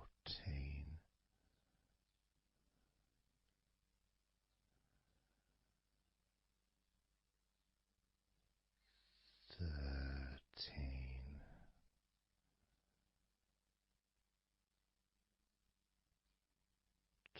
12,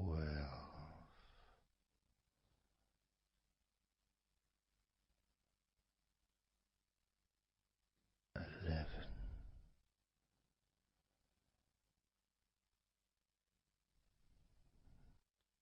10,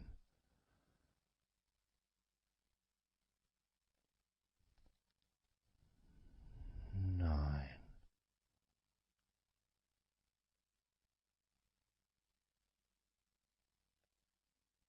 8,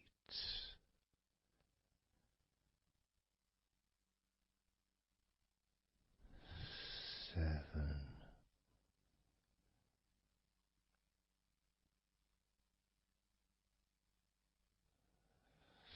6,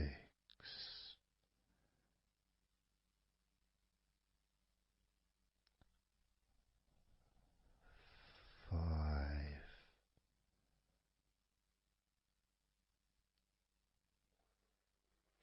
4,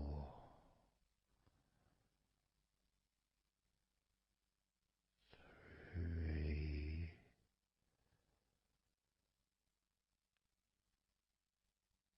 2,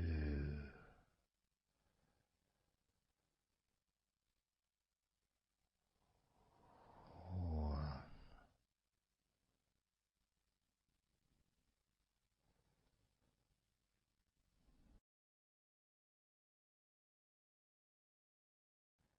This is your time to just take a break. Your time to relax, to allow your mind to slow down.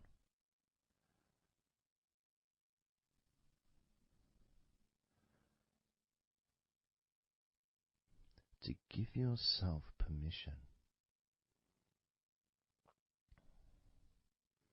to take a break from everything. And you're the only person that can make that decision.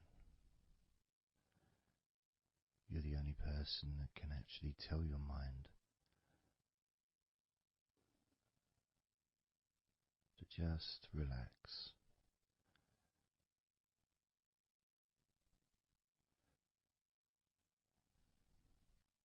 To just take some time off.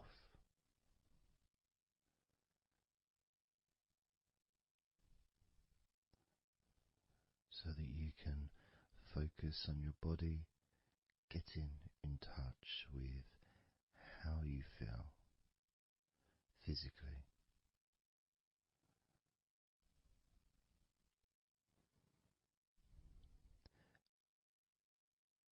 And in the process of this body scan, where you focus on different parts of your body,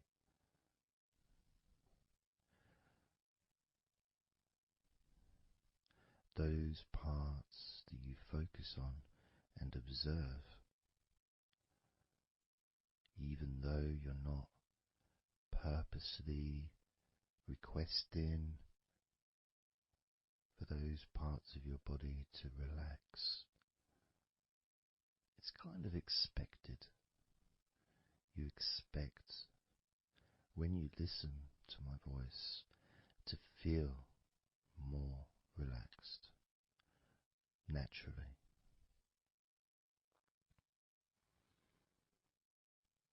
Because when you're listening to me,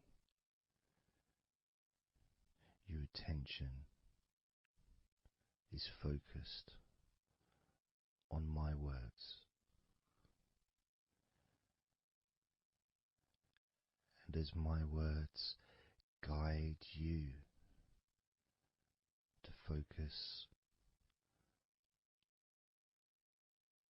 on those parts of your body, your focus increases,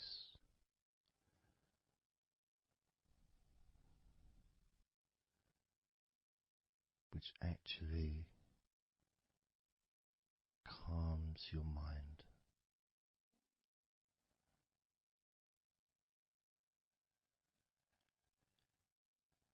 And when your mind calms down,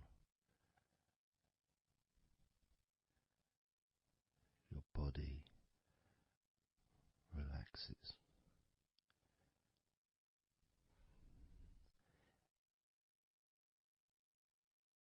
And when your body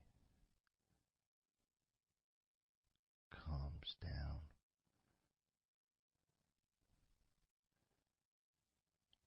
your mind relaxes.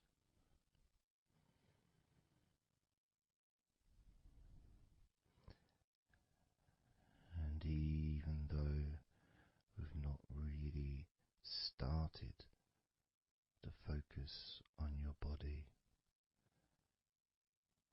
you can already feel that healing energy spreading through your body, pushing out stress and tension, healing all the parts of your body, including your skin, your bones, your blood, all of your organs inside your body, all of the muscles, all of the fat, all of everything, every hair on your body is filled with that healing energy.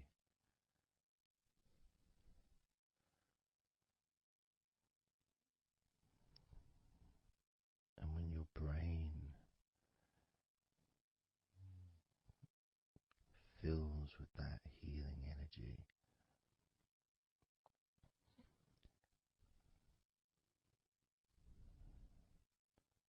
the feeling of comfort and relaxation increases.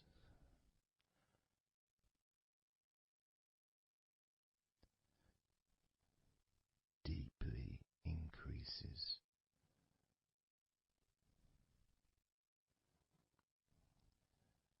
In a way that your mind starts to feel perhaps a bit drowsy,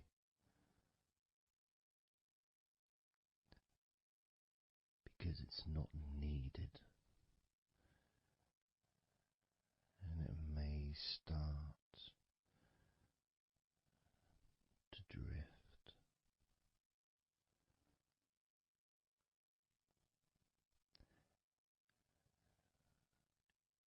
If that's what's needed. So if you're listening to this and what you need is deep relaxation, that's what you'll get. If what you need is to fall asleep naturally and easily as your mind drifts, that's also what will happen.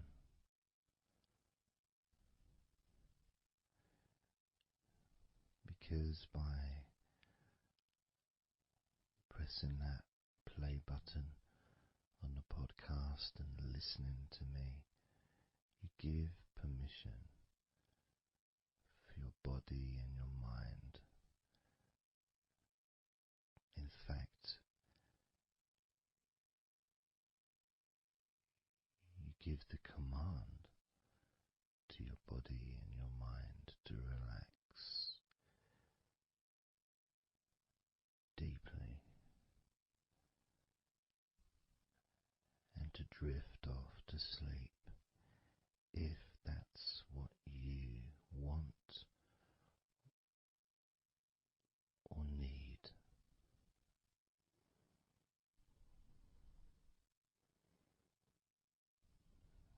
And as I focus on the different parts of your body, you may start to just drift, and then you come back again and you hear me talking, and I'm focusing on a different part of your body. And you may find yourself drifting, but you don't realize you're drifting until you stop drifting and you're alert again to my voice, focusing on a different part of your body starts to relax even deeper, because that drifting is basically you already in the sleep zone.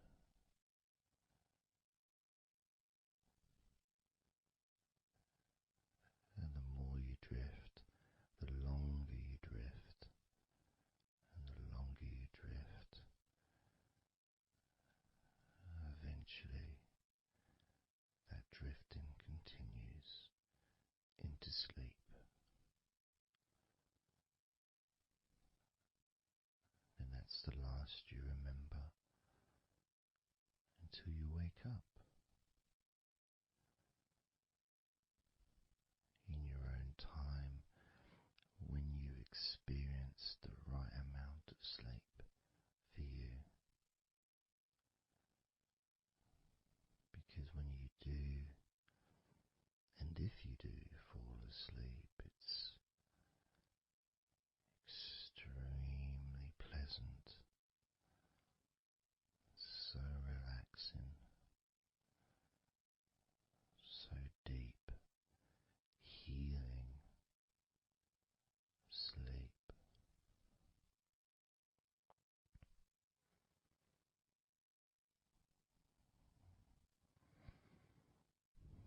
And it feels so nice to relax into your own body and mind as you feel that healing energy spreading through you, relaxing you so deeply,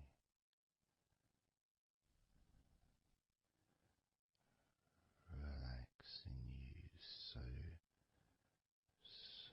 deeply.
let's focus again on parts of your body. Focusing this time on your forehead.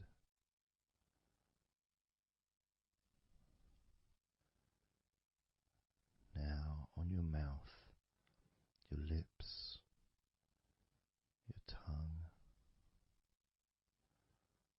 the whole of your mouth.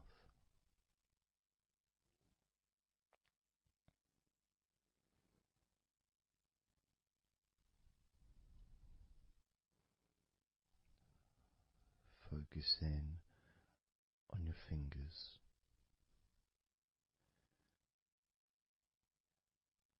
Maybe you could move your fingers a little bit so you can focus on each one individually.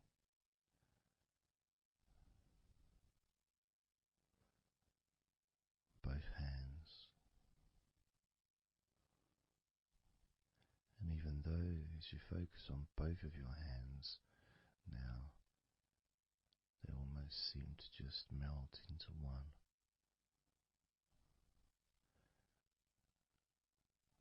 Where does your right hand start and your left hand end? It's almost as if they just mix together.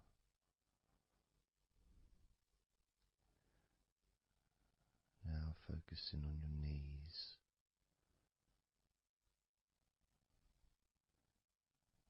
Just noticing how your knees feel.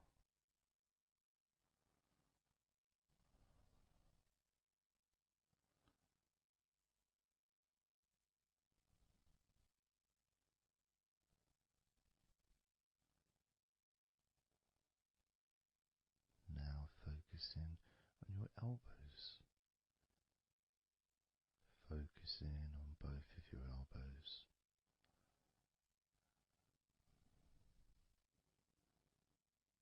Just observing the feeling of your elbows.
now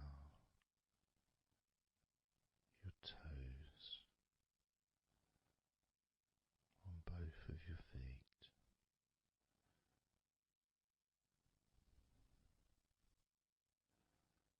Being aware of how your toes feel right now.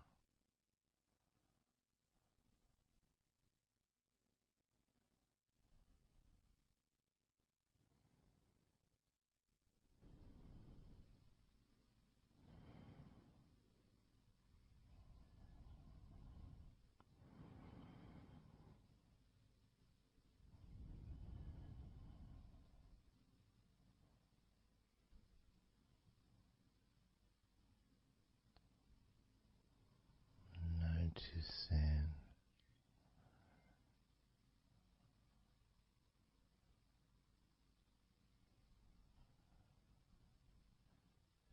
how your entire body feels.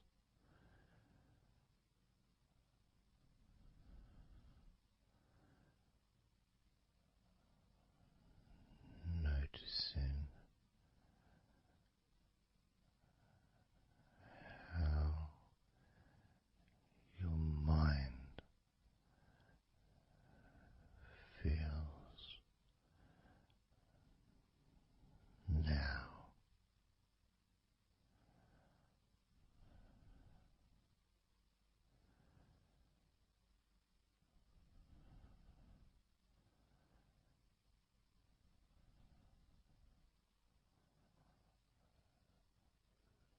Letting go.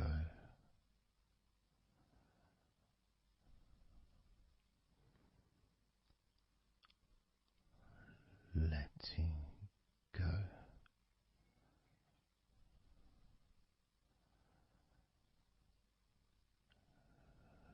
Letting go of everything.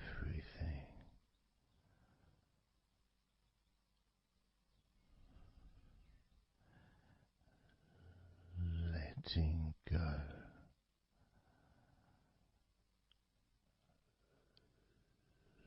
Letting go.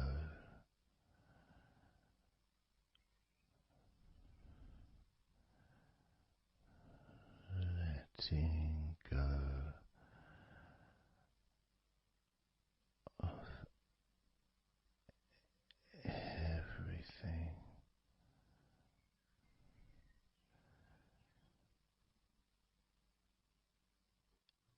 Everything.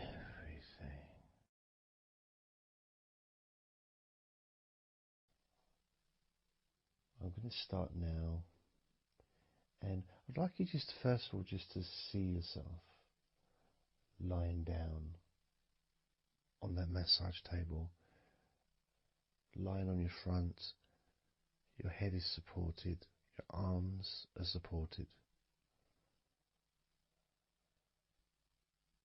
and you feel comfortable, and breathing is really easy, and you feel confident in how you look as well. So there's none of that issue of body problems or shyness, because I'm a professional and this is a therapy session. So none of that stuff matters whatsoever. This is about you. This is about how you feel and how you can enjoy that sense of comfort and relaxation that comes from letting go and allowing my hands and my fingers to relax you by massaging your body.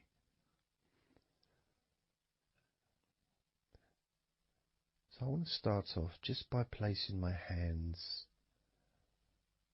on the back of your head, just gently, just so you can feel what my hands feel like really on you. So you can maybe feel the warmth of my hands on the back of your head. And I'll move my hands to the side of your head, not pressing, but just holding them there very gently. Maybe over your ears and a little bit on your face, just so you can feel my hands, so you can become accustomed to them.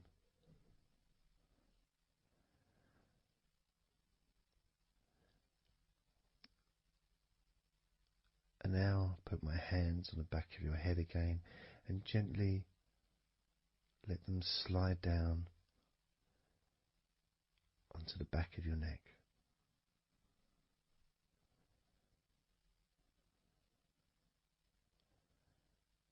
You can feel my hands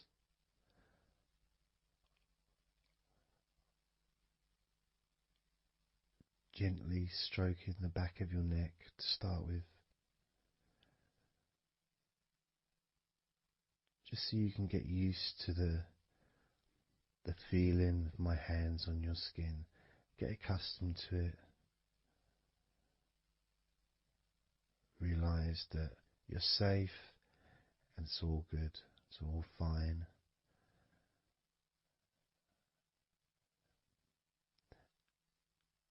And I'm going to start gently massaging the muscles in the back of your neck.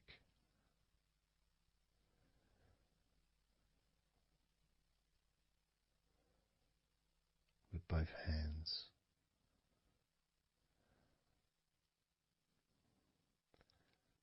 Now this is a very trusting situation really, because our necks are so fragile, and to have someone have their hands around your neck in that way can sometimes be problematic for people, which is why massages are quite good, because it allows you to relax and to get in touch with trust, to feel peaceful and calm.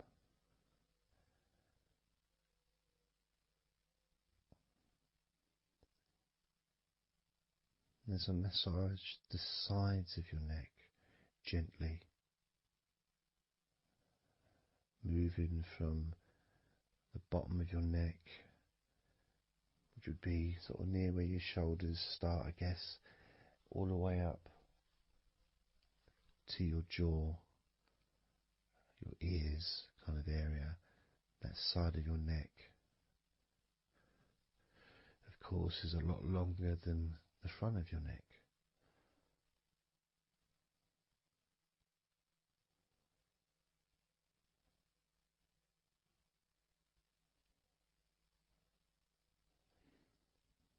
And then massaging the back of your neck, especially that area where perhaps we hold tension. And as that area is massaged, you can actually feel a sense of release in the back of your neck.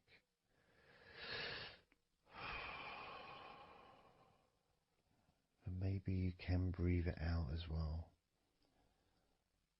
Notice how it feels. Notice how you feel.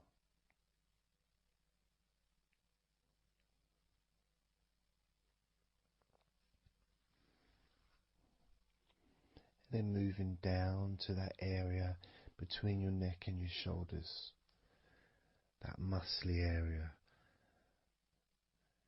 starting to massage that area on both sides. I mean, this would be the area that a lot of people would massage if they were going to give you like a shoulder massage. Even that's not technically the shoulders, but it's all the muscles that lead to the shoulders, from the neck. And again, that can hold tension and stress And when massaged, sometimes a nice deep massage is useful. And you decide how deep that massage is.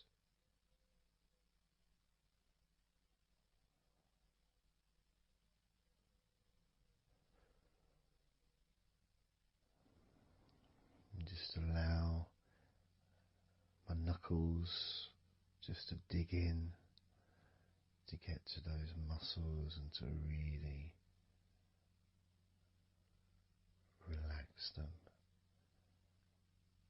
All the time being firm yet gentle with you.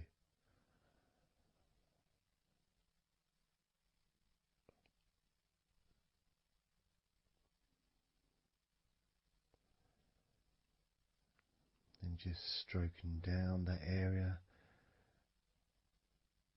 to your actual shoulders, moving to the muscles of your shoulders.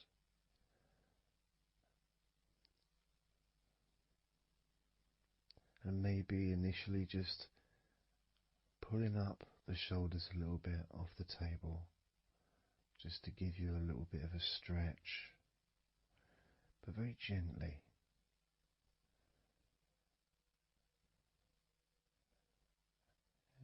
And you've got the muscles at the front of your shoulders, the sides and the back.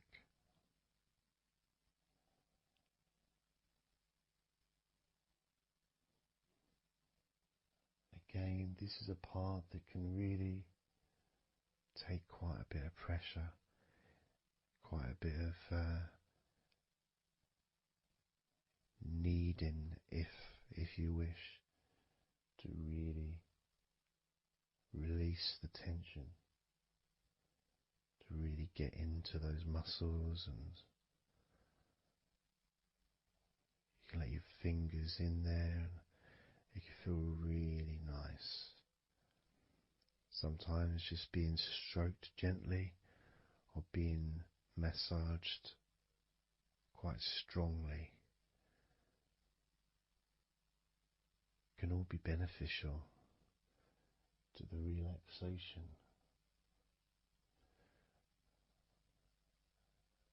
of the muscles in your shoulders.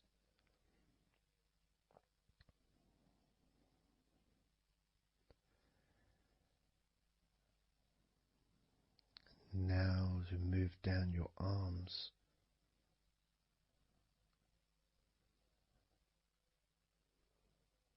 we'll do one arm at a time, starting with your right arm.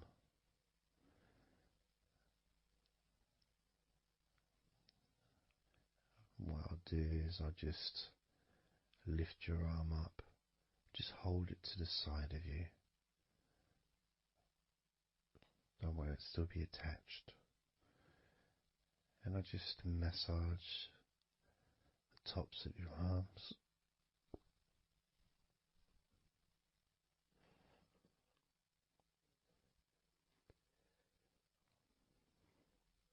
All the way down to your forearms, into your wrists.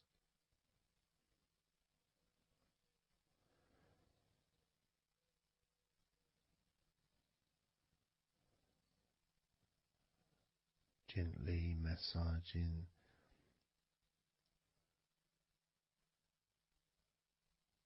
that part, the softer part, which is the under part of the arm, which leads to the crease in your elbow, the inside. It's much more sensitive skin.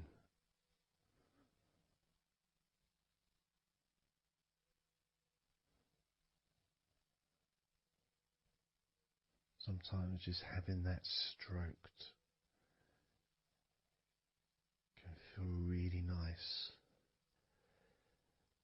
pleasurable and relaxing.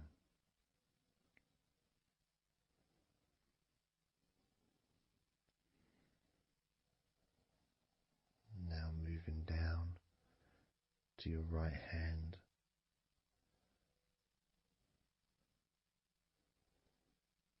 Just holding your hand both of my hands.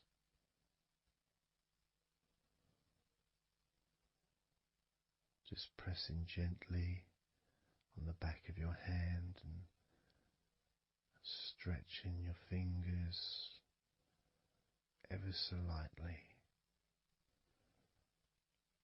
At the same time, pressing down and massaging each finger.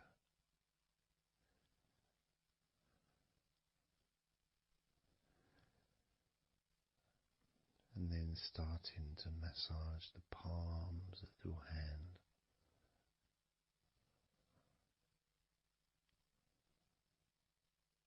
Just turning the hand gently, stretching it gently.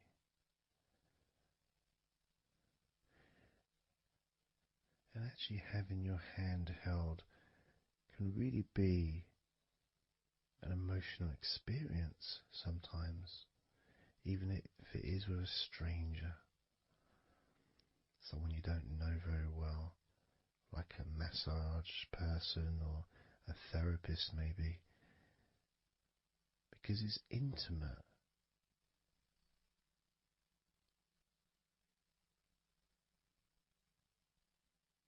And it can feel nice, and you can feel safe.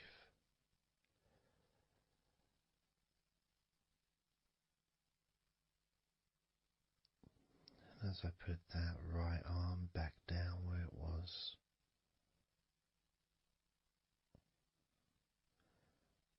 we're going to do the same with your left arm. Exactly the same. Massaging the muscles in your arm all the way down to your wrist. Stroking the inside of your arm.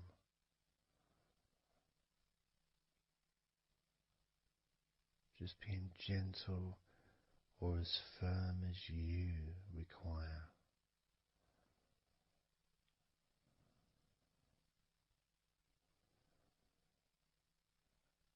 And then massaging your left hand.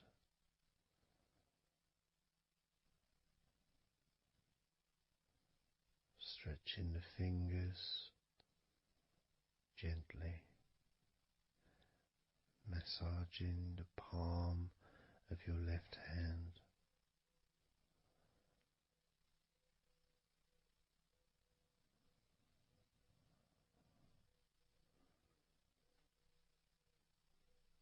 You can feel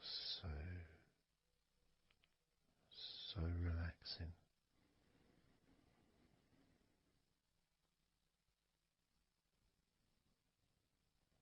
So comforting.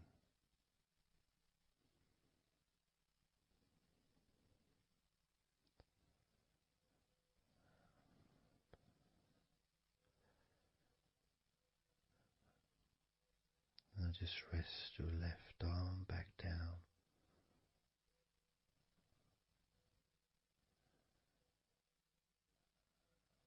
Start to massage your back, the biggest part of your body. Starting at the top, starting again where we already have been, that area at the top, in between your shoulders, near your neck, going back and massaging that area again, but this time moving downwards.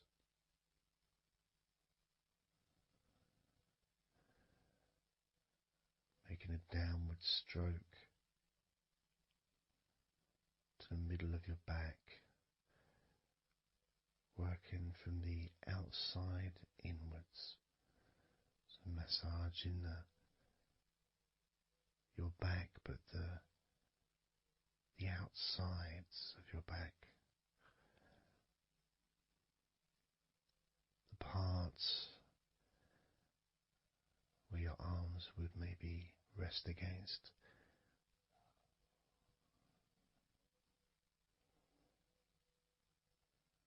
Almost almost the part that connects your front to your back.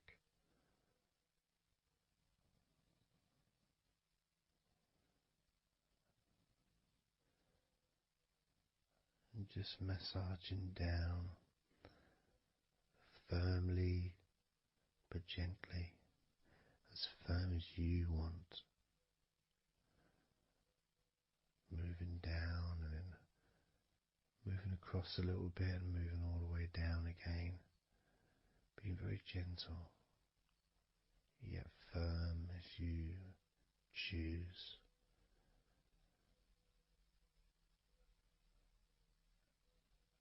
Eventually we get to the spine.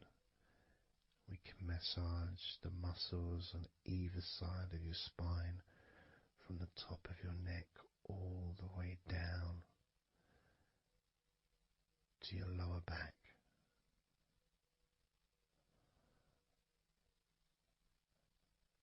We can do that a few times. Sometimes people would use the knuckle or the, two fingers and just go either side of the spine, almost just push down and go all the way down to the bottom of the spine. Each time releasing tension and opening up the body, stretching your body so that you feel more relaxed, but at the same time rejuvenated.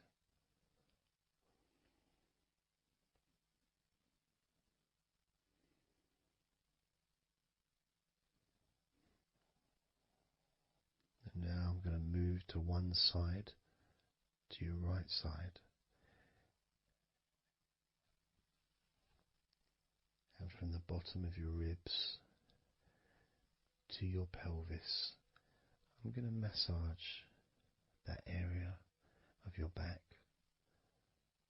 I'll stretch over the other side and I will pull the muscles gently and massage and push from one end, that side, all the way to my side, to the middle, in fact, to where your spine is, massaging that side of your spine, the opposite side to where I'm standing. It's almost like kneading bread. There's that big area which is firm, yet lots there to massage.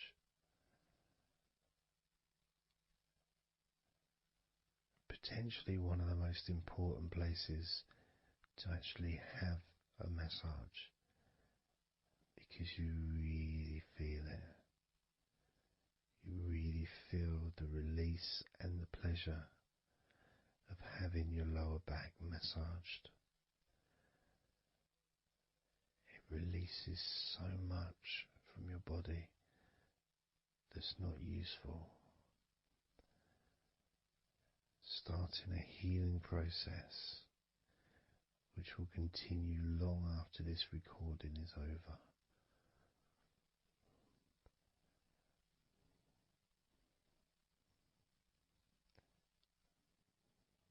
And massaging this part of your body not only feels really good for you, but it's actually fun to do, because it is, as I said, like kneading bread.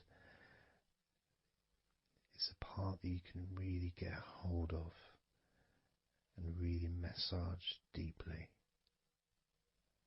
if that's your choice.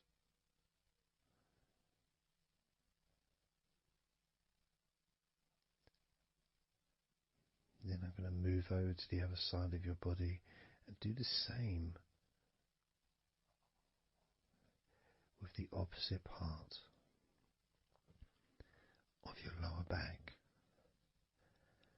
kneading and massaging from your sides all the way to the middle of your back where your spine is. pressing and kneading,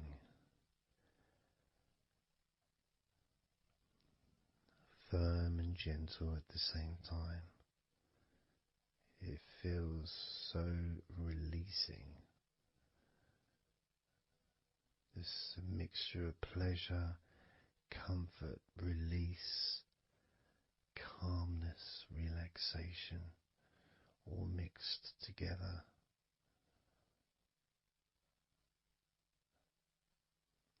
Plus there's that feeling from your stomach as it's being stretched. Even though you're on your stomach now, you can feel it being stretched because that whole area is connected to your stomach.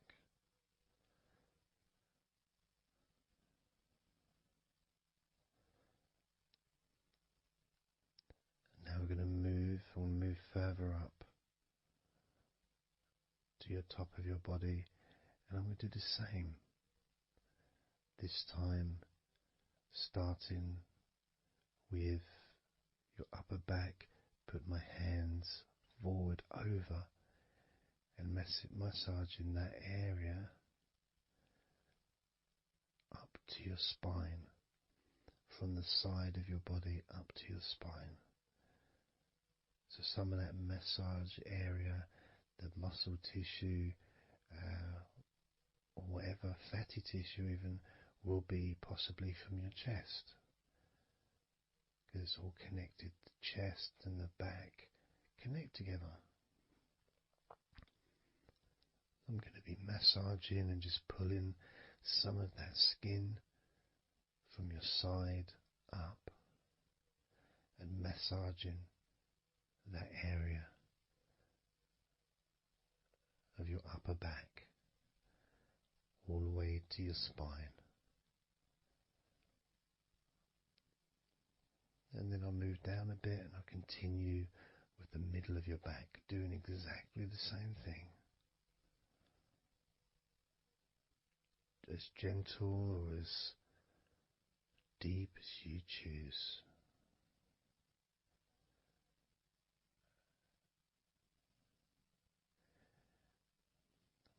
Now I'll move the other side again and do the exact same thing with the top of your back on the other side, from pretty much underneath your arm area really,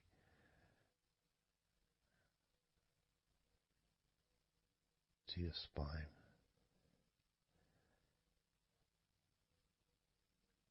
And then continuing that all the way down, including your middle of your back.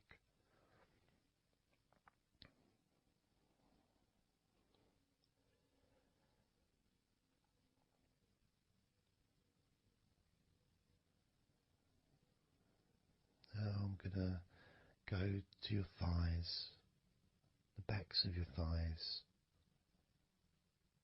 and the sides of your thighs. Starting with your right leg,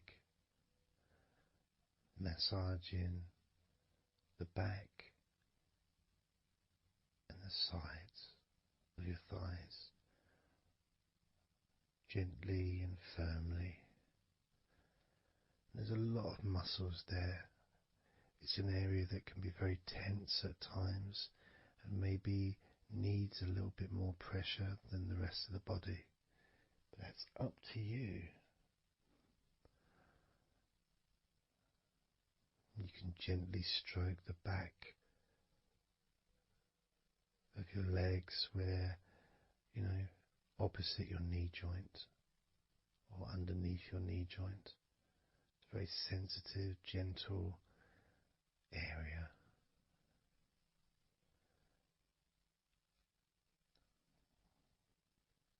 And working down to your calf muscles,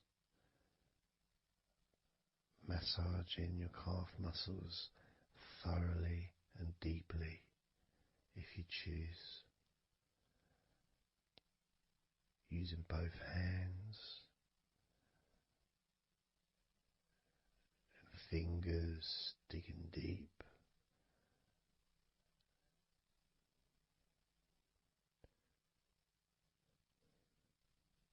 to your ankles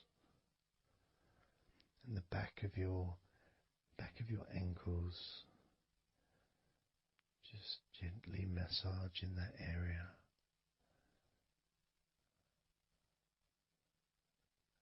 Maybe lifting the leg and stretching it a little bit.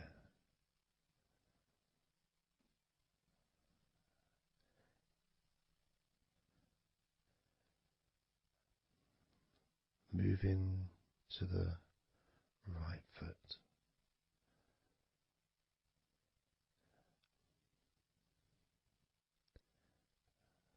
Massaging the bottom of your feet and the sides of your feet.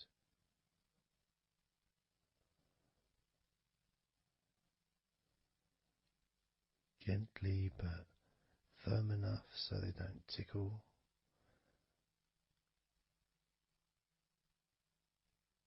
And just allow the pleasure that you get from having your feet massaged to just overtake you. As I continue to massage your feet, the bottoms of your feet, the sides, your arches, your heel. You can put a lot of pressure into your heel and it feels amazing. Yet the arches need to be a bit more gentle. Stretching your toes gently and massaging the bottoms of your toes with my fingers, each one individually.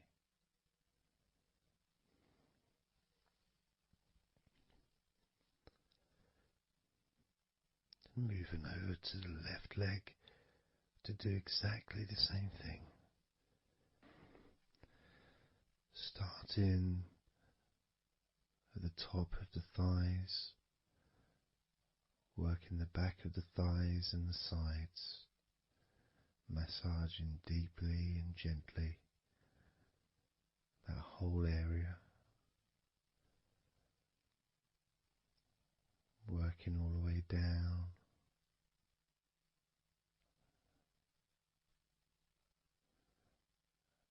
And this is an area that maybe you could like to spend more time relaxing and massaging. So perhaps if you wanted, I could make a future recording where I spend more time on one particular area.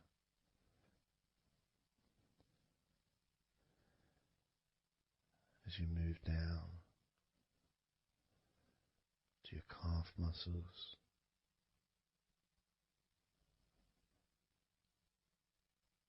massaging your calf muscles firmly and gently.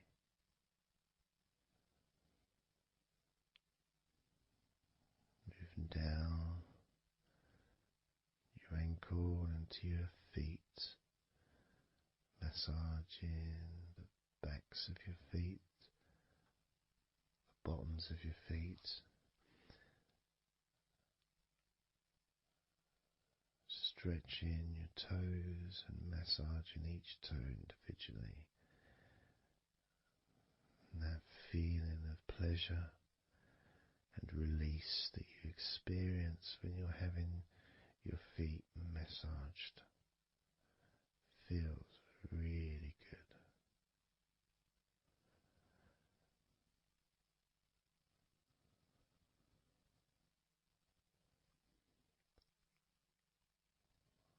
Now, as you turn over in your mind, laying on your back,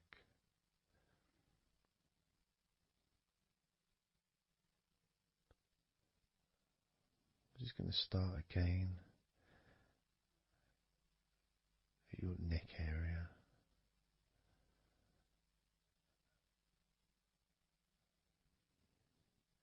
and your shoulders, just to get back in touch with that area.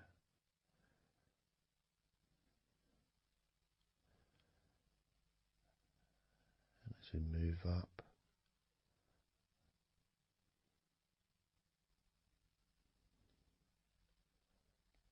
I can clean my hands, make them all fresh, because now I'm going to massage your face gently.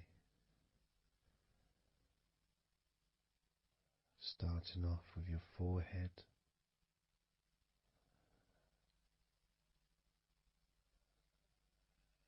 your eyes are closed, and I can just stretch your eyes a little bit, pushing up on your eyebrows.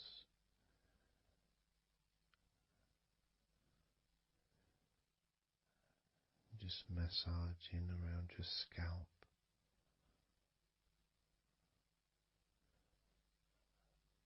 Massaging down your cheeks, around your ears, into your jaw, gently.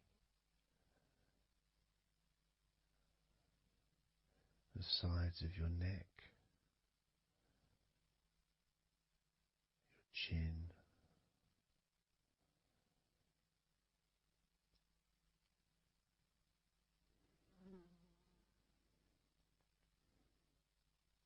then just moving down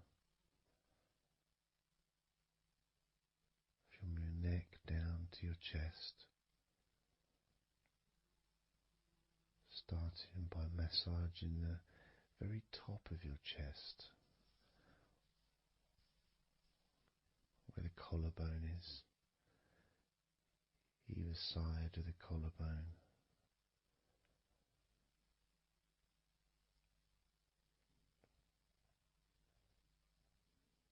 And then just massaging the whole of the chest.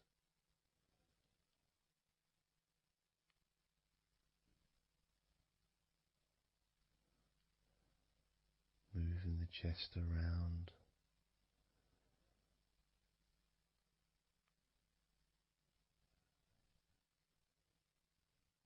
Because it's quite a large area, you can move from one side to the next. Moving my hands from underneath pretty much where your arms are,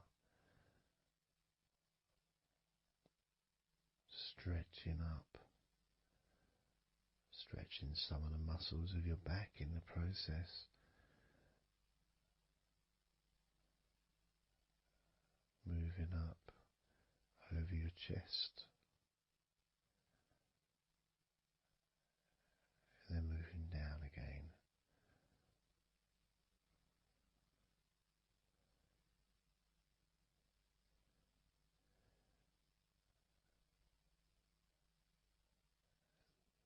Then allowing my hands to just massage gently and slide down towards your stomach, starting in the middle of your chest. And then gradually my hands moving apart and massaging and sliding at the same time, moving down to just below your rib cage.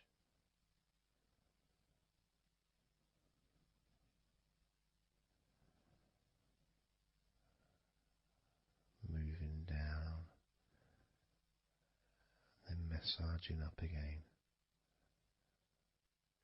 giving your chest all the attention that it needs to feel completely relaxed.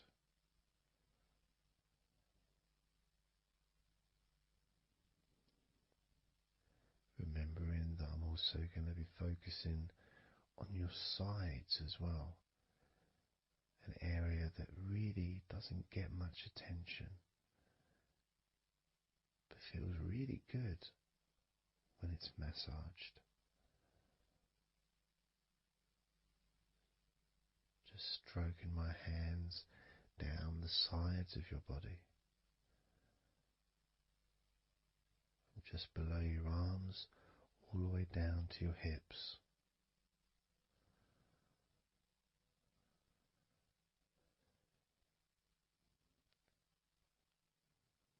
Now, moving to your stomach area, I'm going to stand one side of you like I did when I did your lower back. I'm going to do a similar process of just stretching the muscles from your side gently, massaging from one side to the next, moving that whole area from below your ribs all the way down to below your belly button.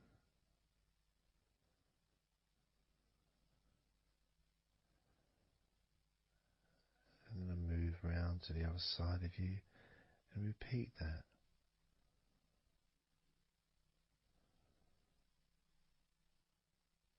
Process of relaxing deeply, calmly. You feel loose, you feel free. And there's something about having your stomach massaged that's different from any other part, because we do have a tendency of holding a different kind of stress in our stomachs that we may not be aware of.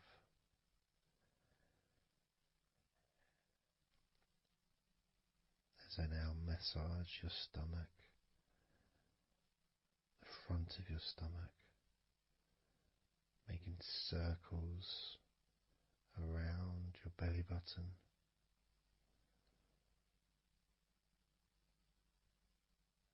and then going the other way around.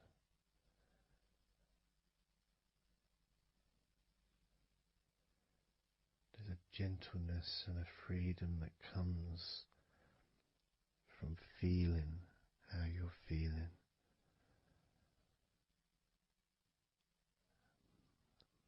As I now move down the tops of your thighs, the muscles, massaging them. And I can do this two legs at the same time, pressing down, massaging deeply those muscles in your thighs, the front of your thighs.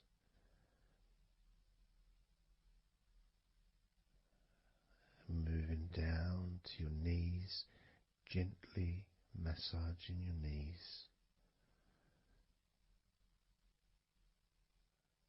Sliding down your shins, putting pressure on either side of your shin, gently, softly but firmly. Moving down to your ankles, stroking the tops of your feet.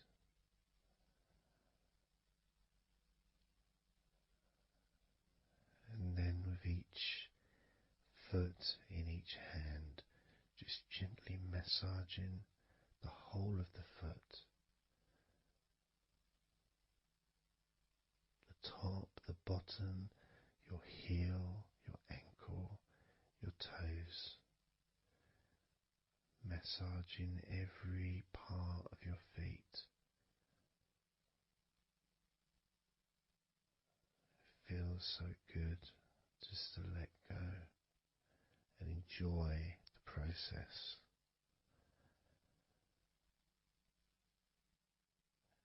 Enjoy feeling so deeply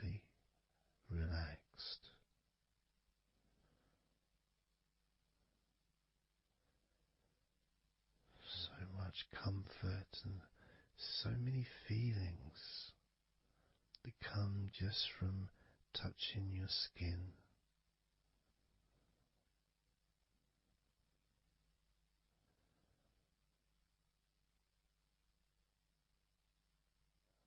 And you can just lie there for as long as you choose, enjoying the feeling of deep comfort from being massaged by me.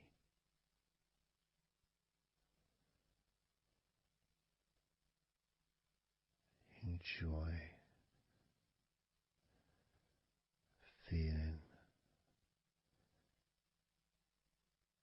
deeply relaxed.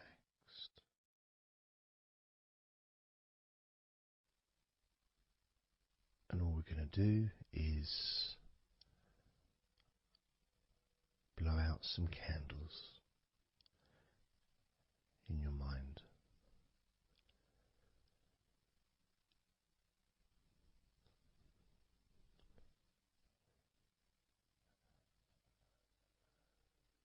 There are going to be 100 candles.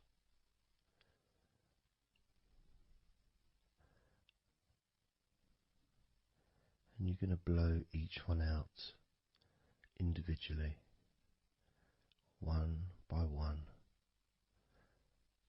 starting at 100 as I count down,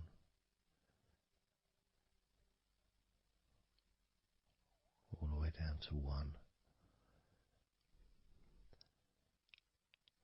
And each time I say a number,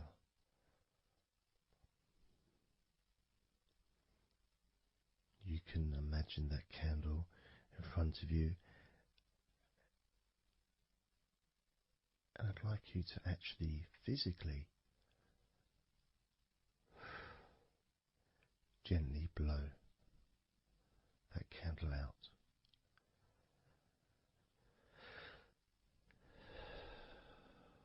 Just, so it's not a big blow, it's just a gentle, and that candle will extinguish. And then I'll say the next number as we move down, and you can just blow that one out as well.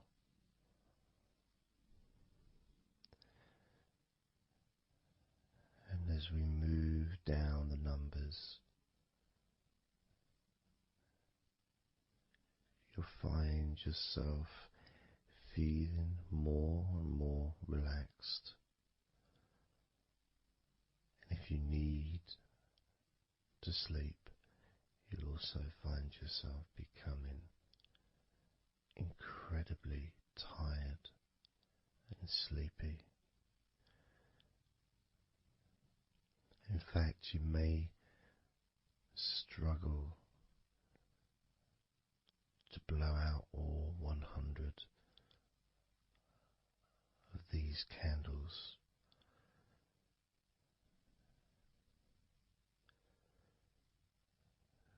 As you feel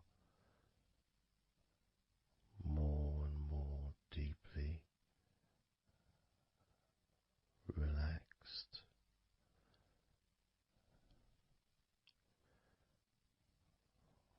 more and more deeply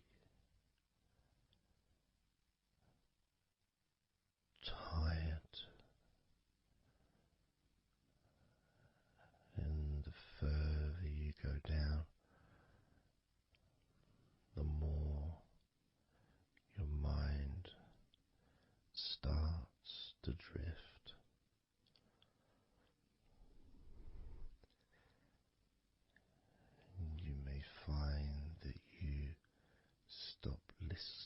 to me after a while.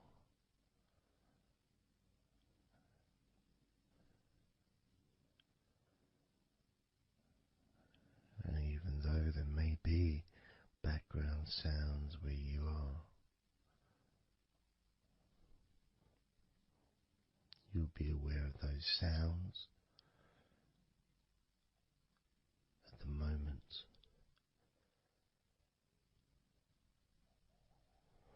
You may start to just not even notice them at all because they're unimportant.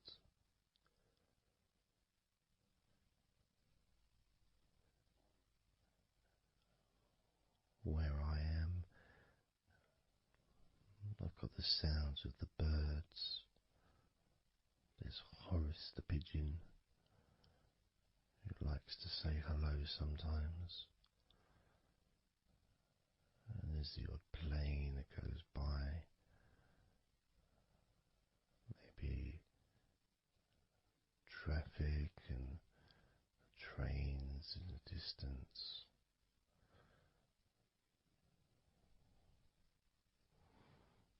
But none of that seems important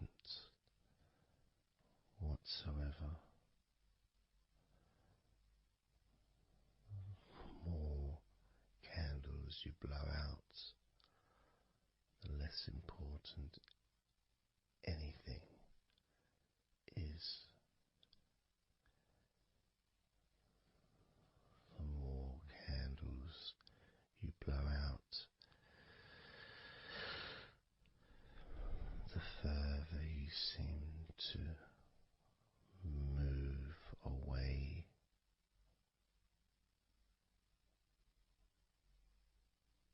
from sounds and from general day-to-day stuff. Seems to just move away on its own as you feel more calmer with every candle you blow out.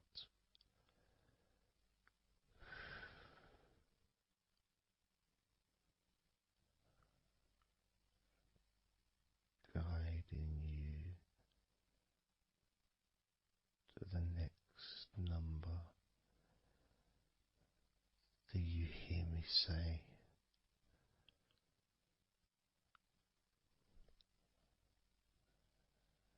And then you blow that candle out too.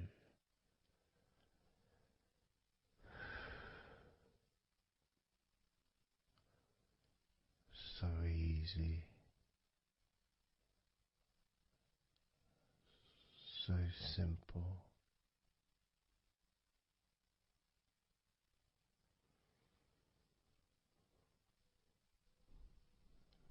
I'm going to start by introducing the first candle, which is 100. The first candle, which is 100.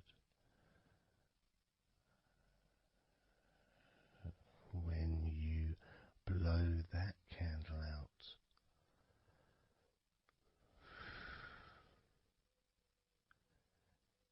you'll find immediately a slight change in how you feel.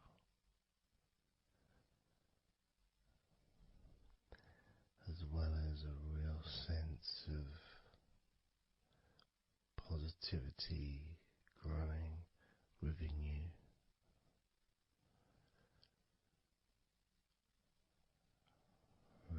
relaxation and sleepiness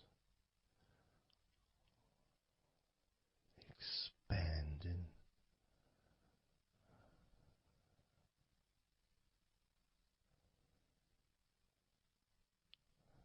Starting with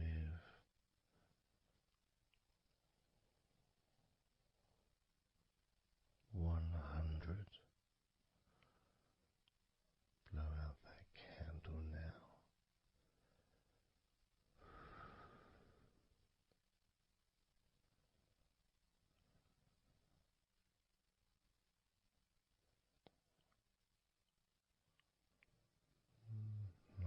99.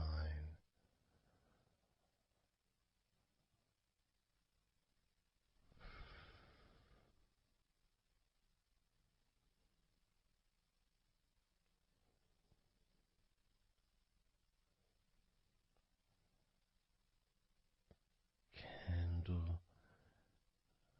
98.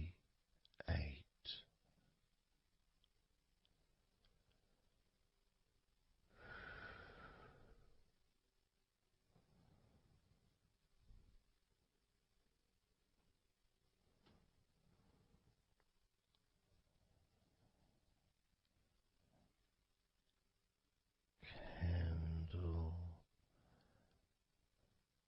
97.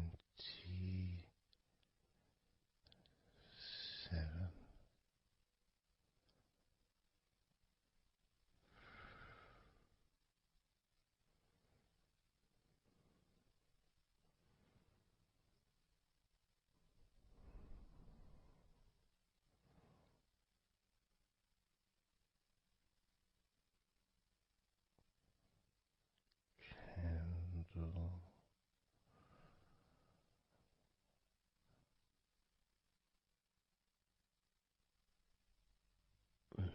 96.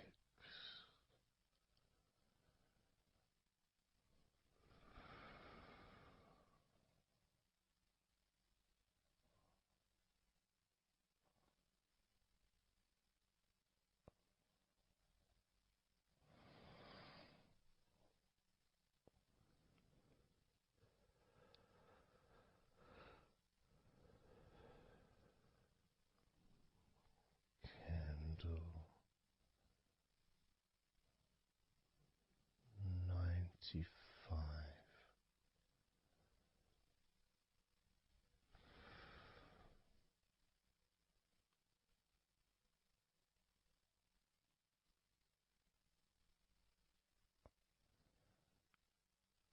Candle 94.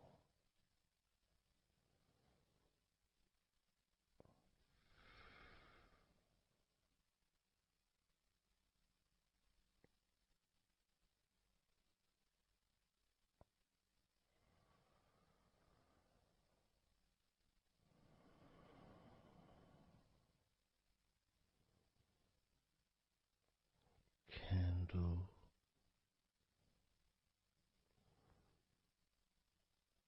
93.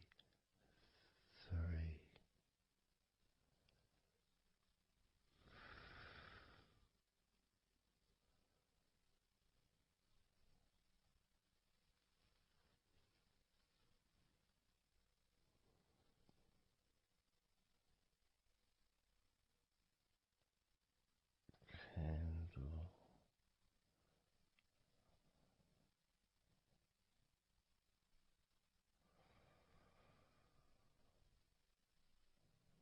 92.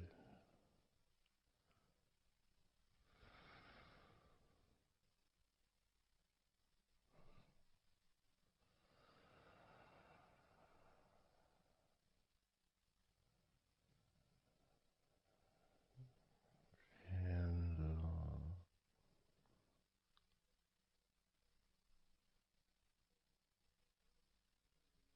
91.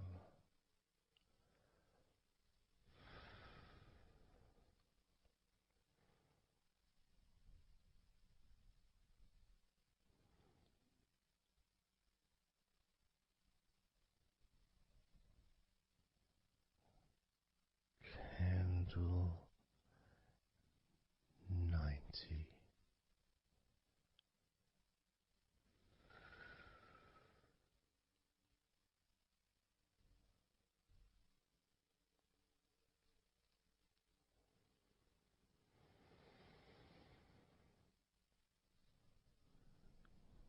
Candle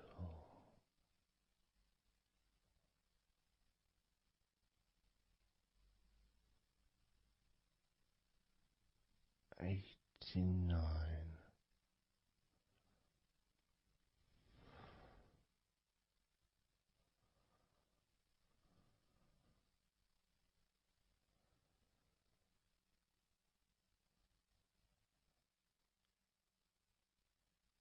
Candle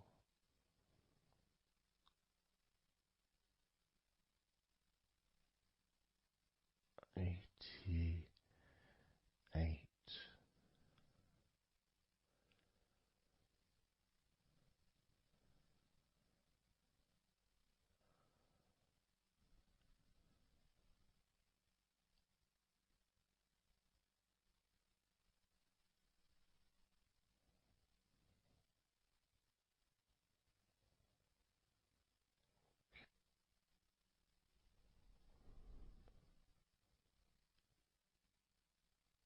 Candle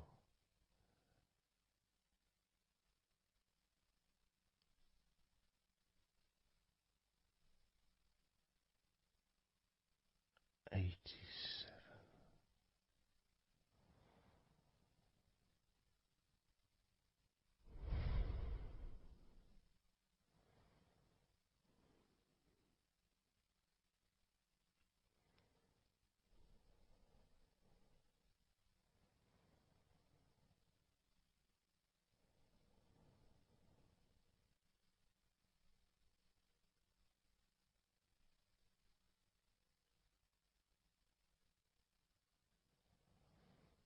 Candle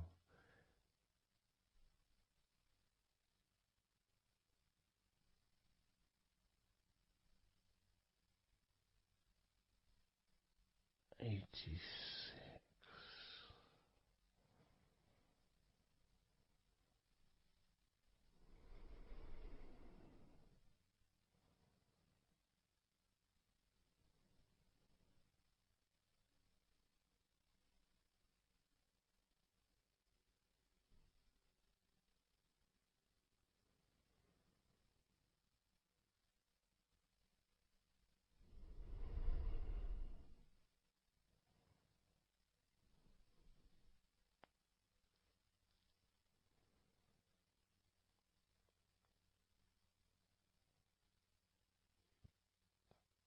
Candle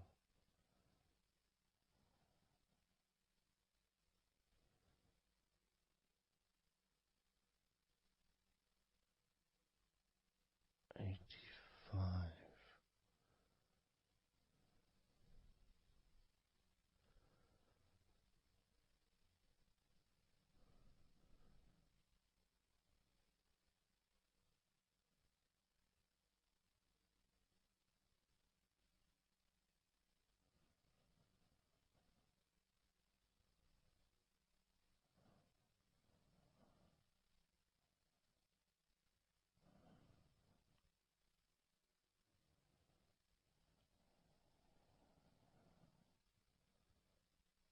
Candle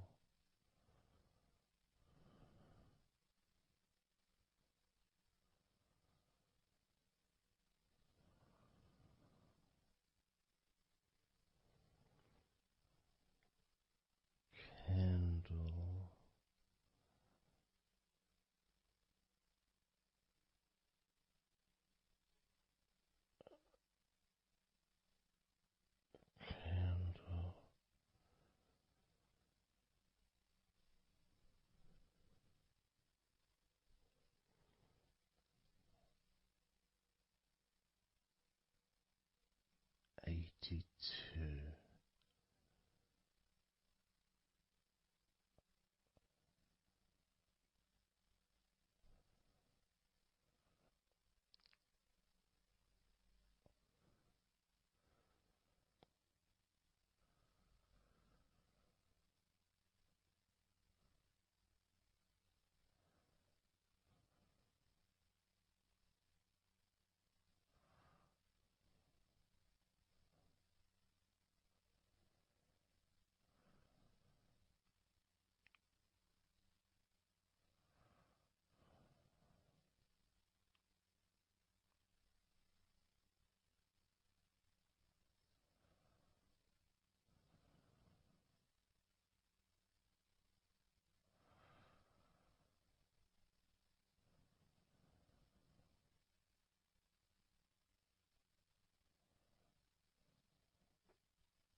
78.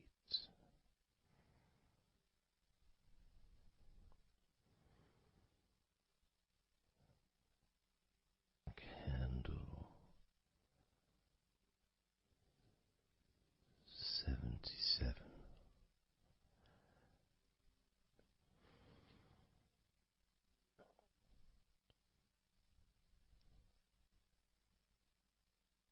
Candle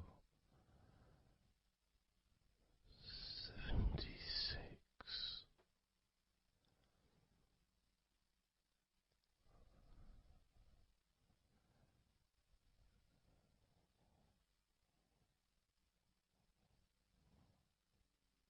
Candle 75.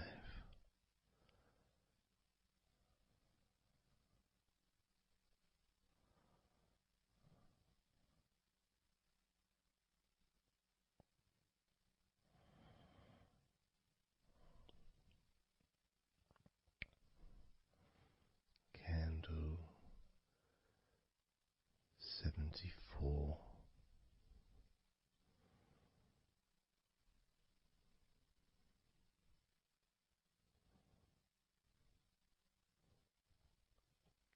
Candle 73.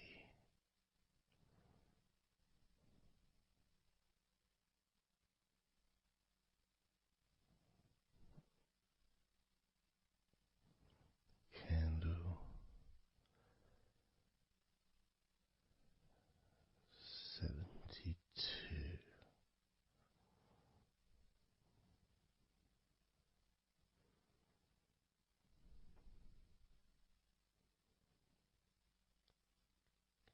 Candle 71.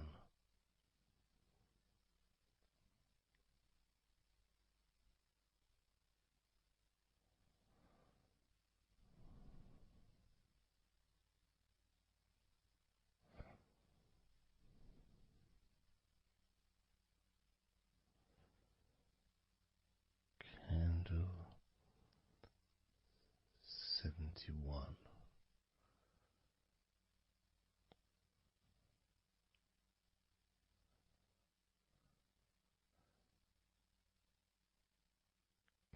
Candle 70.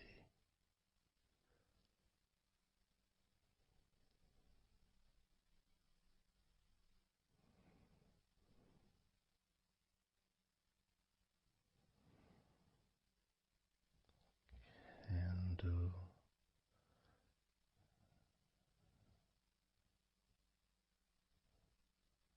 69.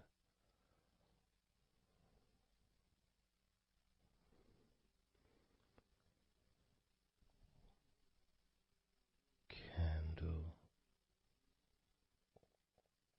68.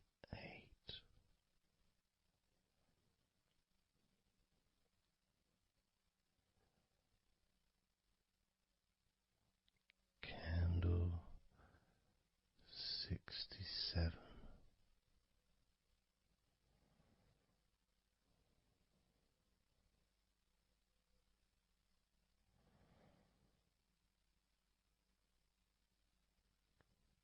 Candle 65.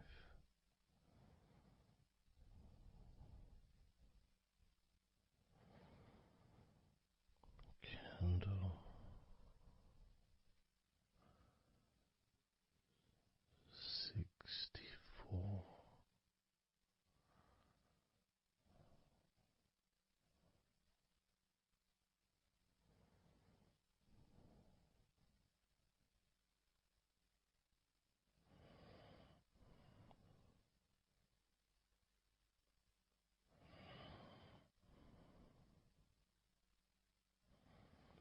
Candle 64.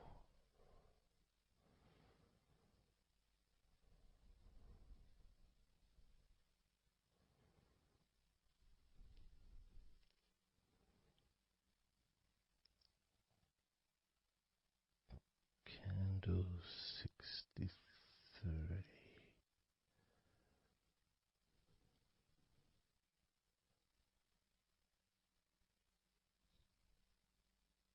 Candle 62.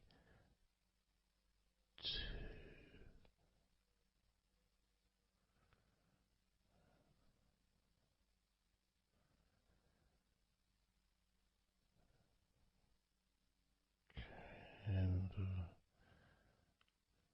61.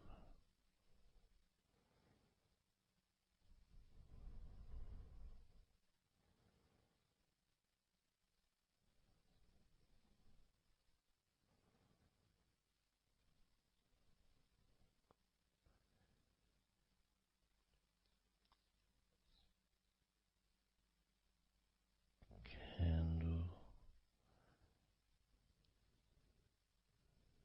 60.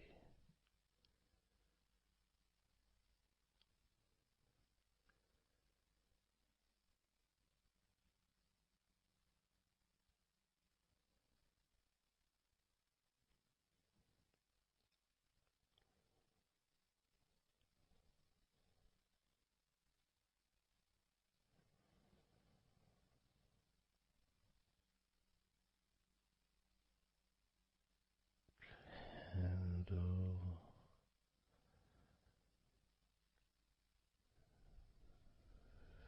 59.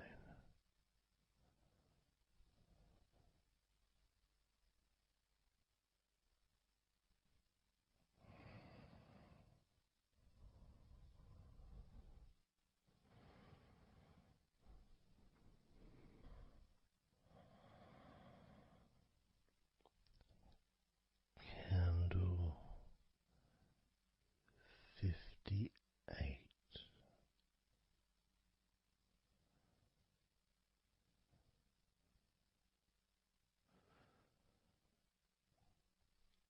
Candle 57.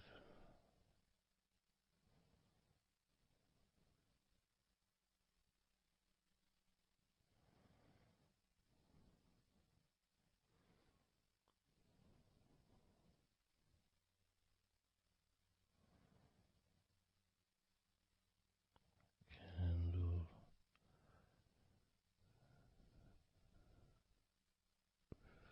56.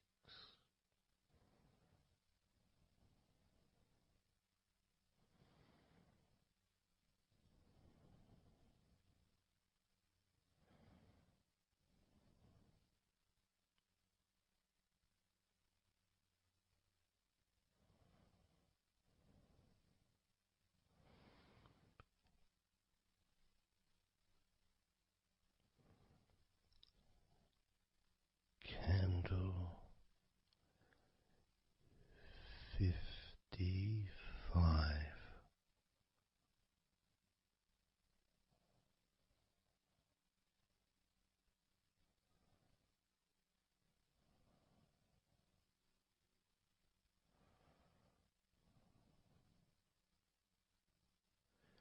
Candle 54.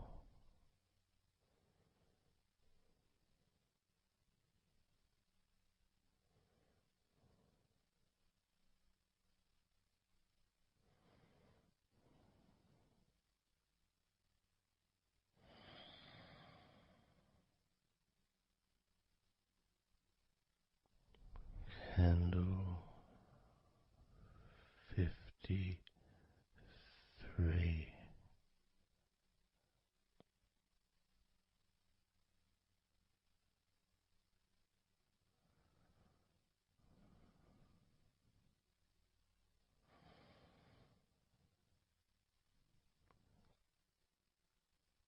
Candle 52.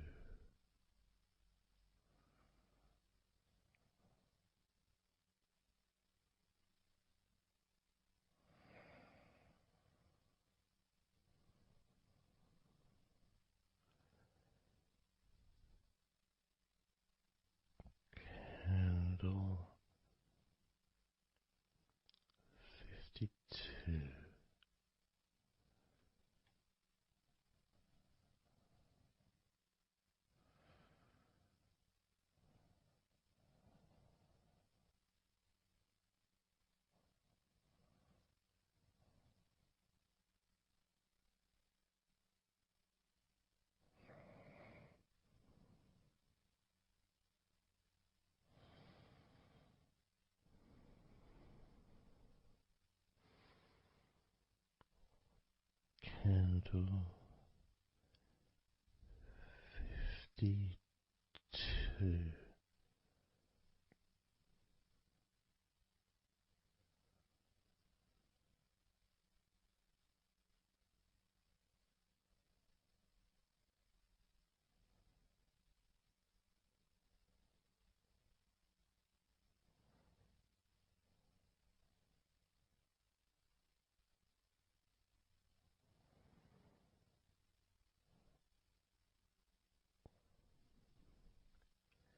Candle 51.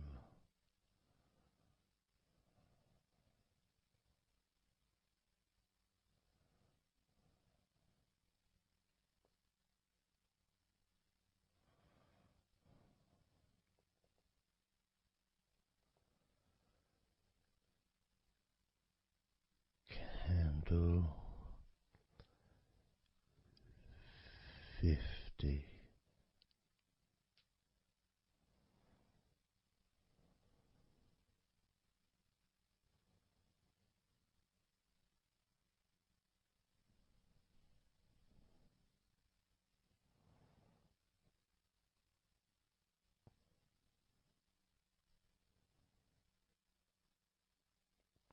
Candle 49.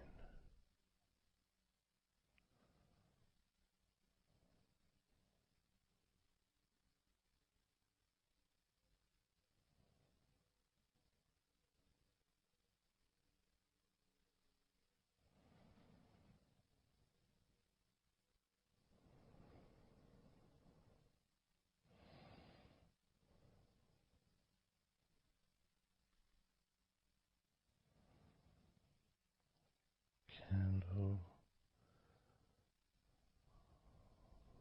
48.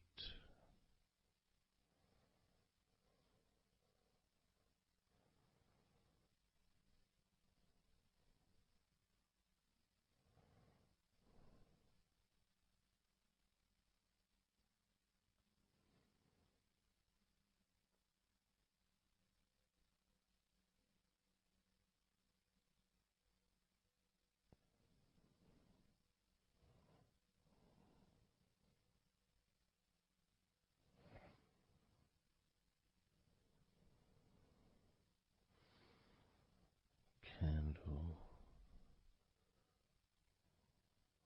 47.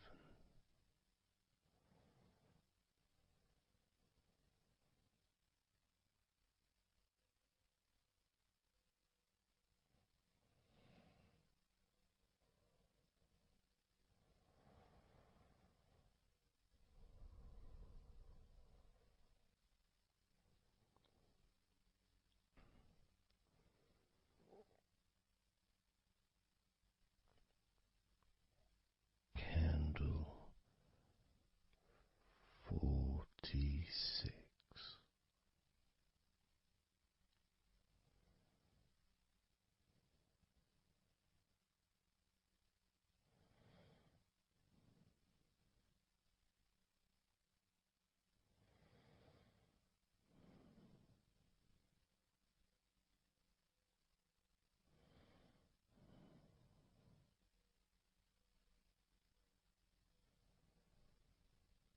Candle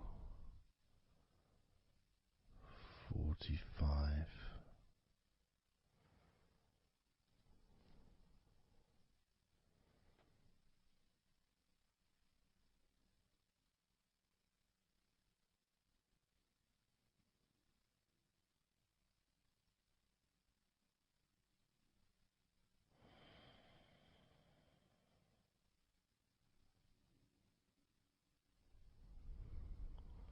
Candle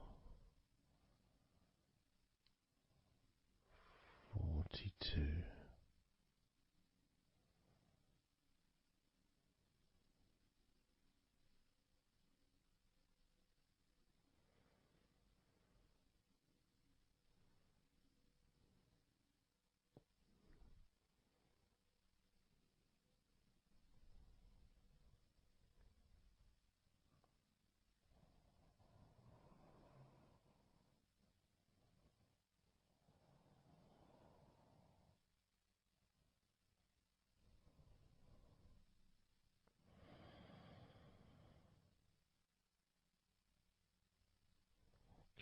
candle 41.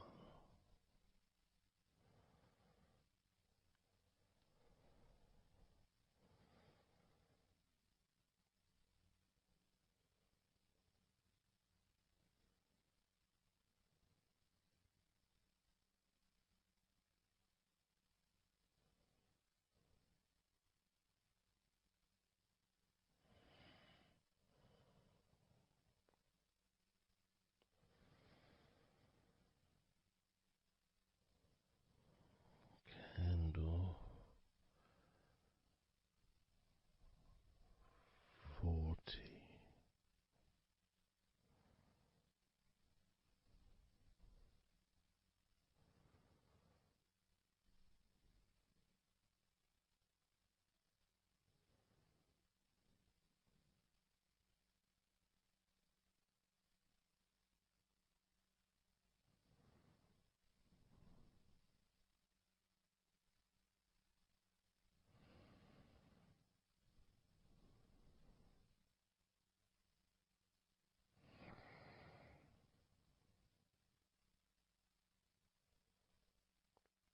Candle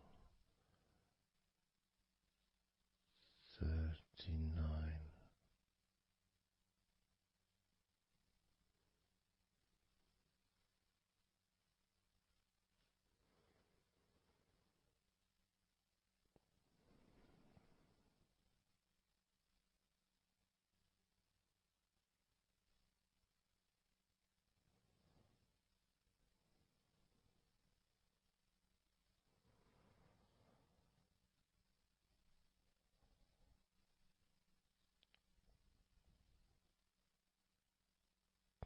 Candle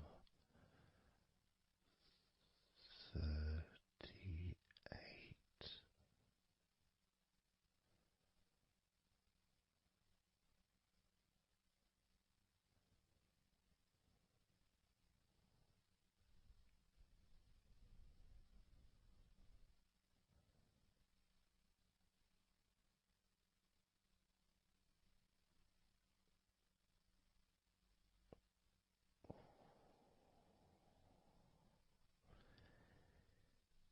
Candle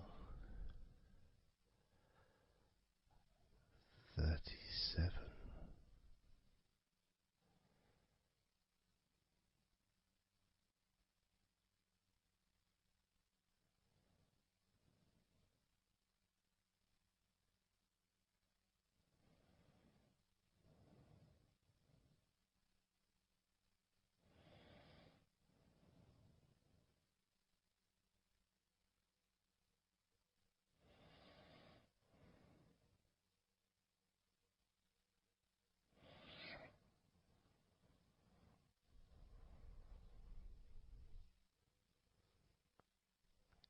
Candle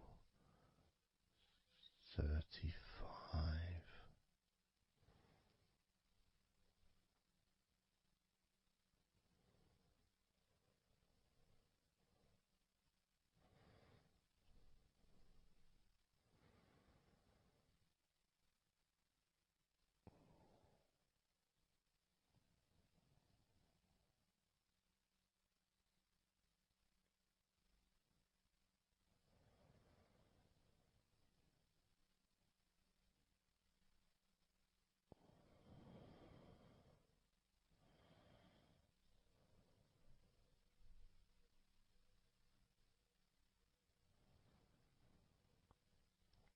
Candle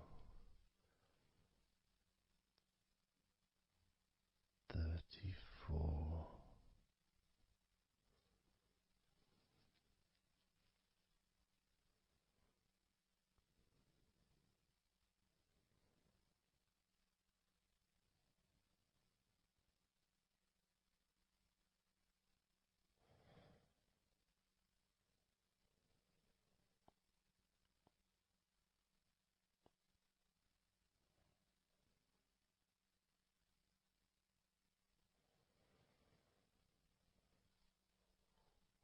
Candle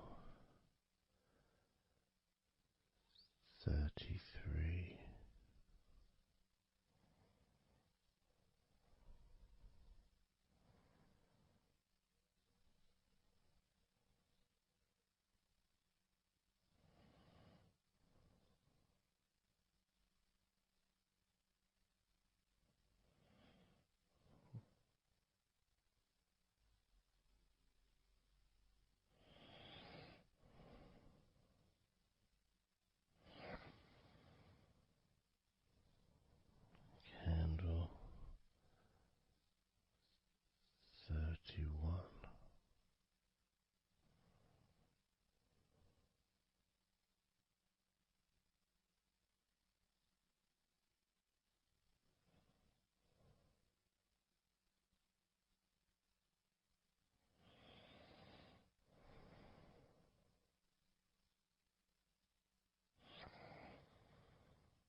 29.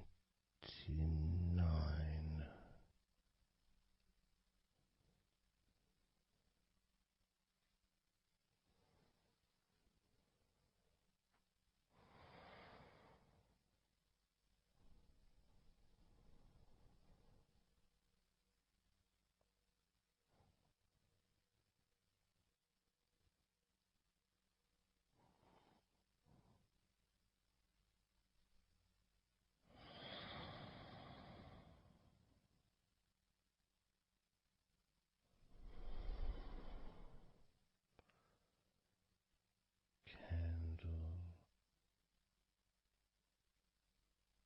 28.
Candle 22.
Candle 11.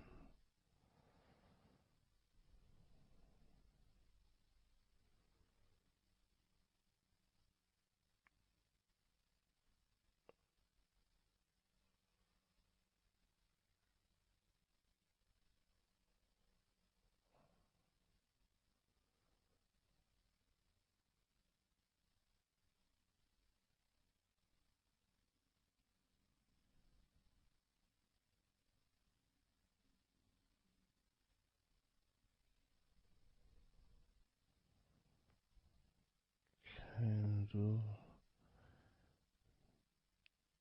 10.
let go of all of those thoughts, worries, concerns about the past, thoughts about the future, and even things you've been thinking about today.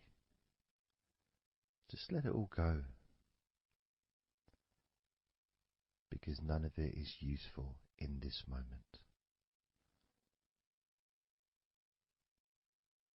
This is your opportunity to just focus on feeling relaxed, allowing yourself to get in touch with that natural sense of peace that we all have within us. It's available for everyone. It just sometimes takes a little bit of effort to set up the right time and place in order for you to just let go. Because when you do decide to let go and relax, that's what your body starts to do. Because you've chosen to just allow your body to unwind, and your mind starts to slow down. And it's a nice feeling. It's a nice feeling at the beginning just to know that you have chosen to decide to relax deeply. And because you've made that decision, your body will just follow suit. Because sometimes all the muscles in your body need is just permission from you to relax. Because so often we're busy, we're going from here to there, we're walking around and we're doing stuff, and the body doesn't have any time or space to really relax deeply. So it kind of waits for you to lead the way, waits for your permission. And when you do give your permission, when you give the say-so, when you say, okay, it's time for your body to let go completely and relax totally, your body just follows. It's almost like a breath of relief. Ah, good, I can now relax. That feeling at the end of a day, of a very physical day that you may experience in the past, where you get home and you just sit down on a chair, maybe you kick your shoes off and feels so nice. Knowing that you don't have to get up again for a little while at least. And if you choose, you can just sit there for maybe an hour or two. And it feels blissful. And just by sitting down like that, your body knows that it's time to relax. Your body has been given permission from you, because it's a mindset. In your mind, you're prepared to let go of everything and just completely allow all the stress of your body to evaporate, any tensions can just gradually vanish.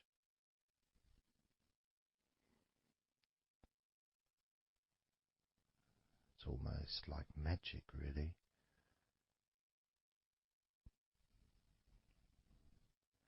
because that sense of relaxation in your body is a very natural state. It's not something unusual. It may feel unusual when you first start to relax if you haven't really spent a lot of time focusing and giving yourself this space to let go completely and relax. It may seem almost alien, but it isn't. It's actually the most natural thing in the world to let go completely, to relax totally. The most natural thing in the world to allow yourself to feel really calm in your mind.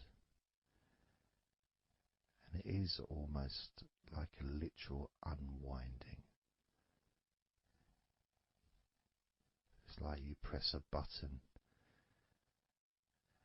and all the tension just releases. And it's like a wheel, like a cog, like the inside of a clock just unwinding. And it's almost like you could see the little wind up knob that's used just going the opposite way that you would use to wind it up.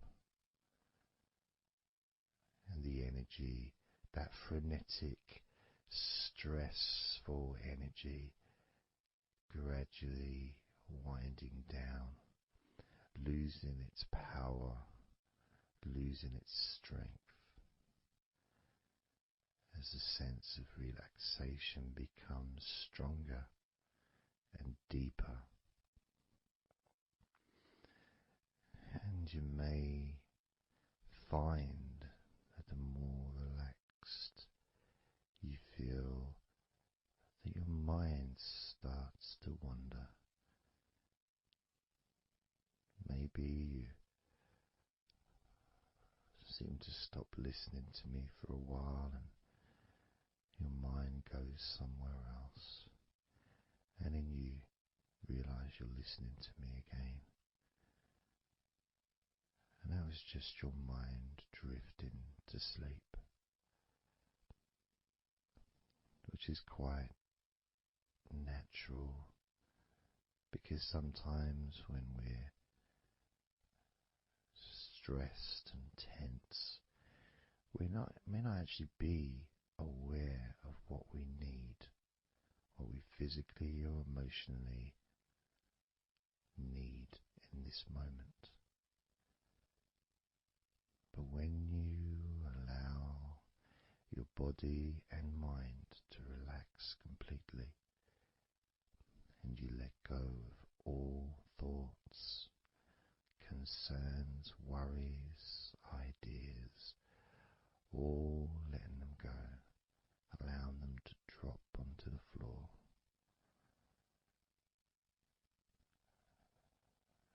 you start to get in touch with the feelings of such relaxation.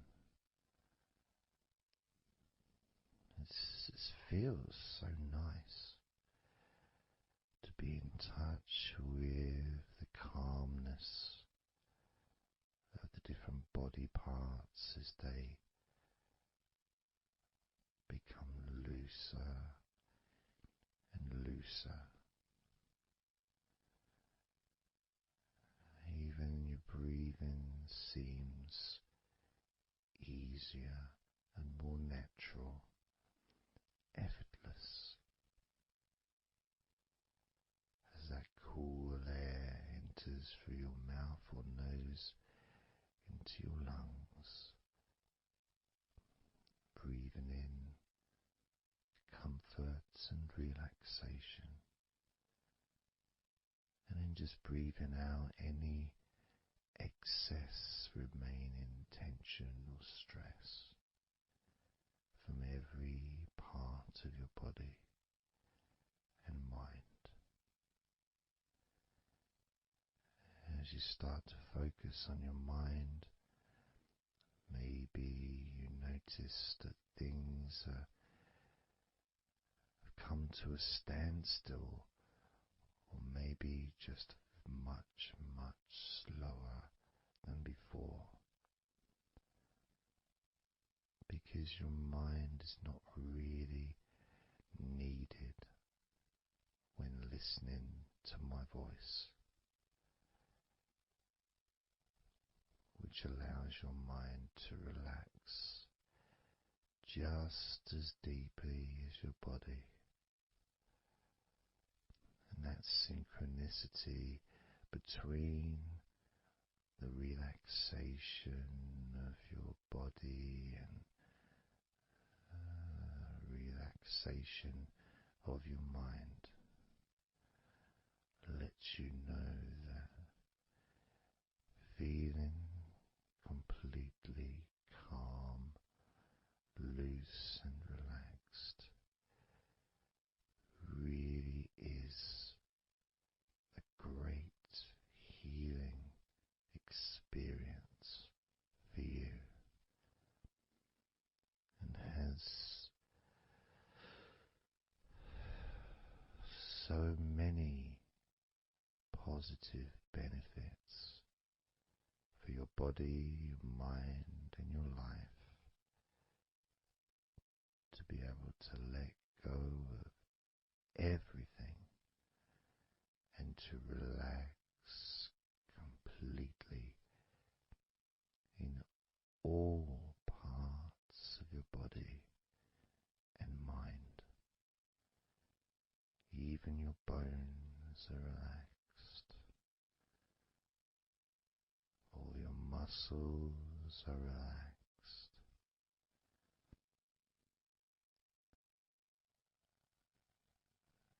Even the skin that covers your body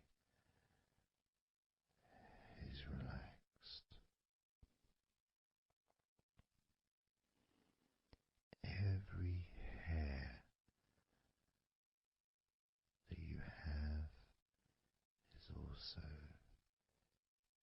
deeply relaxed.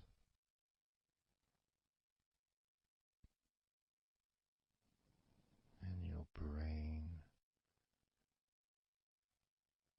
really starts to feel the benefit of this healing relaxation.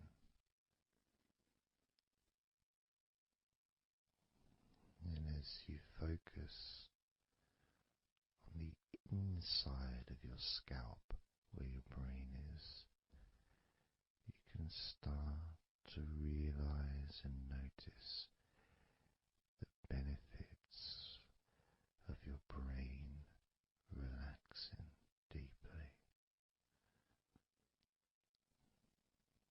And as your brain continues to relax, it sends those messages to the rest of your body and your mind to really relax even more deeply, relaxing even more completely, letting go of any remaining thoughts or concerns.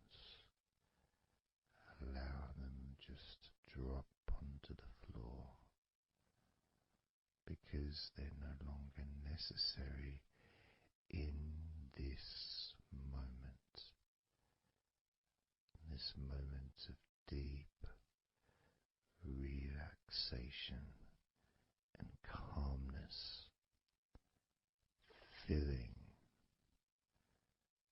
your brain with deep, concentrated healing,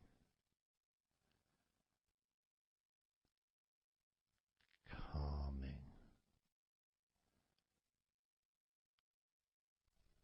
relaxing every part of your brain, feeling so loose and comfortable, so relaxed and peaceful. Your brain feels so light and so healthy. And that sense of deep, deep comfort really does allow you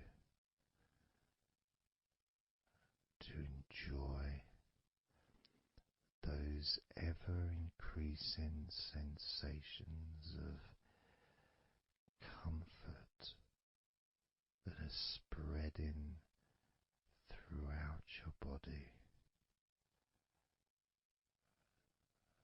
relaxing each and every muscle of your body even deeper, even deeper, much more deeper than before, much more comfort spreading through your body and your mind, feeling so peaceful and calm, so very, very peaceful in every part of your body, letting go of everything, everything so peaceful and calm, so relaxed, with every second that passes. You feel deeper and deeper relaxed, deeper and deeper relaxed, calm, so calm, peaceful, so very peaceful, from your head down to your toes, such peace and comfort growing all the time, such peace and comfort spreading through your body and mind, deeper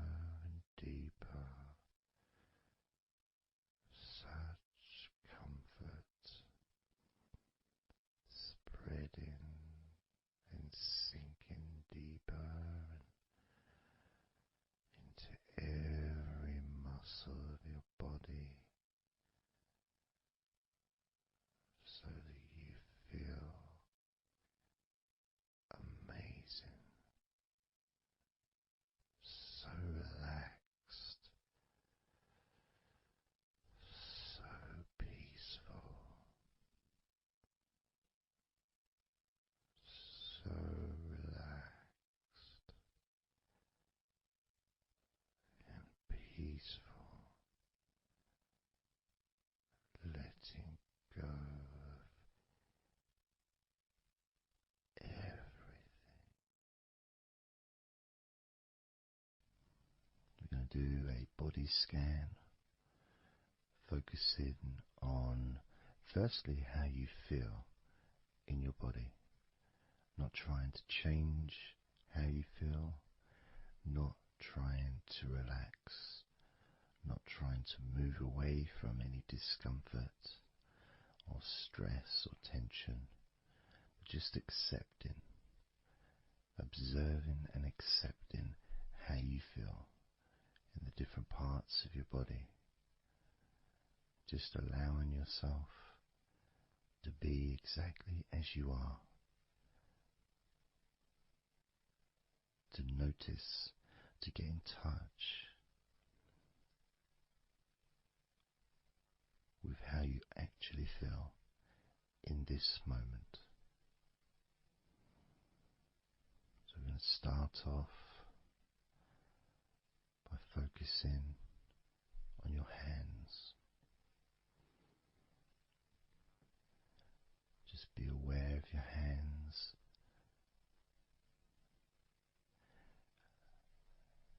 I'd like you to move your hands around. Just maybe move your fingers a little bit, opening and closing your hands very gently, just so that you can get in touch with how your hands and your fingers feel,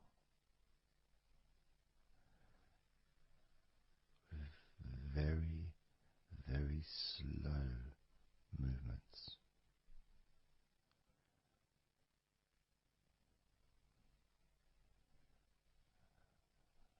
Focusing now on your feet. And if you can, just do kind of an equivalent with your feet as you've just done with your hands. Maybe turning your ankles, moving your feet around, moving your toes gently, but only very gently and very slowly, noticing how your feet feel in this moment.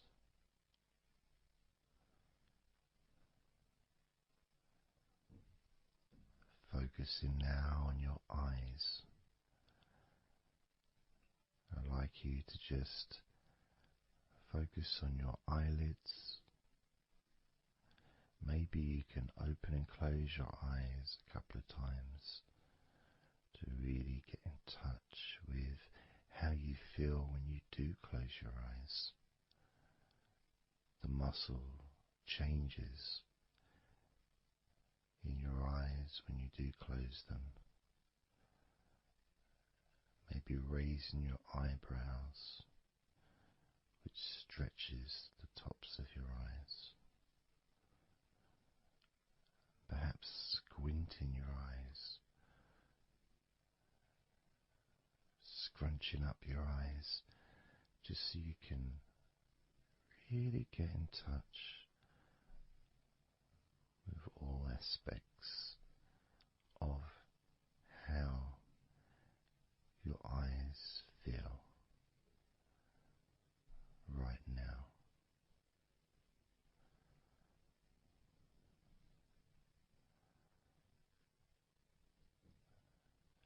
Now focusing on your thighs, and I'm going to just ask you to gently tense your thighs, just very, very gently, just enough so you can become more attuned to the physical sensation of your upper legs, the front of your thighs and the backs of your thighs. noticing and observing how your thighs feel right now.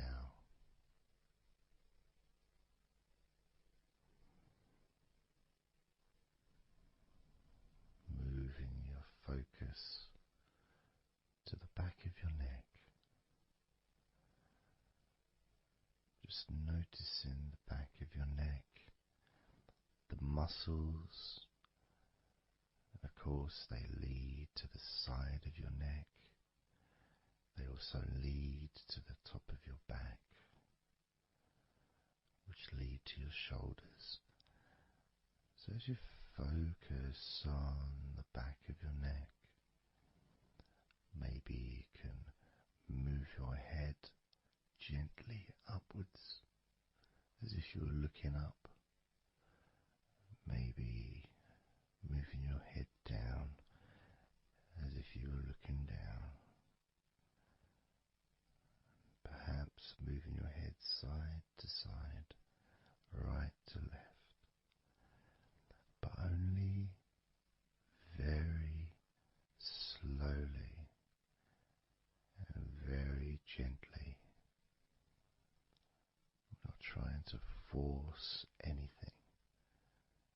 It has to be very, very gentle, just so that you can be more in touch with the feelings, with the sensations, the physical sensations of how the back of your neck feels right now.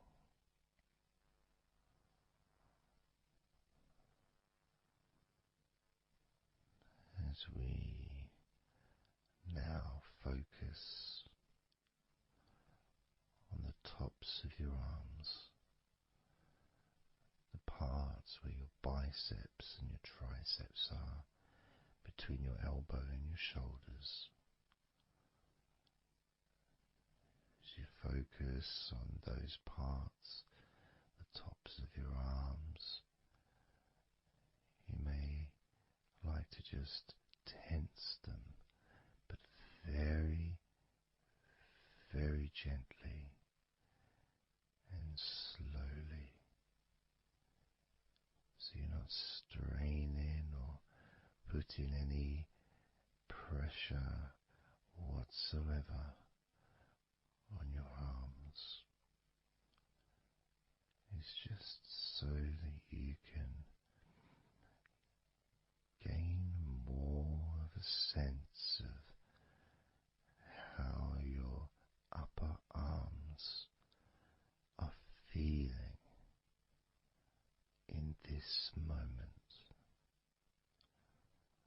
And just noticing as you gently, very gently and slowly tighten the muscles and then let go. Notice how the tops of your arms feel right now.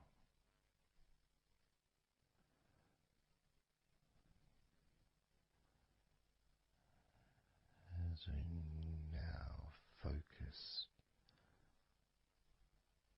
on your stomach, the area, the lower abdomen area below your belly button, moving all the way down to your hips, just above your groin.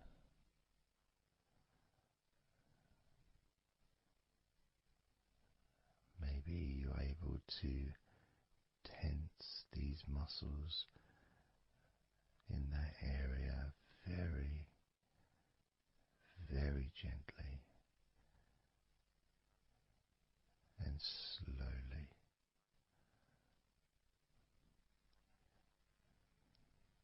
If that is a difficult thing to do, then maybe you can just move your body, pushing your stomach up, maybe moving a little bit to the side, using your hips, just so that you can get more in tune with how your lower abdomen area is feeling in this moment.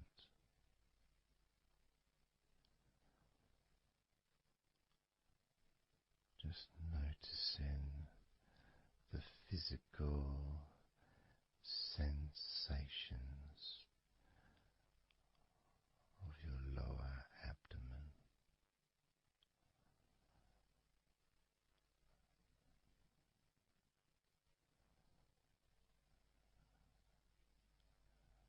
As we move your attention to your mouth,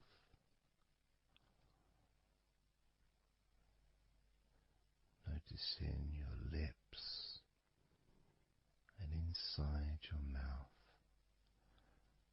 your teeth, your gums, your tongue.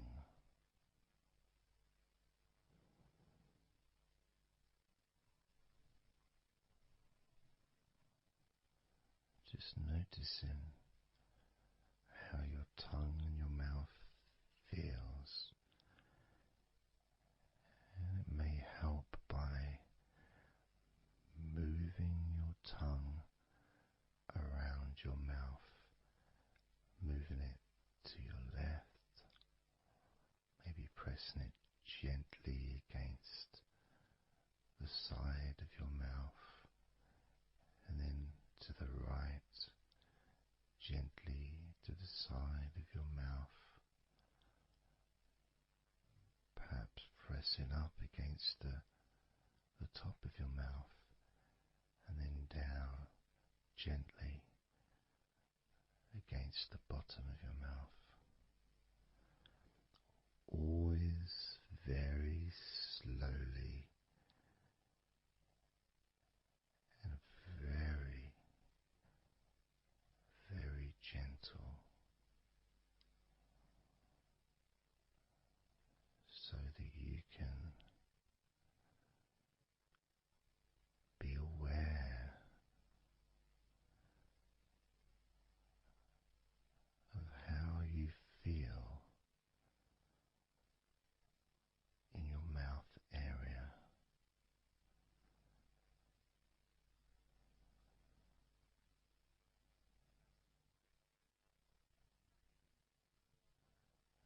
Now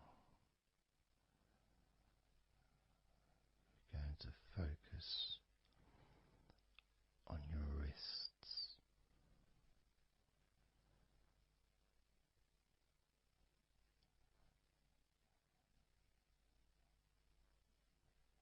And I'm going to ask you to maybe just rotate your wrists by moving your hands in a circular motion very gently and slowly, just so that you can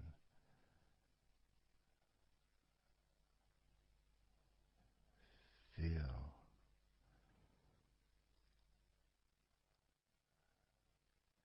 the sensations that you are currently experiencing in your wrists. Perhaps moving your hands up and down, again very, very gently,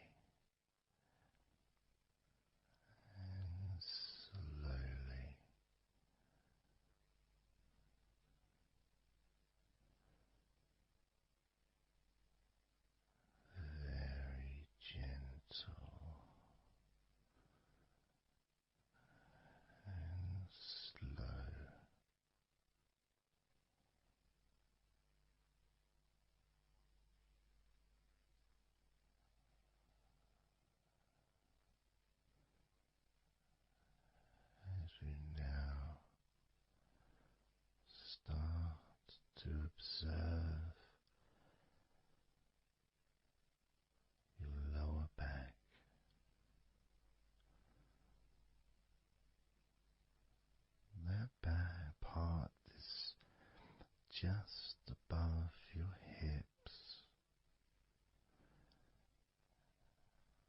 where your coccyx are,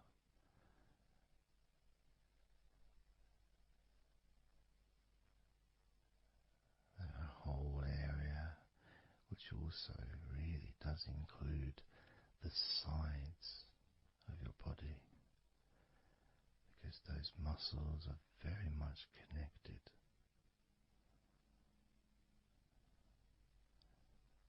As those muscles also move into your hip area, connecting to your buttocks, the sides of your hips,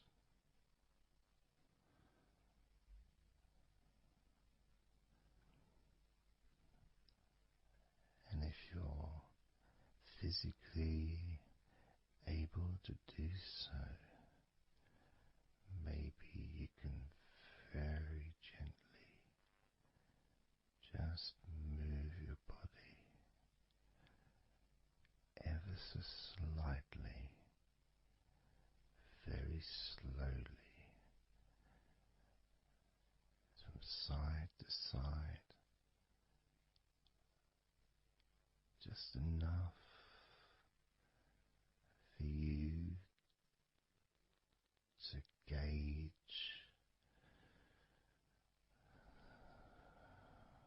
how you feel in your lower back.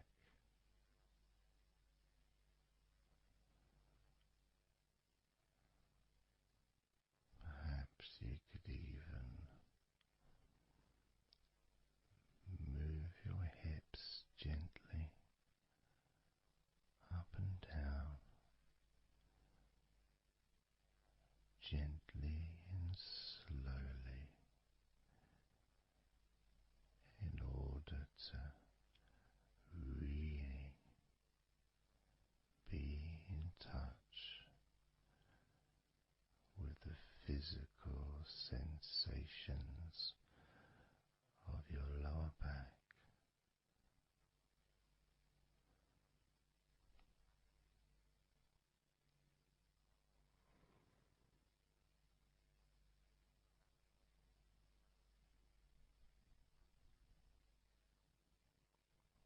As we now move your attention to your jaw,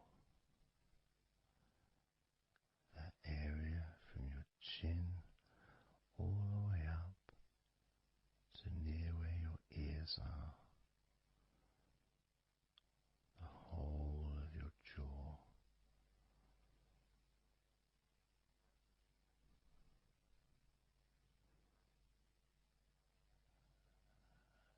And you can just, if it's okay to do so, gently open your mouth, not wide, no stretching, just very gently and slowly opening your mouth and closing your mouth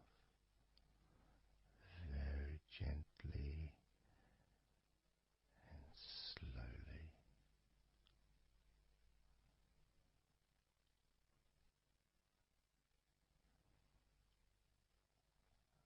So you can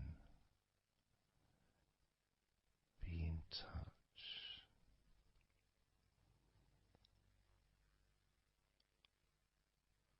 with how your jaw feels now.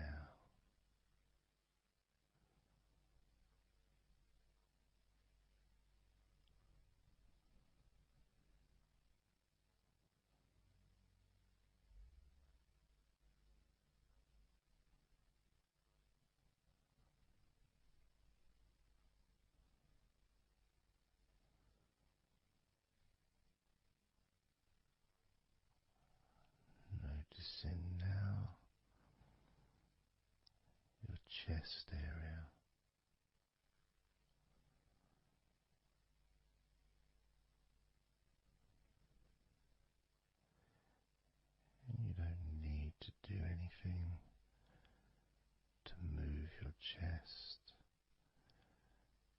it moves every time you breathe.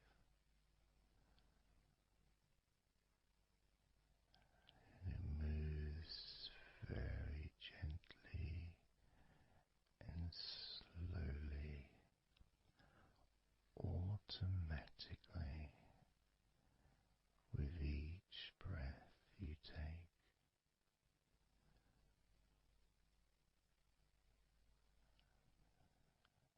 As you focus on how your chest feels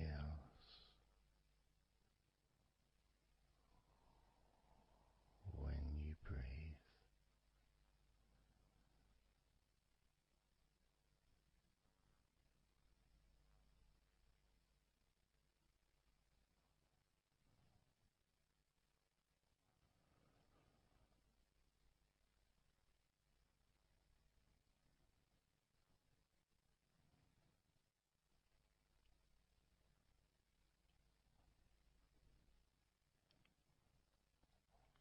Moving your focus to your forearms and your elbows.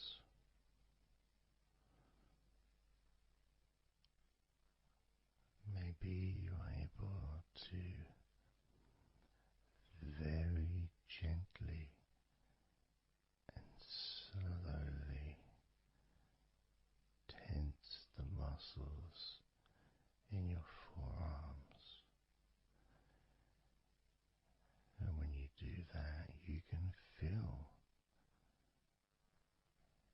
your elbows as well.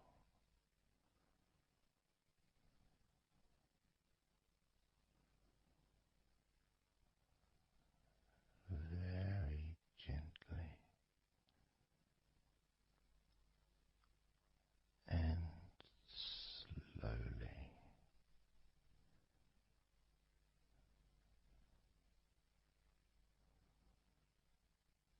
Gently and softly, observing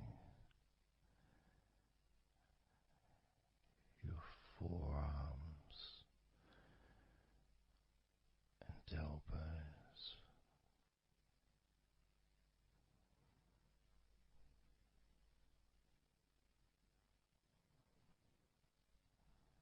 Now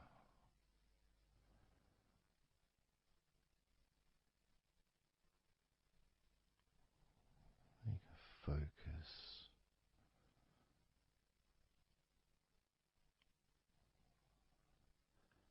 on the rest of your back, your upper back, and the middle of your back.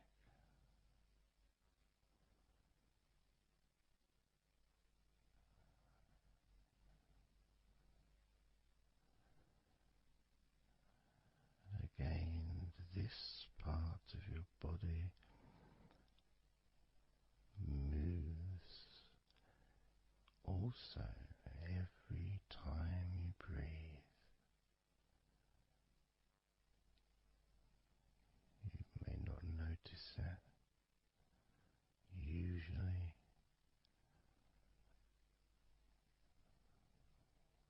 but as you observe your upper back and the middle of your back,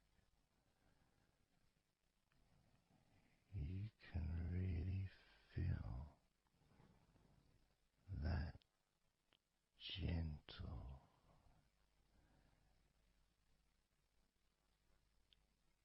and slow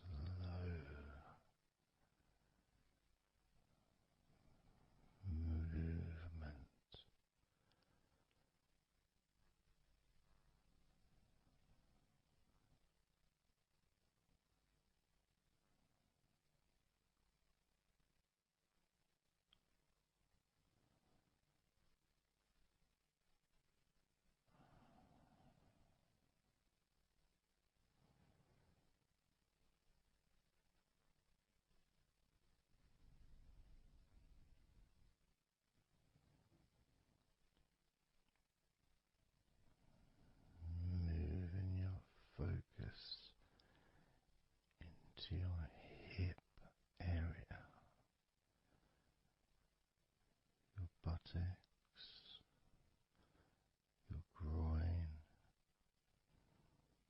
those muscles and those bones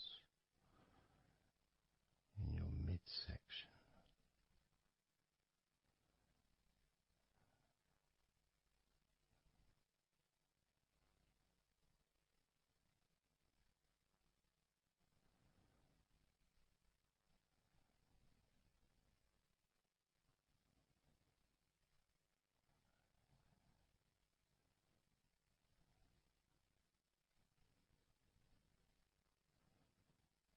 Just noticing how your hips feel right now.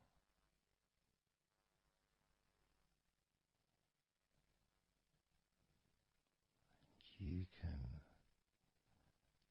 very, very gently move your hips,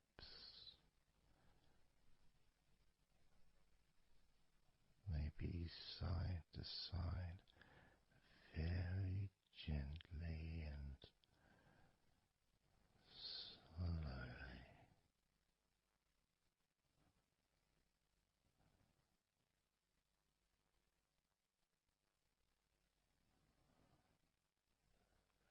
Very,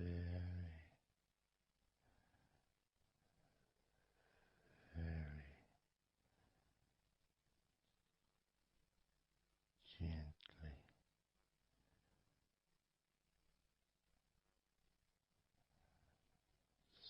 softly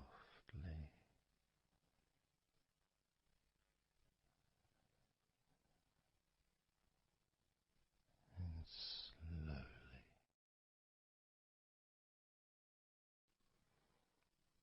Everything starts to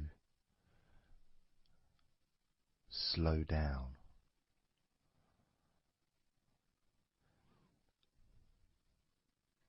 including the thoughts in your mind, and your mind itself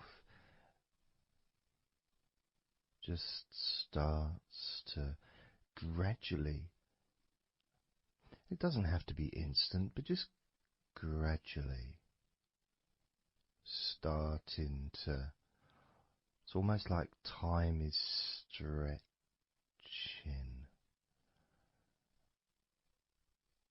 It's a slower pace to maybe what you're used to in your day-to-day life. It's a slower movement of energy,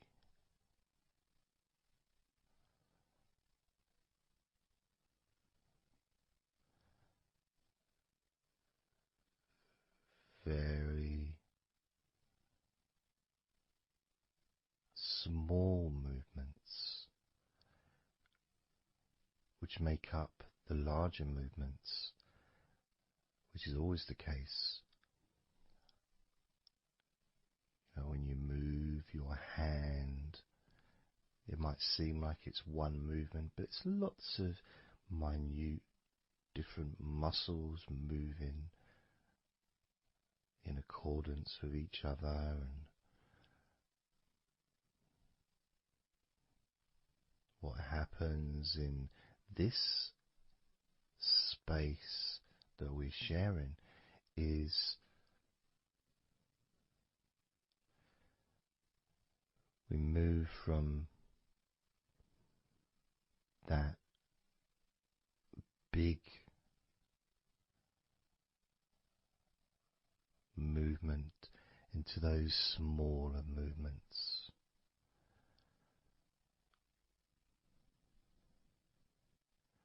Starting to focus on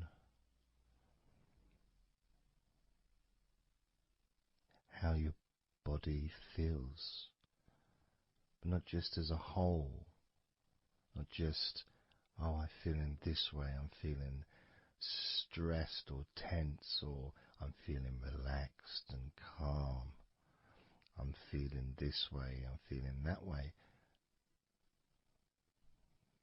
Starting to notice that your body begins to present to you small feelings around your body.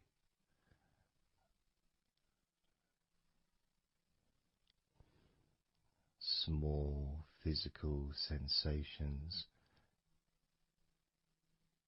in your legs,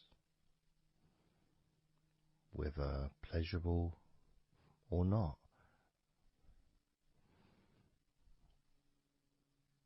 Maybe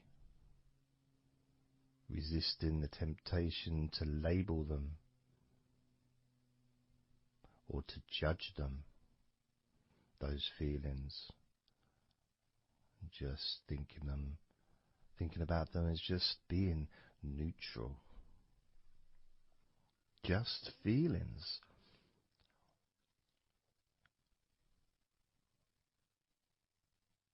Not being particularly concerned, but just noticing what your body is telling you.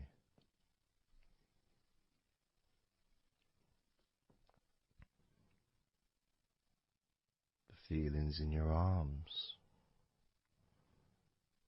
Instead of feeling the whole of the arm, maybe notice those individual feelings for all those different muscles and the skin, the hairs of your arms, all the internal parts of your arms, the veins,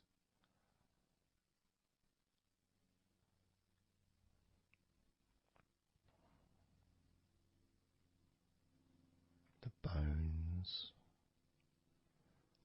Just being aware of maybe your elbow on your right arm has a certain feeling. Maybe your left wrist also has its own individual physical sensation.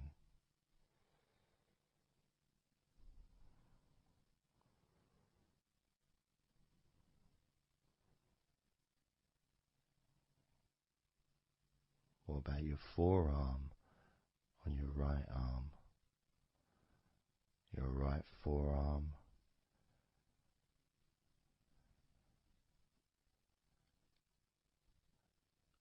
There may not be any particular feeling that you could even give a name to. May not feel like anything other than just a feeling. You know, it's there.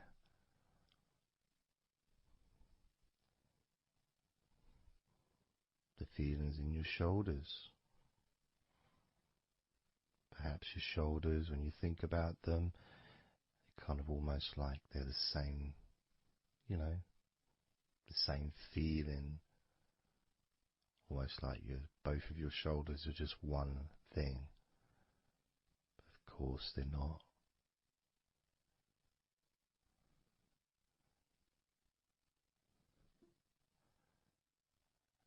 And when you focus on your left shoulder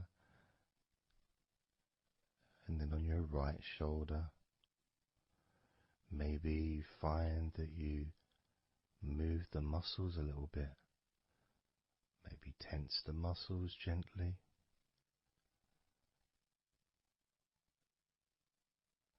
Noticing the difference in each shoulder.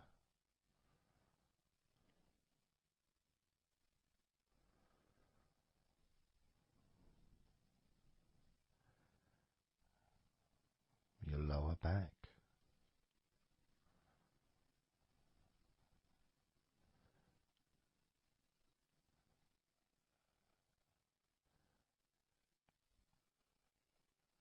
The left side of your lower back and the right side of your lower back.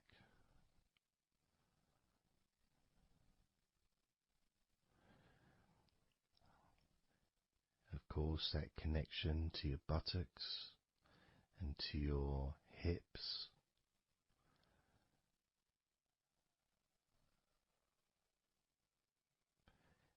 And also moving up into the middle of your back.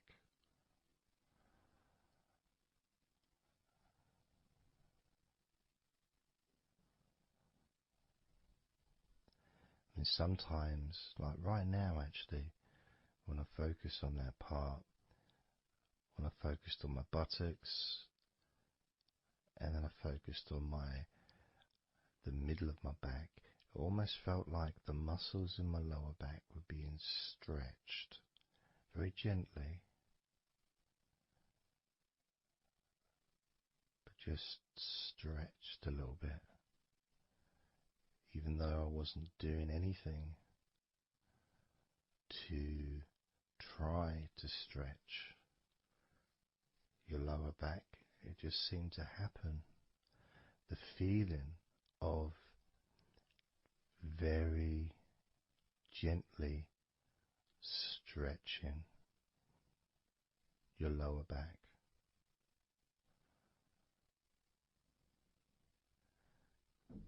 comes along. That feeling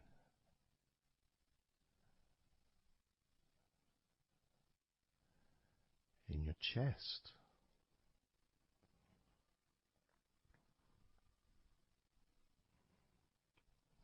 Just noticing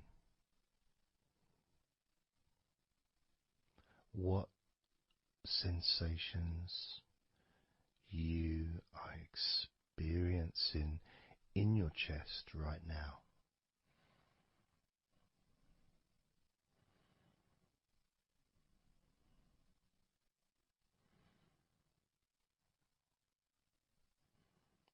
And there's so much of the chest.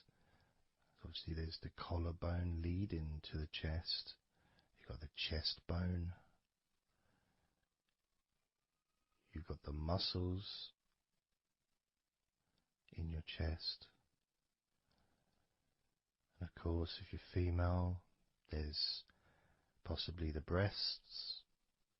If you're male, you've got the different, well, mine aren't that different these days, but there may be more muscles at the top of the chest, but at the side and underneath, it's pretty much the same, whether you're a man or a woman. There's muscles there, muscles that stretch out to your back, as well as breast tissue which stretches and moves into your back. So just being aware of your chest,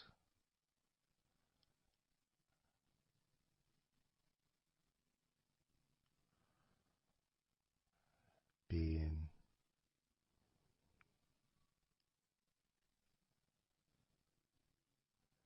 with whatever feeling there is in your chest.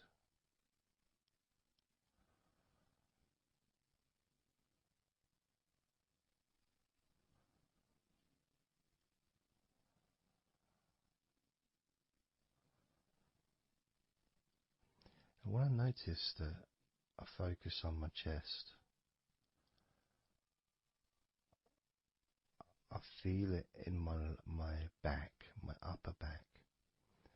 I mean, I guess the obvious reason would be because, I breathe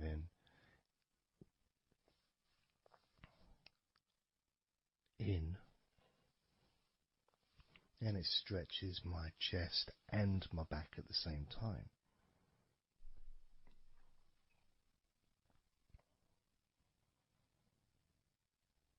Yeah, it feels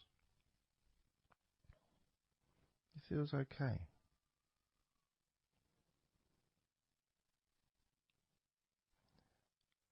Doesn't feel. I got a little bit of pain in my right chest. A little bit, not pain, but little discomfort, maybe stiffness possibly. I don't know. I notice my shoulders are also wanting to flex for some reason. I think that's probably part of my upper back.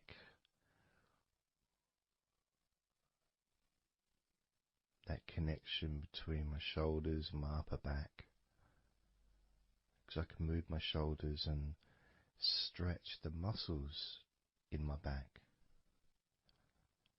Moving the shoulders backwards or up, which then moves I think it's the scapulars in your back.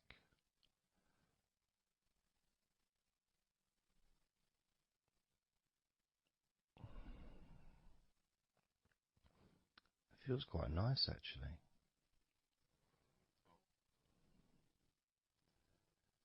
The good thing about this is you can, if you want to, you can just flex or stimulate the various muscles in your body gently in order to get more of a sense of how they feel.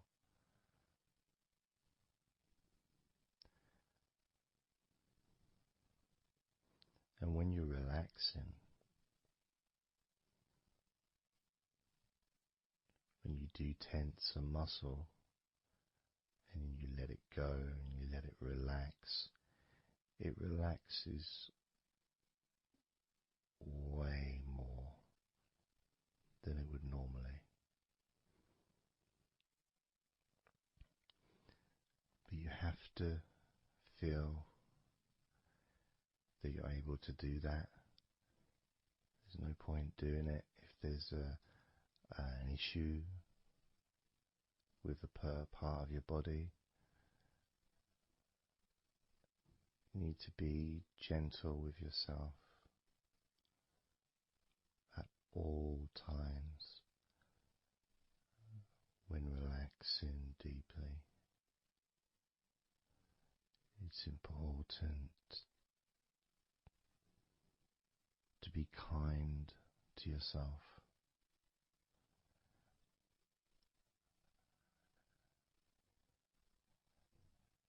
As you notice your mind,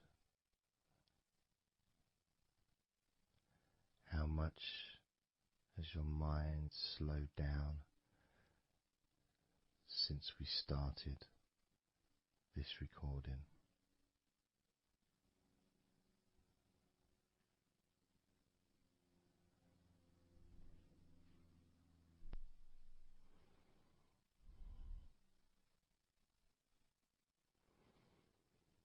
How calm and peaceful is your mind right now?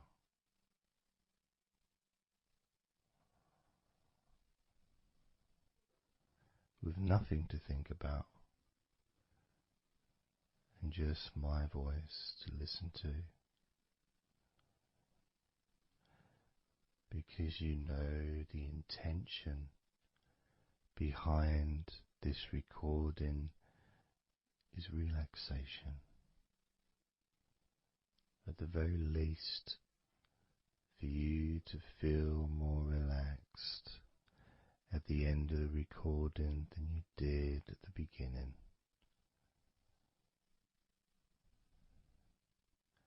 At the very least, for your mind to slow down as your body continues to relax.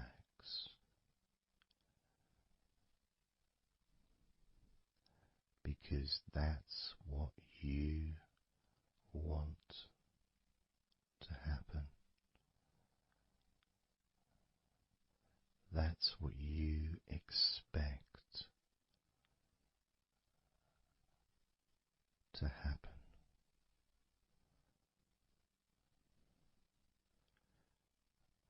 For relaxation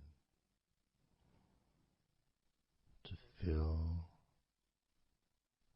your body.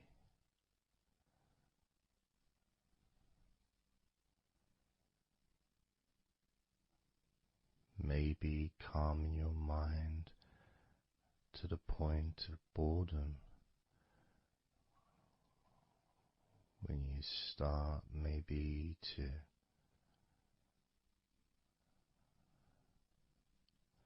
drift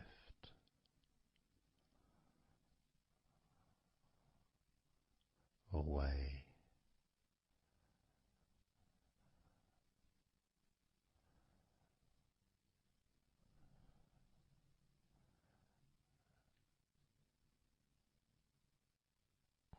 Drifting.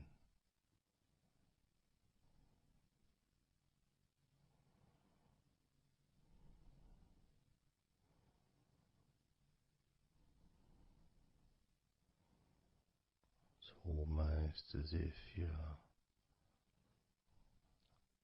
moving further away from your body and your mind, just leaving that there.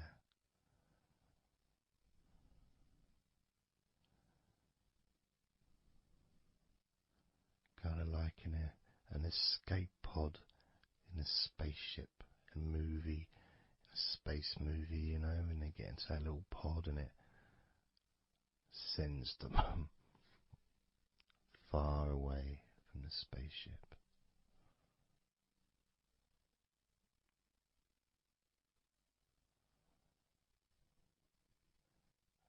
Safe to dream.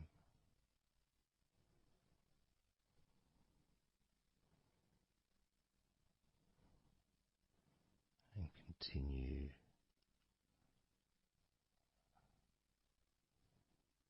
to relax.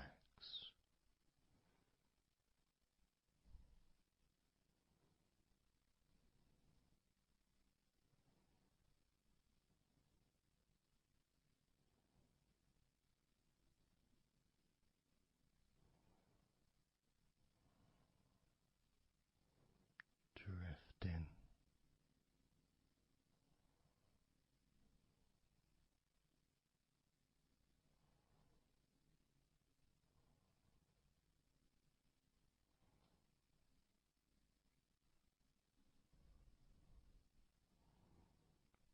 So slow.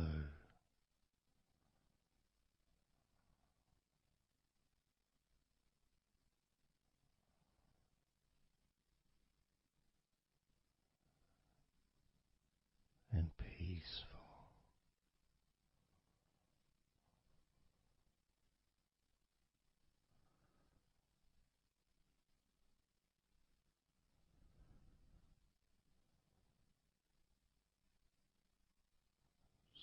So relaxed.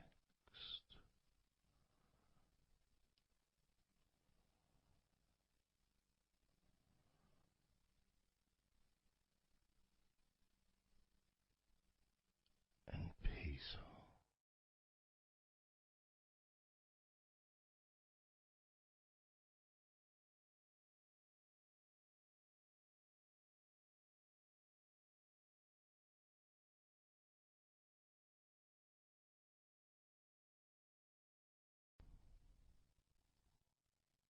And focusing on the feeling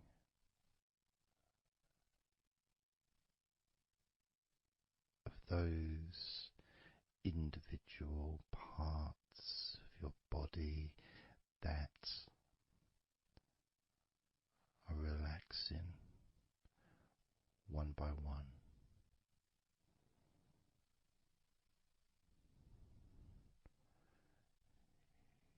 You may find that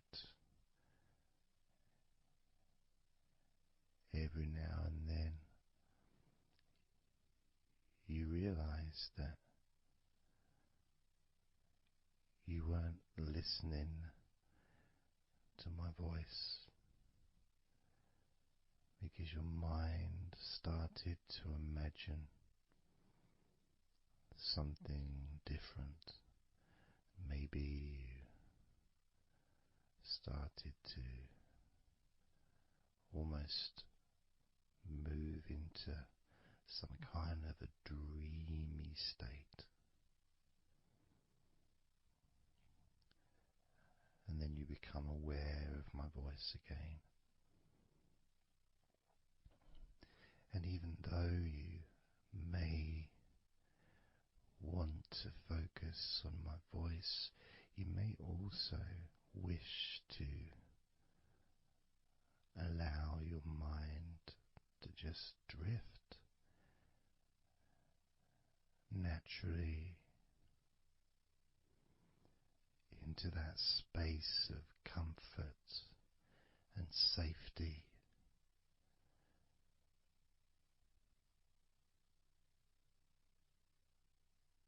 As you feel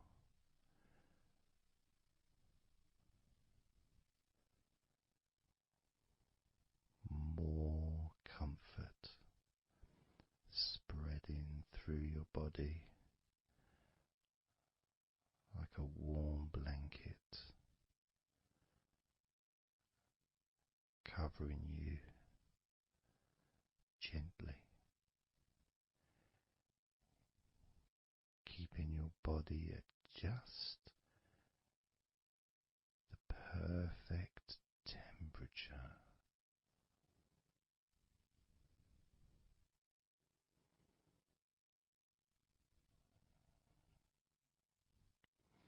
And even if you can hear background sounds,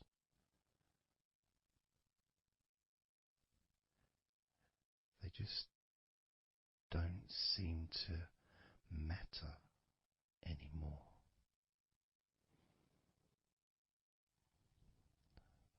As that sense of peace spreads through your mind,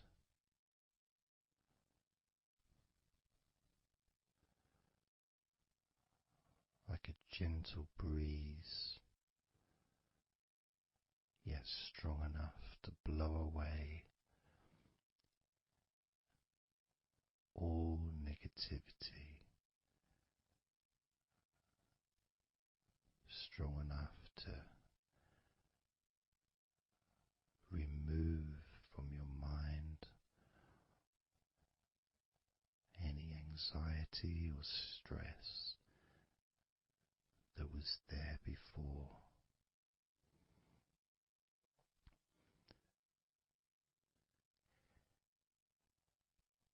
And blow away any other thoughts or feelings that just don't fit with the sense of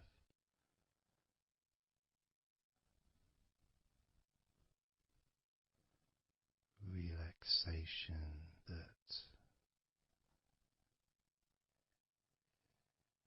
is filling your body and your mind.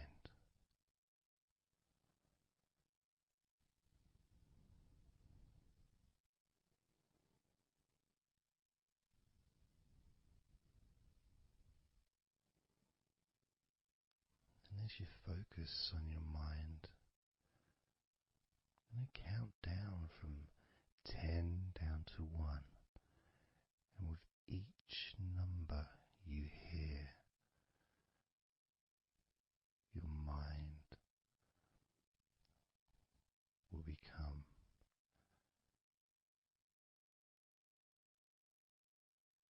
slightly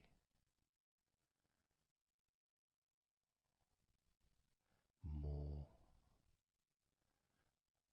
relaxed. Just slightly. So from 10 down to 9, just a slight movement. From 9 down to 8, just another small change in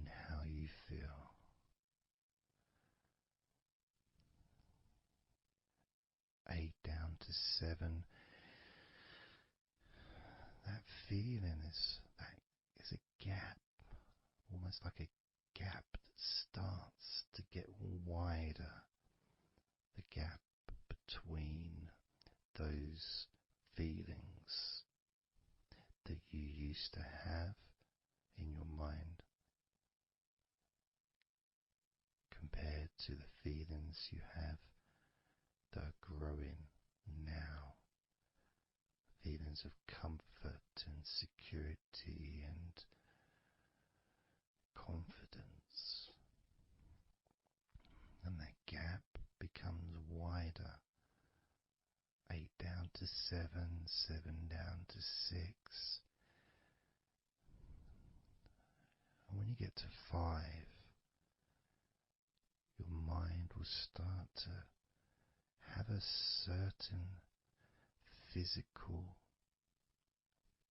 sensation,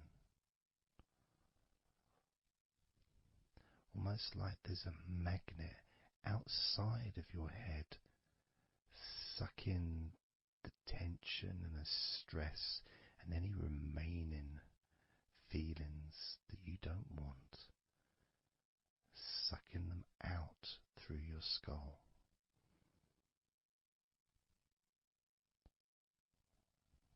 And then down to 4, you can start to really experience that sense of not just emptiness but space. A place full of fresh air. A place where you can stretch. It's almost as if as you go down to 4 and 3, your mind is expanding with this sense of peace and tranquility growing. As it moves down to 2, when you get to 1, your mind just feels exactly how you want to feel. It's almost a perfect feeling.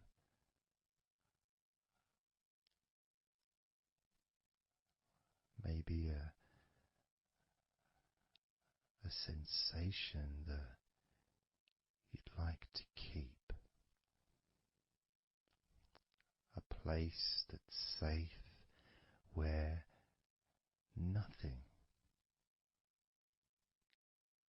can affect you at all.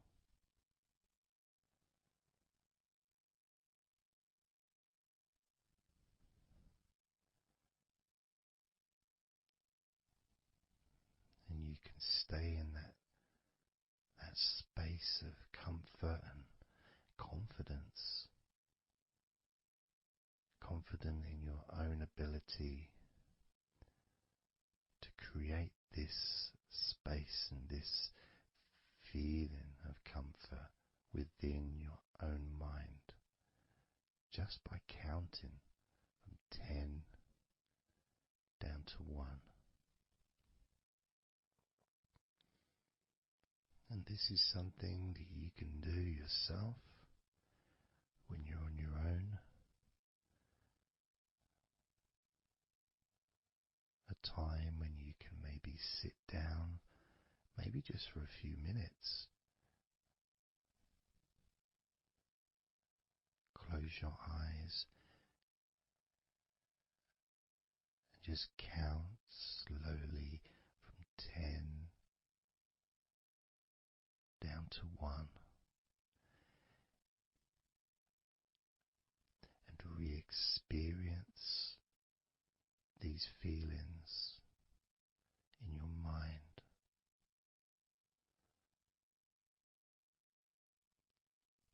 And when you feel that way in your mind, your body copies your mind.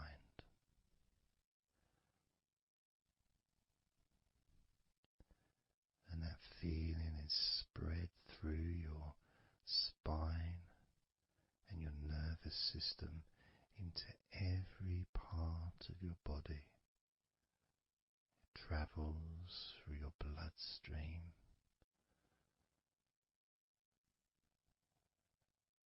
healing and relaxing every particle of your existence.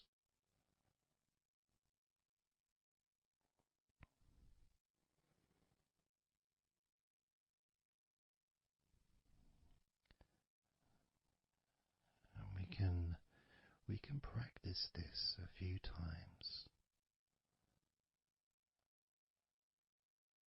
before the end of the recording, and then you can practice on your own.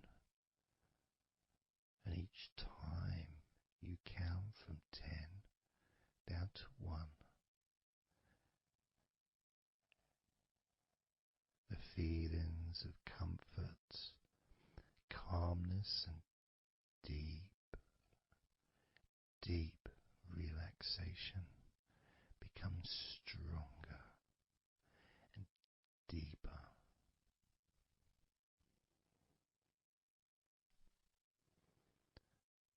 Filling your mind and your brain with these positive chemicals that spread throughout your body, relaxing you so quickly, relaxing your whole body and mind so very, very easily, just by counting from 10 down to 1.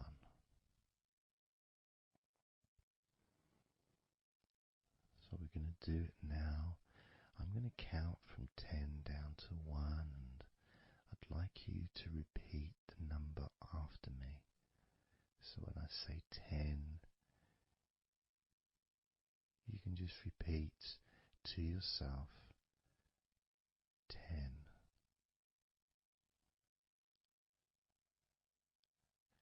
Just notice, be aware of how you feel in your mind and your body. Then when I say 9, you can repeat to yourself 9. Again, noticing the increase in comfort and calmness in your mind and in your body.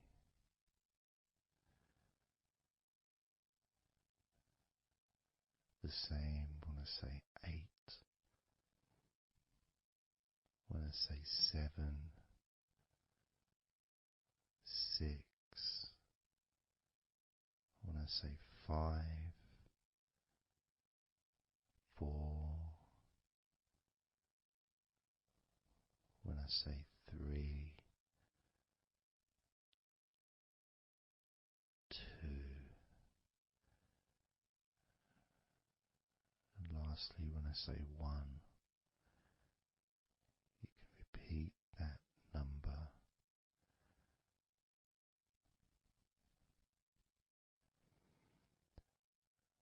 Now, of course, when you do this on your own, without listening to me, you can say the numbers at whatever speed that you feel is necessary for you, so you can adapt. So if you feel you want to say the numbers 10 down to 1 faster than I do, then go ahead and do that. Or if you feel when you do it yourself that you'd like to have more space between the numbers, maybe take a lot longer to get from 10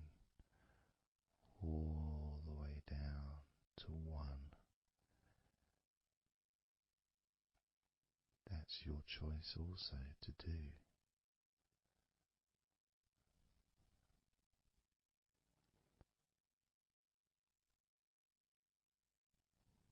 So I'm going to count from 10 down to 1.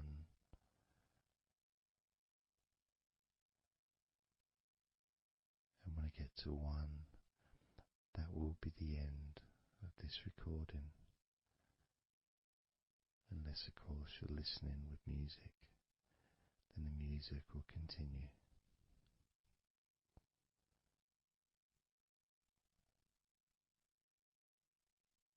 10.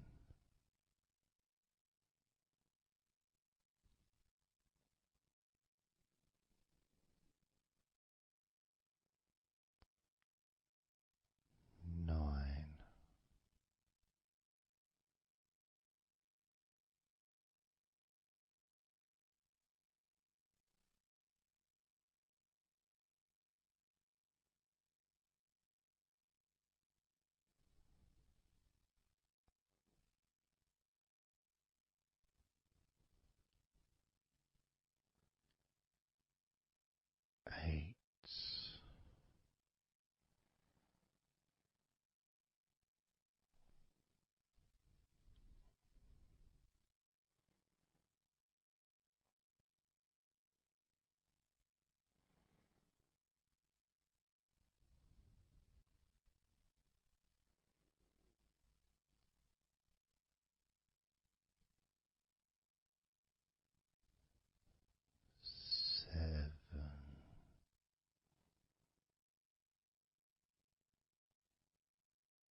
20,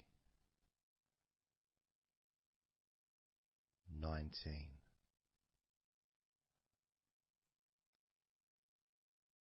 18, 17, 16, 15, 14, 13,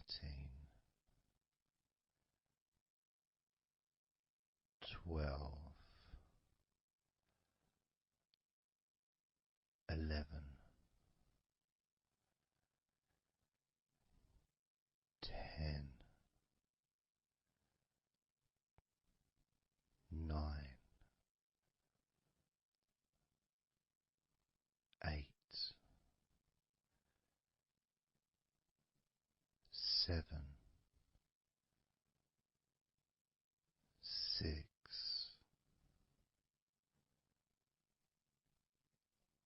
5,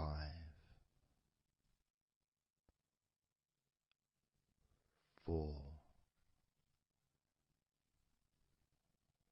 3, 2,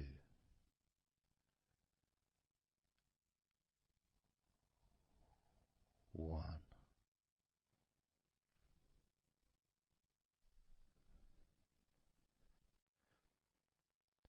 Now open your eyes, noticing how you physically feel, having counted down from 20 to 1, allowing stress and tension to leave through your fingertips and your toes. And as you focus on your fingertips, maybe they feel a little bit tingly, which is, I suppose, quite understanding considering the tension has been exiting your body through your fingertips.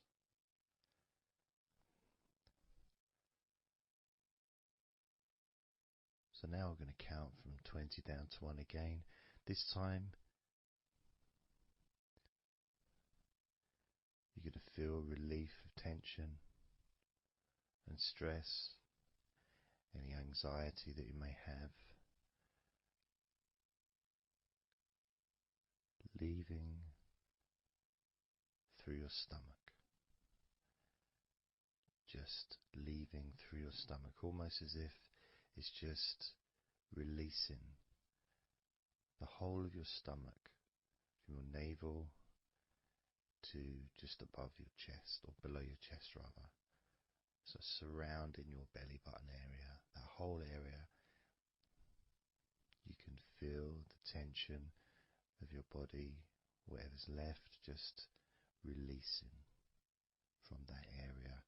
And you may notice that your stomach will become very relaxed as I count down from 20 down to 1. Now, 20, 19, 18,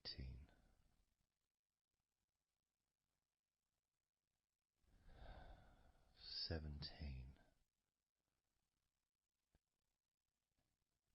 16,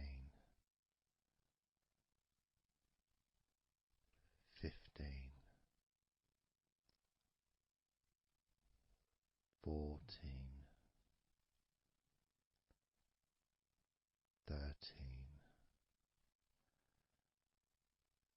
12, 11,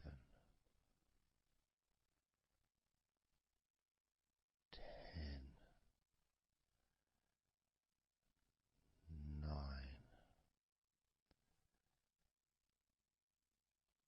8,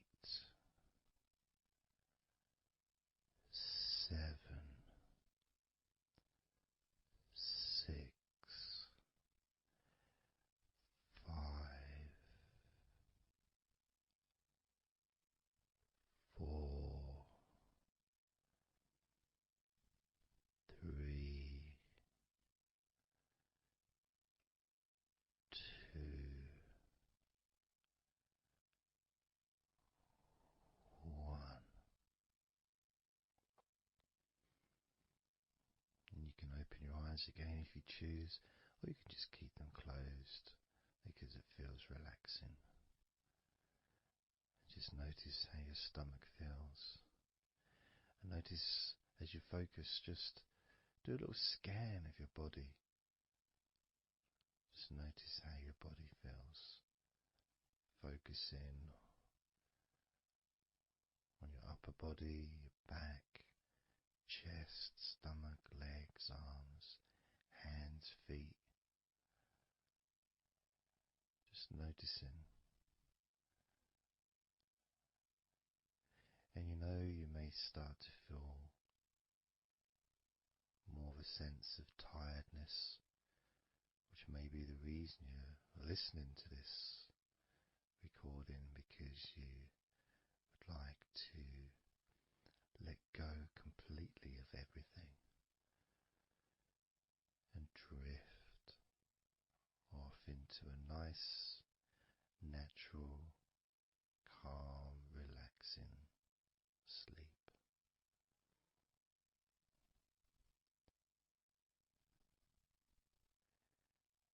So now we're going to focus on your forehead. And if you choose, you can incorporate your eyes in this focus as well. So your forehead and your eyes. Just that whole area, basically. Almost as if you were wearing a mask, like a, I don't know, Batman mask or something. Or I'm trying to Zorro or something. The kind of mask that covers your eyes but also covers quite a lot of the forehead. And focusing on that area, because that's the area that we're now going to release tension and stress from your mind, from your brain and from your mind, and any tension that you may have remaining in your face, in your neck, in your jaw, in your eyes, your forehead, or your scalp. So basically any tension within your head area, including your mind and your brain. And that's going to be released through your forehead and your eyes. As I count down again from 20 down to 1. Now, 20, 19, 18,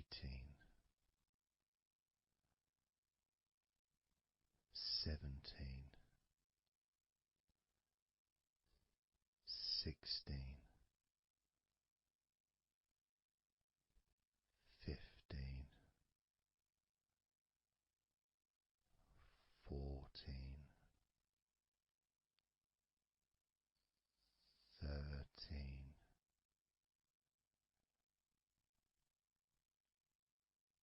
12, 11,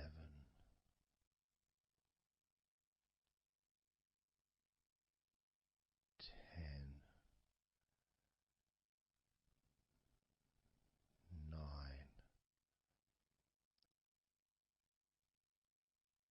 8, 7, 6, 5,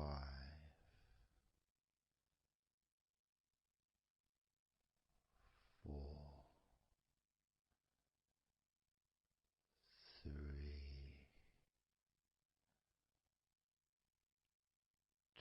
2, 1.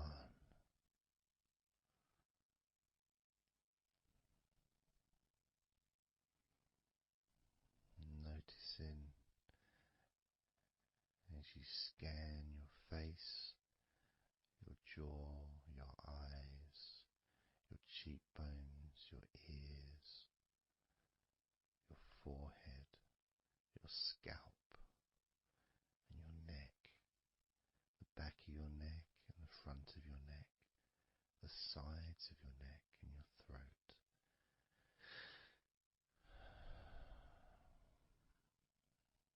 Noticing, being aware of the comfort, the increased feeling of relaxation, not just in your head and neck and mind, also the rest of your body.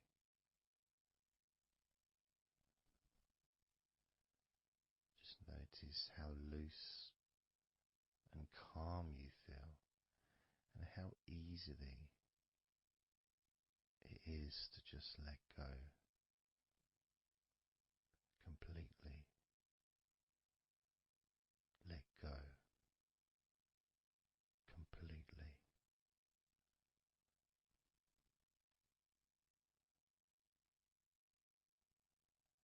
How easily.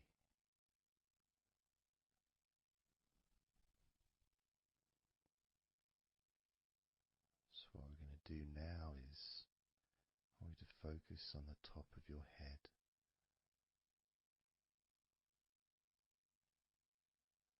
And we're going to allow every last piece of tension or stress that might be lingering or hiding in your body or mind or head to just be sucked out at the top of your head and released into the air, almost sucked out into the clouds. Imagine a big cloud above your head, almost like a whirlpool, and it's just going to suck that tension out of the top of your head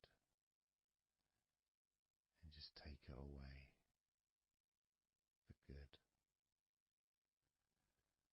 As you focus, imagine an opening in the top of your head where that tension and stress and any remaining issues, maybe worries or concerns that are of no use to you now, can all be sucked out of the top of your head and taken away. As I count down again from 20 down to 1. Now, 20,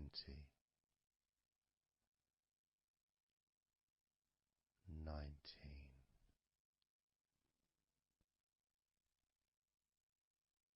18,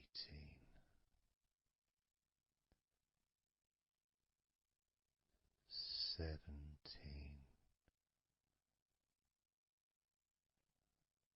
16, 15,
noticing how you feel,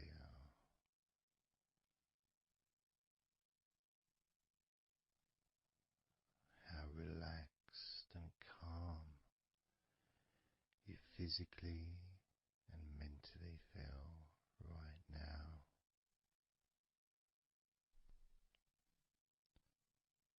How peaceful your mind feels. It feels so nice to just let go, to give yourself some space to breathe easily, to think calmly, and just to take a break from all that pointless worry and concerns about things that you don't need to think about right now, because this is your time to let go. This is your space to enjoy feeling deeply relaxed, peaceful in your mind, relaxed in your body. It can feel so good, so nice to just not have to do anything, to be able to really enjoy that serenity that comes with letting go completely, that peacefulness that comes with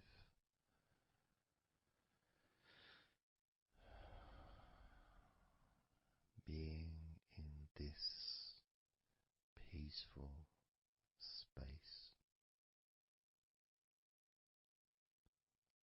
And you can keep this sense of calmness for as long as you choose.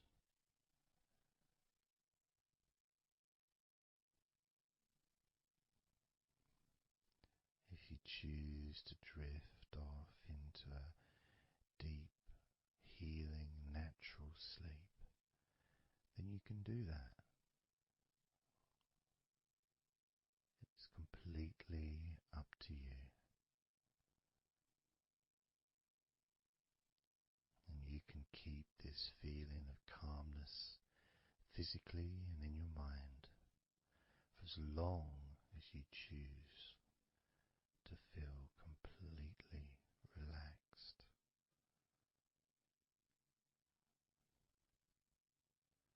Completely relaxed. And I'd like you to make up your mind that you're going to relax.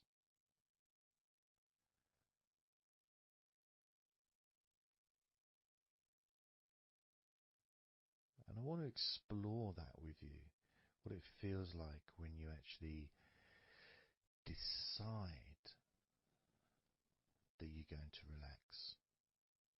Not forcing yourself, but giving yourself that. I guess it is a command, really, isn't it? When you're telling yourself, relax. In a gentle but firm way that only you can really tell yourself in that way. You can't really have someone else saying to you, now relax, relax, you know. It needs to be gentle, but someone else can't really have the same kind of influence or power that you have over your own physicality, over how you feel.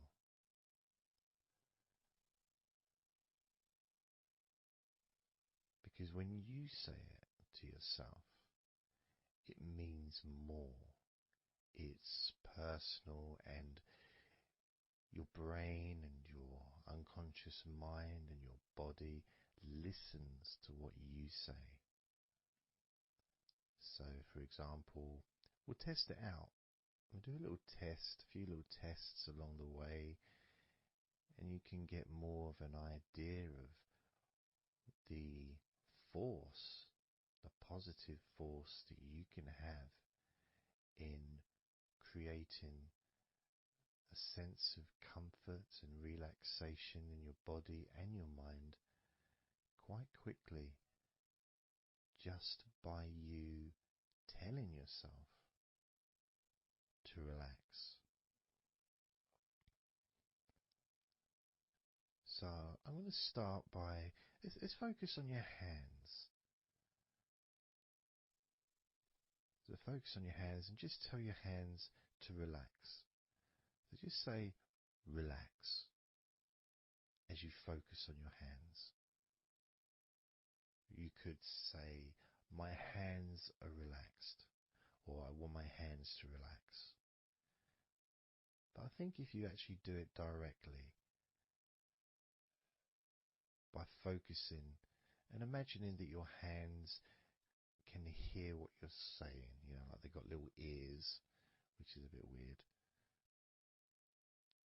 So talking to your hands and just say, relax.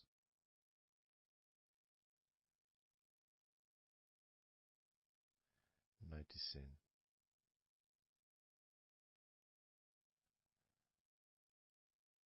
how your hands start to relax.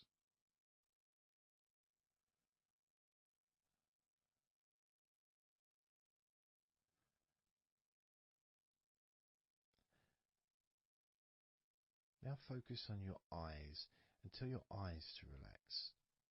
So you're just saying the same word, relax. And find the right tone for you.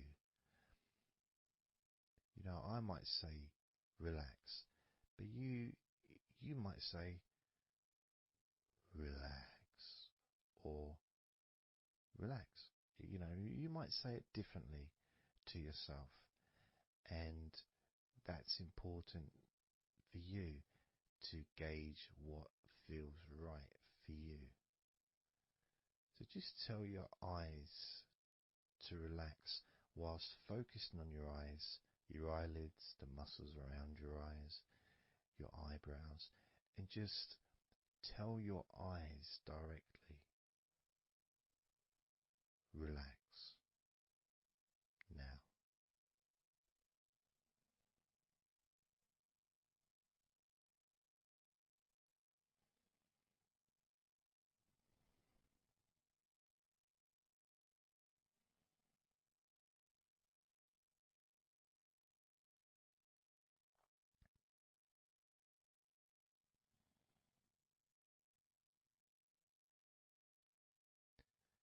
Now I just did that myself, and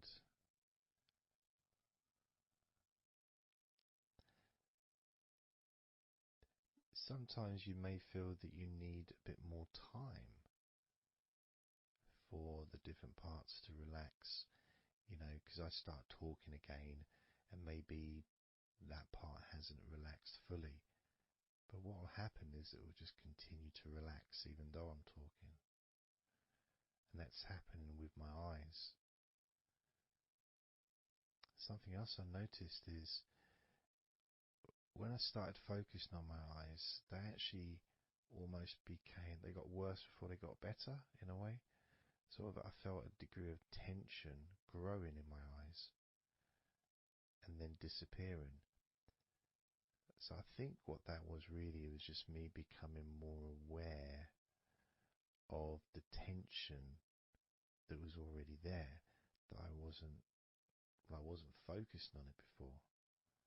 So I wasn't really acknowledging it or really conscious to those feelings.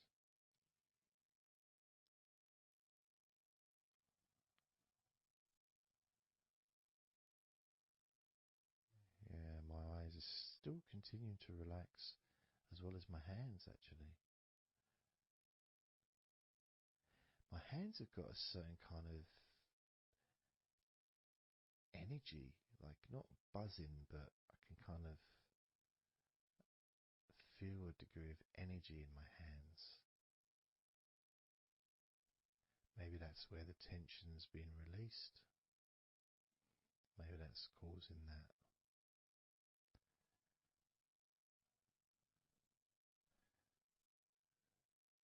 The next part, I think we should focus on the back of the neck.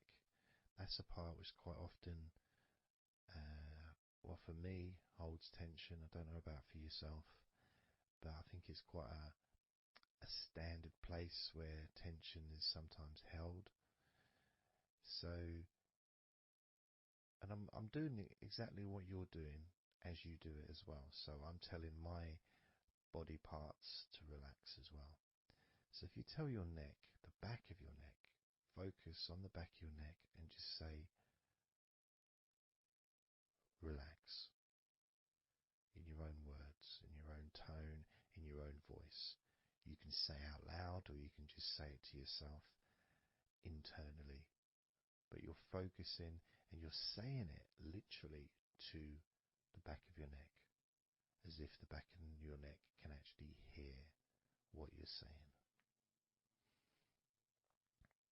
So do that now. Just say relax to the back of your neck, and I'll do the same.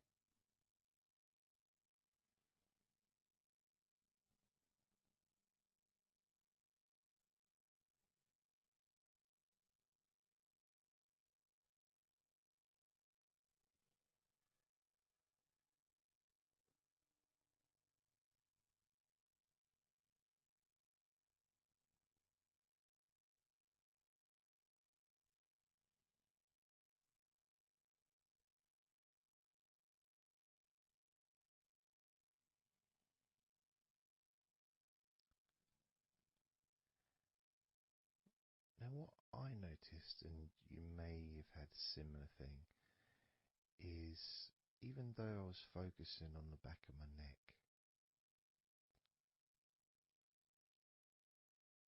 other parts started to, I don't know, show themselves to me, or maybe because they want to be relaxed as well, but I started noticing the feelings in my shoulders, the tension in my shoulders and in my upper back. Whether that was because my back of my neck was saying, well, I'm pretty much okay. It's the other parts that need attention.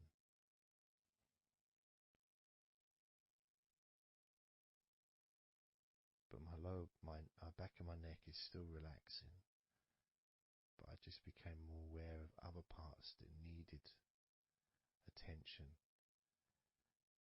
Now this might happen, and it's not, it doesn't mean that it's going wrong. It just means you're being notified of more places that also want to feel relaxed. So I'm going to focus on my upper back. So you can do the same. Even if you don't have any feelings of tension that are obvious in your upper back, if you just focus on your back and the whole area from your shoulder blades down to the middle of your back, down your spine. I mean, with me, it's more the shoulder blades that are more, yeah, that's the parts that are really sort of giving me the nod that it needs relaxing. So I'm just going to ask that part to relax. And you can do the same now.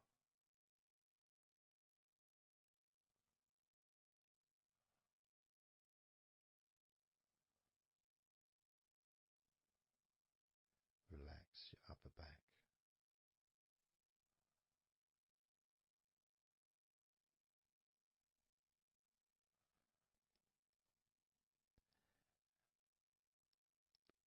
Something strange happened there, and this often happens. I've been doing this for 16 years or something, and often, I don't know why I'm surprised, but amazed really, that feeling. So when I was focusing on the back of my neck, my upper back was starting to feel quite stressed and in need of attention. As soon as I started talking to you about my upper back and talking about, getting ready to ask the upper back to relax, my upper back already started to relax. It's almost as if it doesn't need to hear the words, just needs the attention. Just needs to be noticed.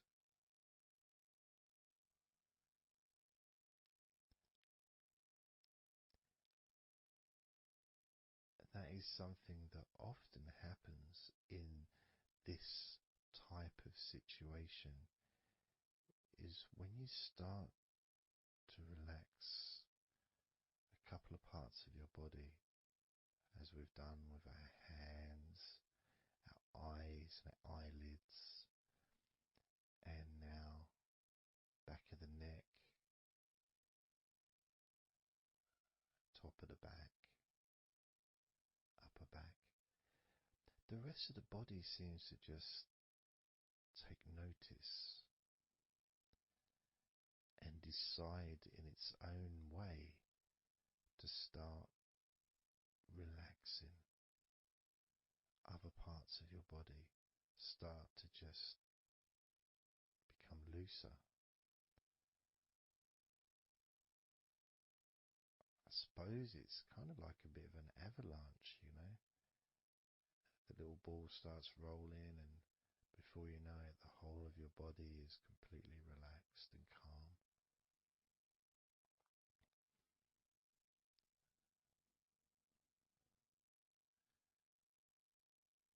And if you focus on your face,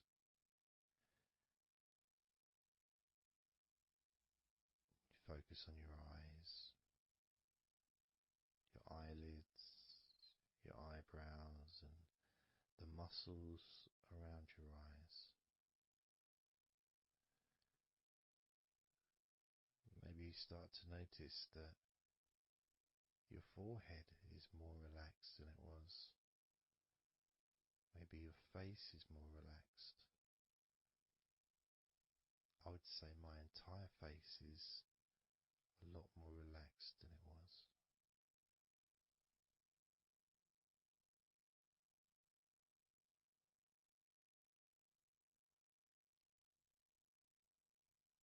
So we're going to focus now on your shoulders. Again, just like before, just tell your shoulders. I mean, you can do them individually. You can do right shoulder, left shoulder. I just generally do both at the same time. And just tell your shoulders as you focus on them in your mind. Focus on how they feel. Maybe you can see them in your mind's eye.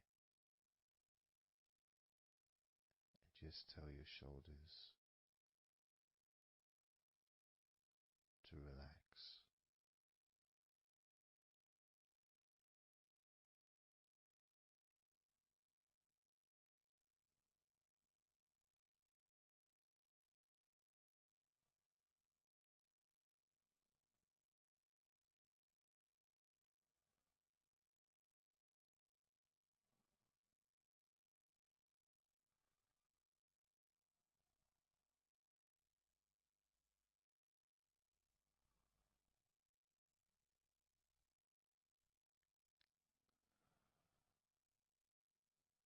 It feels nice as they relax.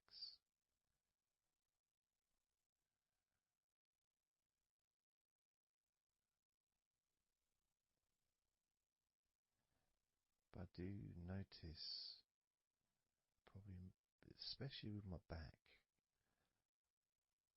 is the connection between the different parts.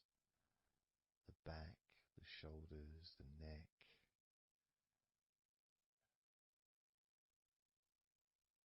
Being all connected and being such a large part of your body. almost hard to separate them from each other.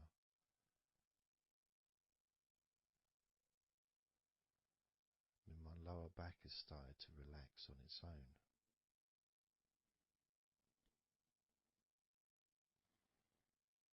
Maybe I'm going too slow. And that could be an issue because we all go at different speeds. And the idea at the beginning of this recording was for you to be able to just say to yourself, relax.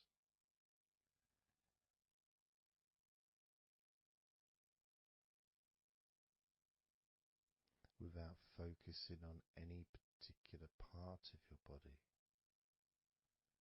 Because when you know that telling your hands to relax and your hands relax, you tell your eyelids and your eyes, the muscles around your eyes and your eyebrows to relax, and they relax.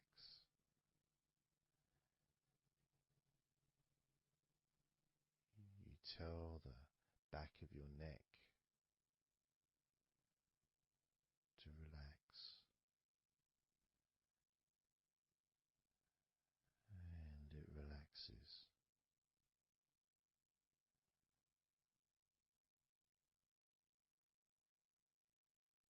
You tell your upper back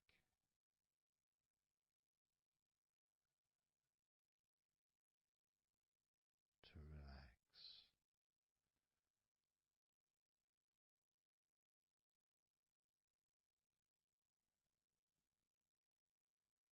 and it relaxes.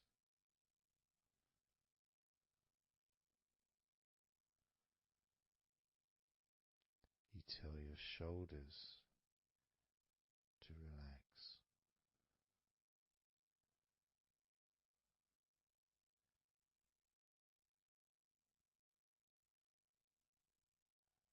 and they relax.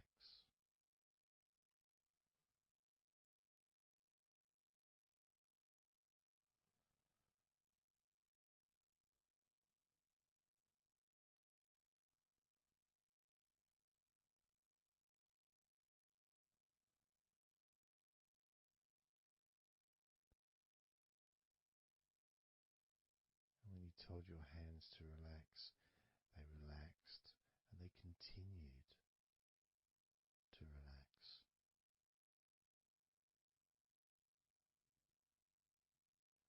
When you told your eyelids, the muscles around your eyes, your eyebrows to relax, they relaxed and continue to relax.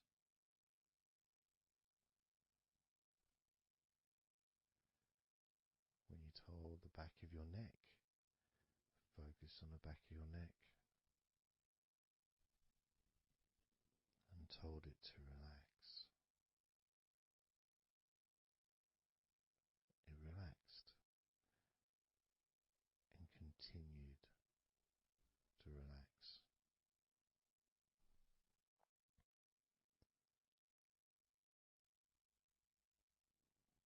When you told your upper back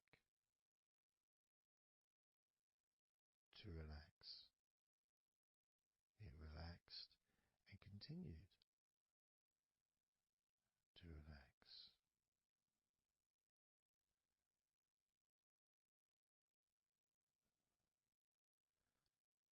As with your shoulders, you told your shoulders to relax, and your shoulders relaxed and continued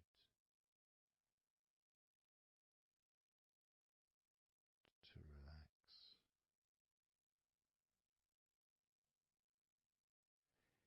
And it's not just that,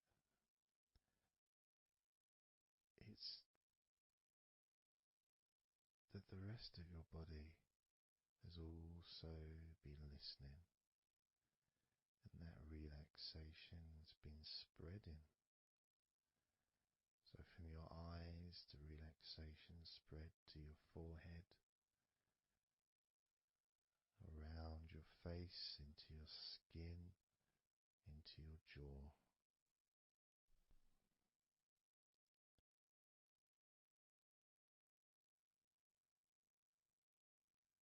Into the front and sides of your neck, all the way down your chest and stomach.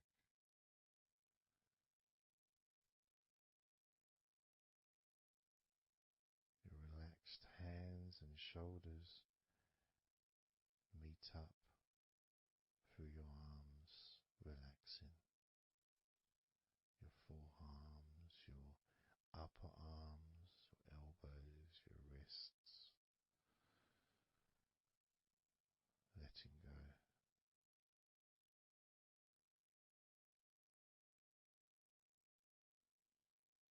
Your lower back, your hips, buttocks, groin, all just start to relax or continue even more comfort spreading through your legs, all the way down to your ankles, the tops of your feet, the sides of your feet, and the bottoms of your feet. Relaxing into your toes, each toe relaxing, calm, loose.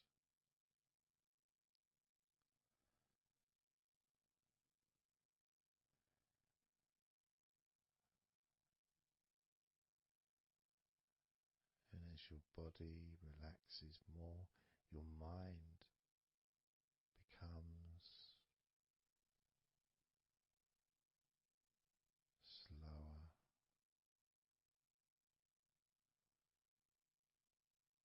more peaceful,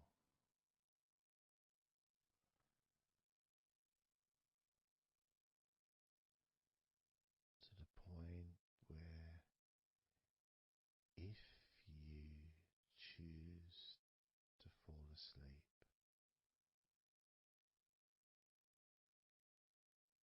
you can easily do that.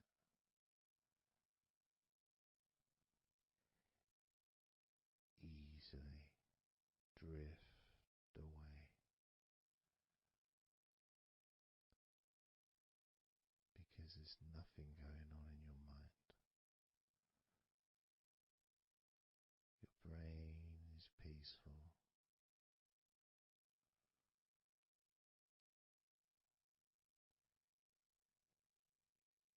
Your body continues to relax.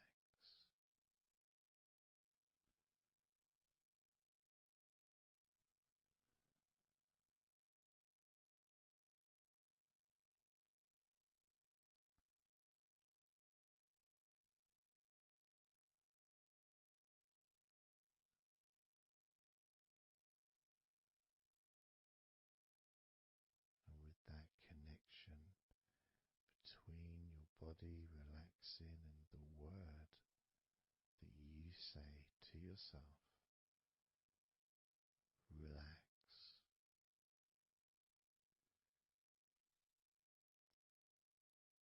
means that you don't need to focus on just one part. You can just focus on your entire body.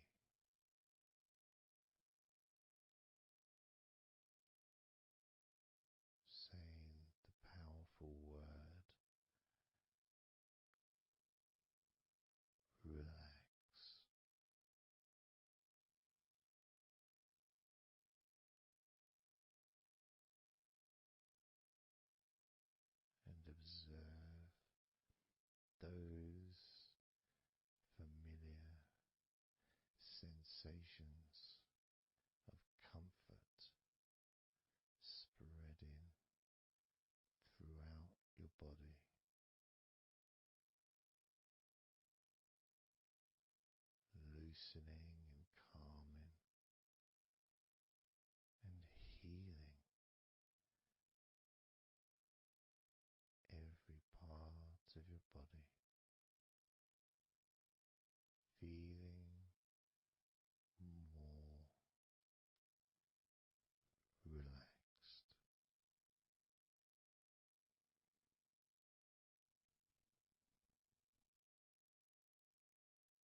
19,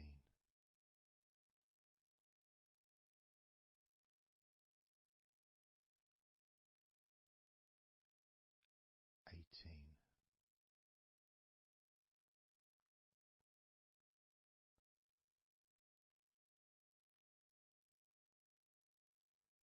17,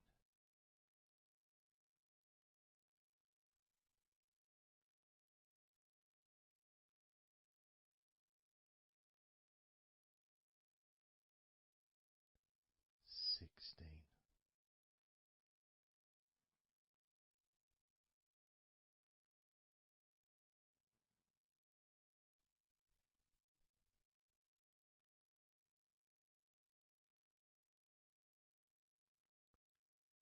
15,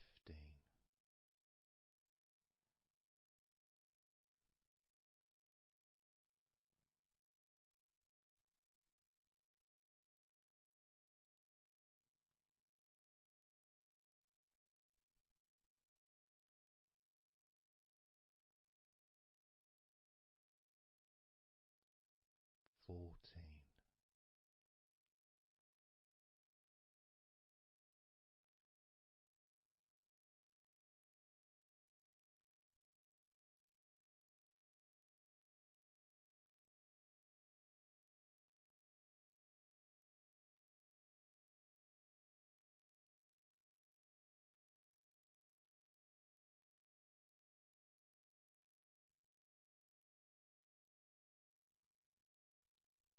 13,12,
so.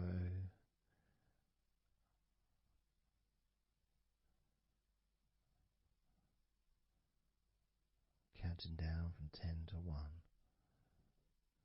10, 9, 8, 7, 6, 5, 4, 3, 2, 1.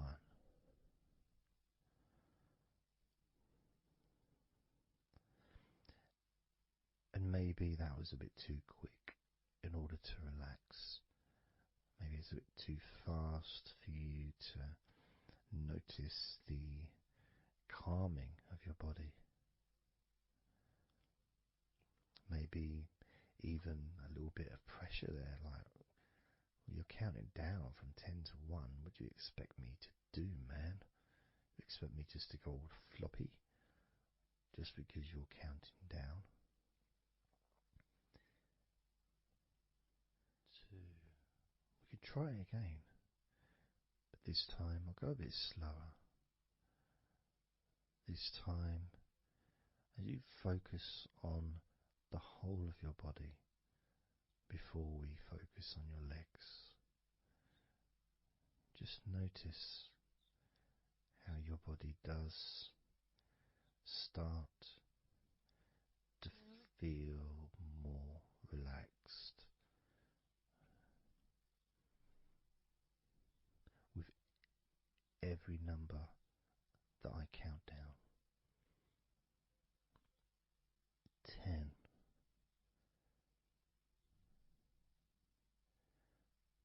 9,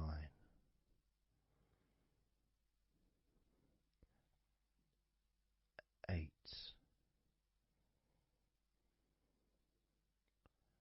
7,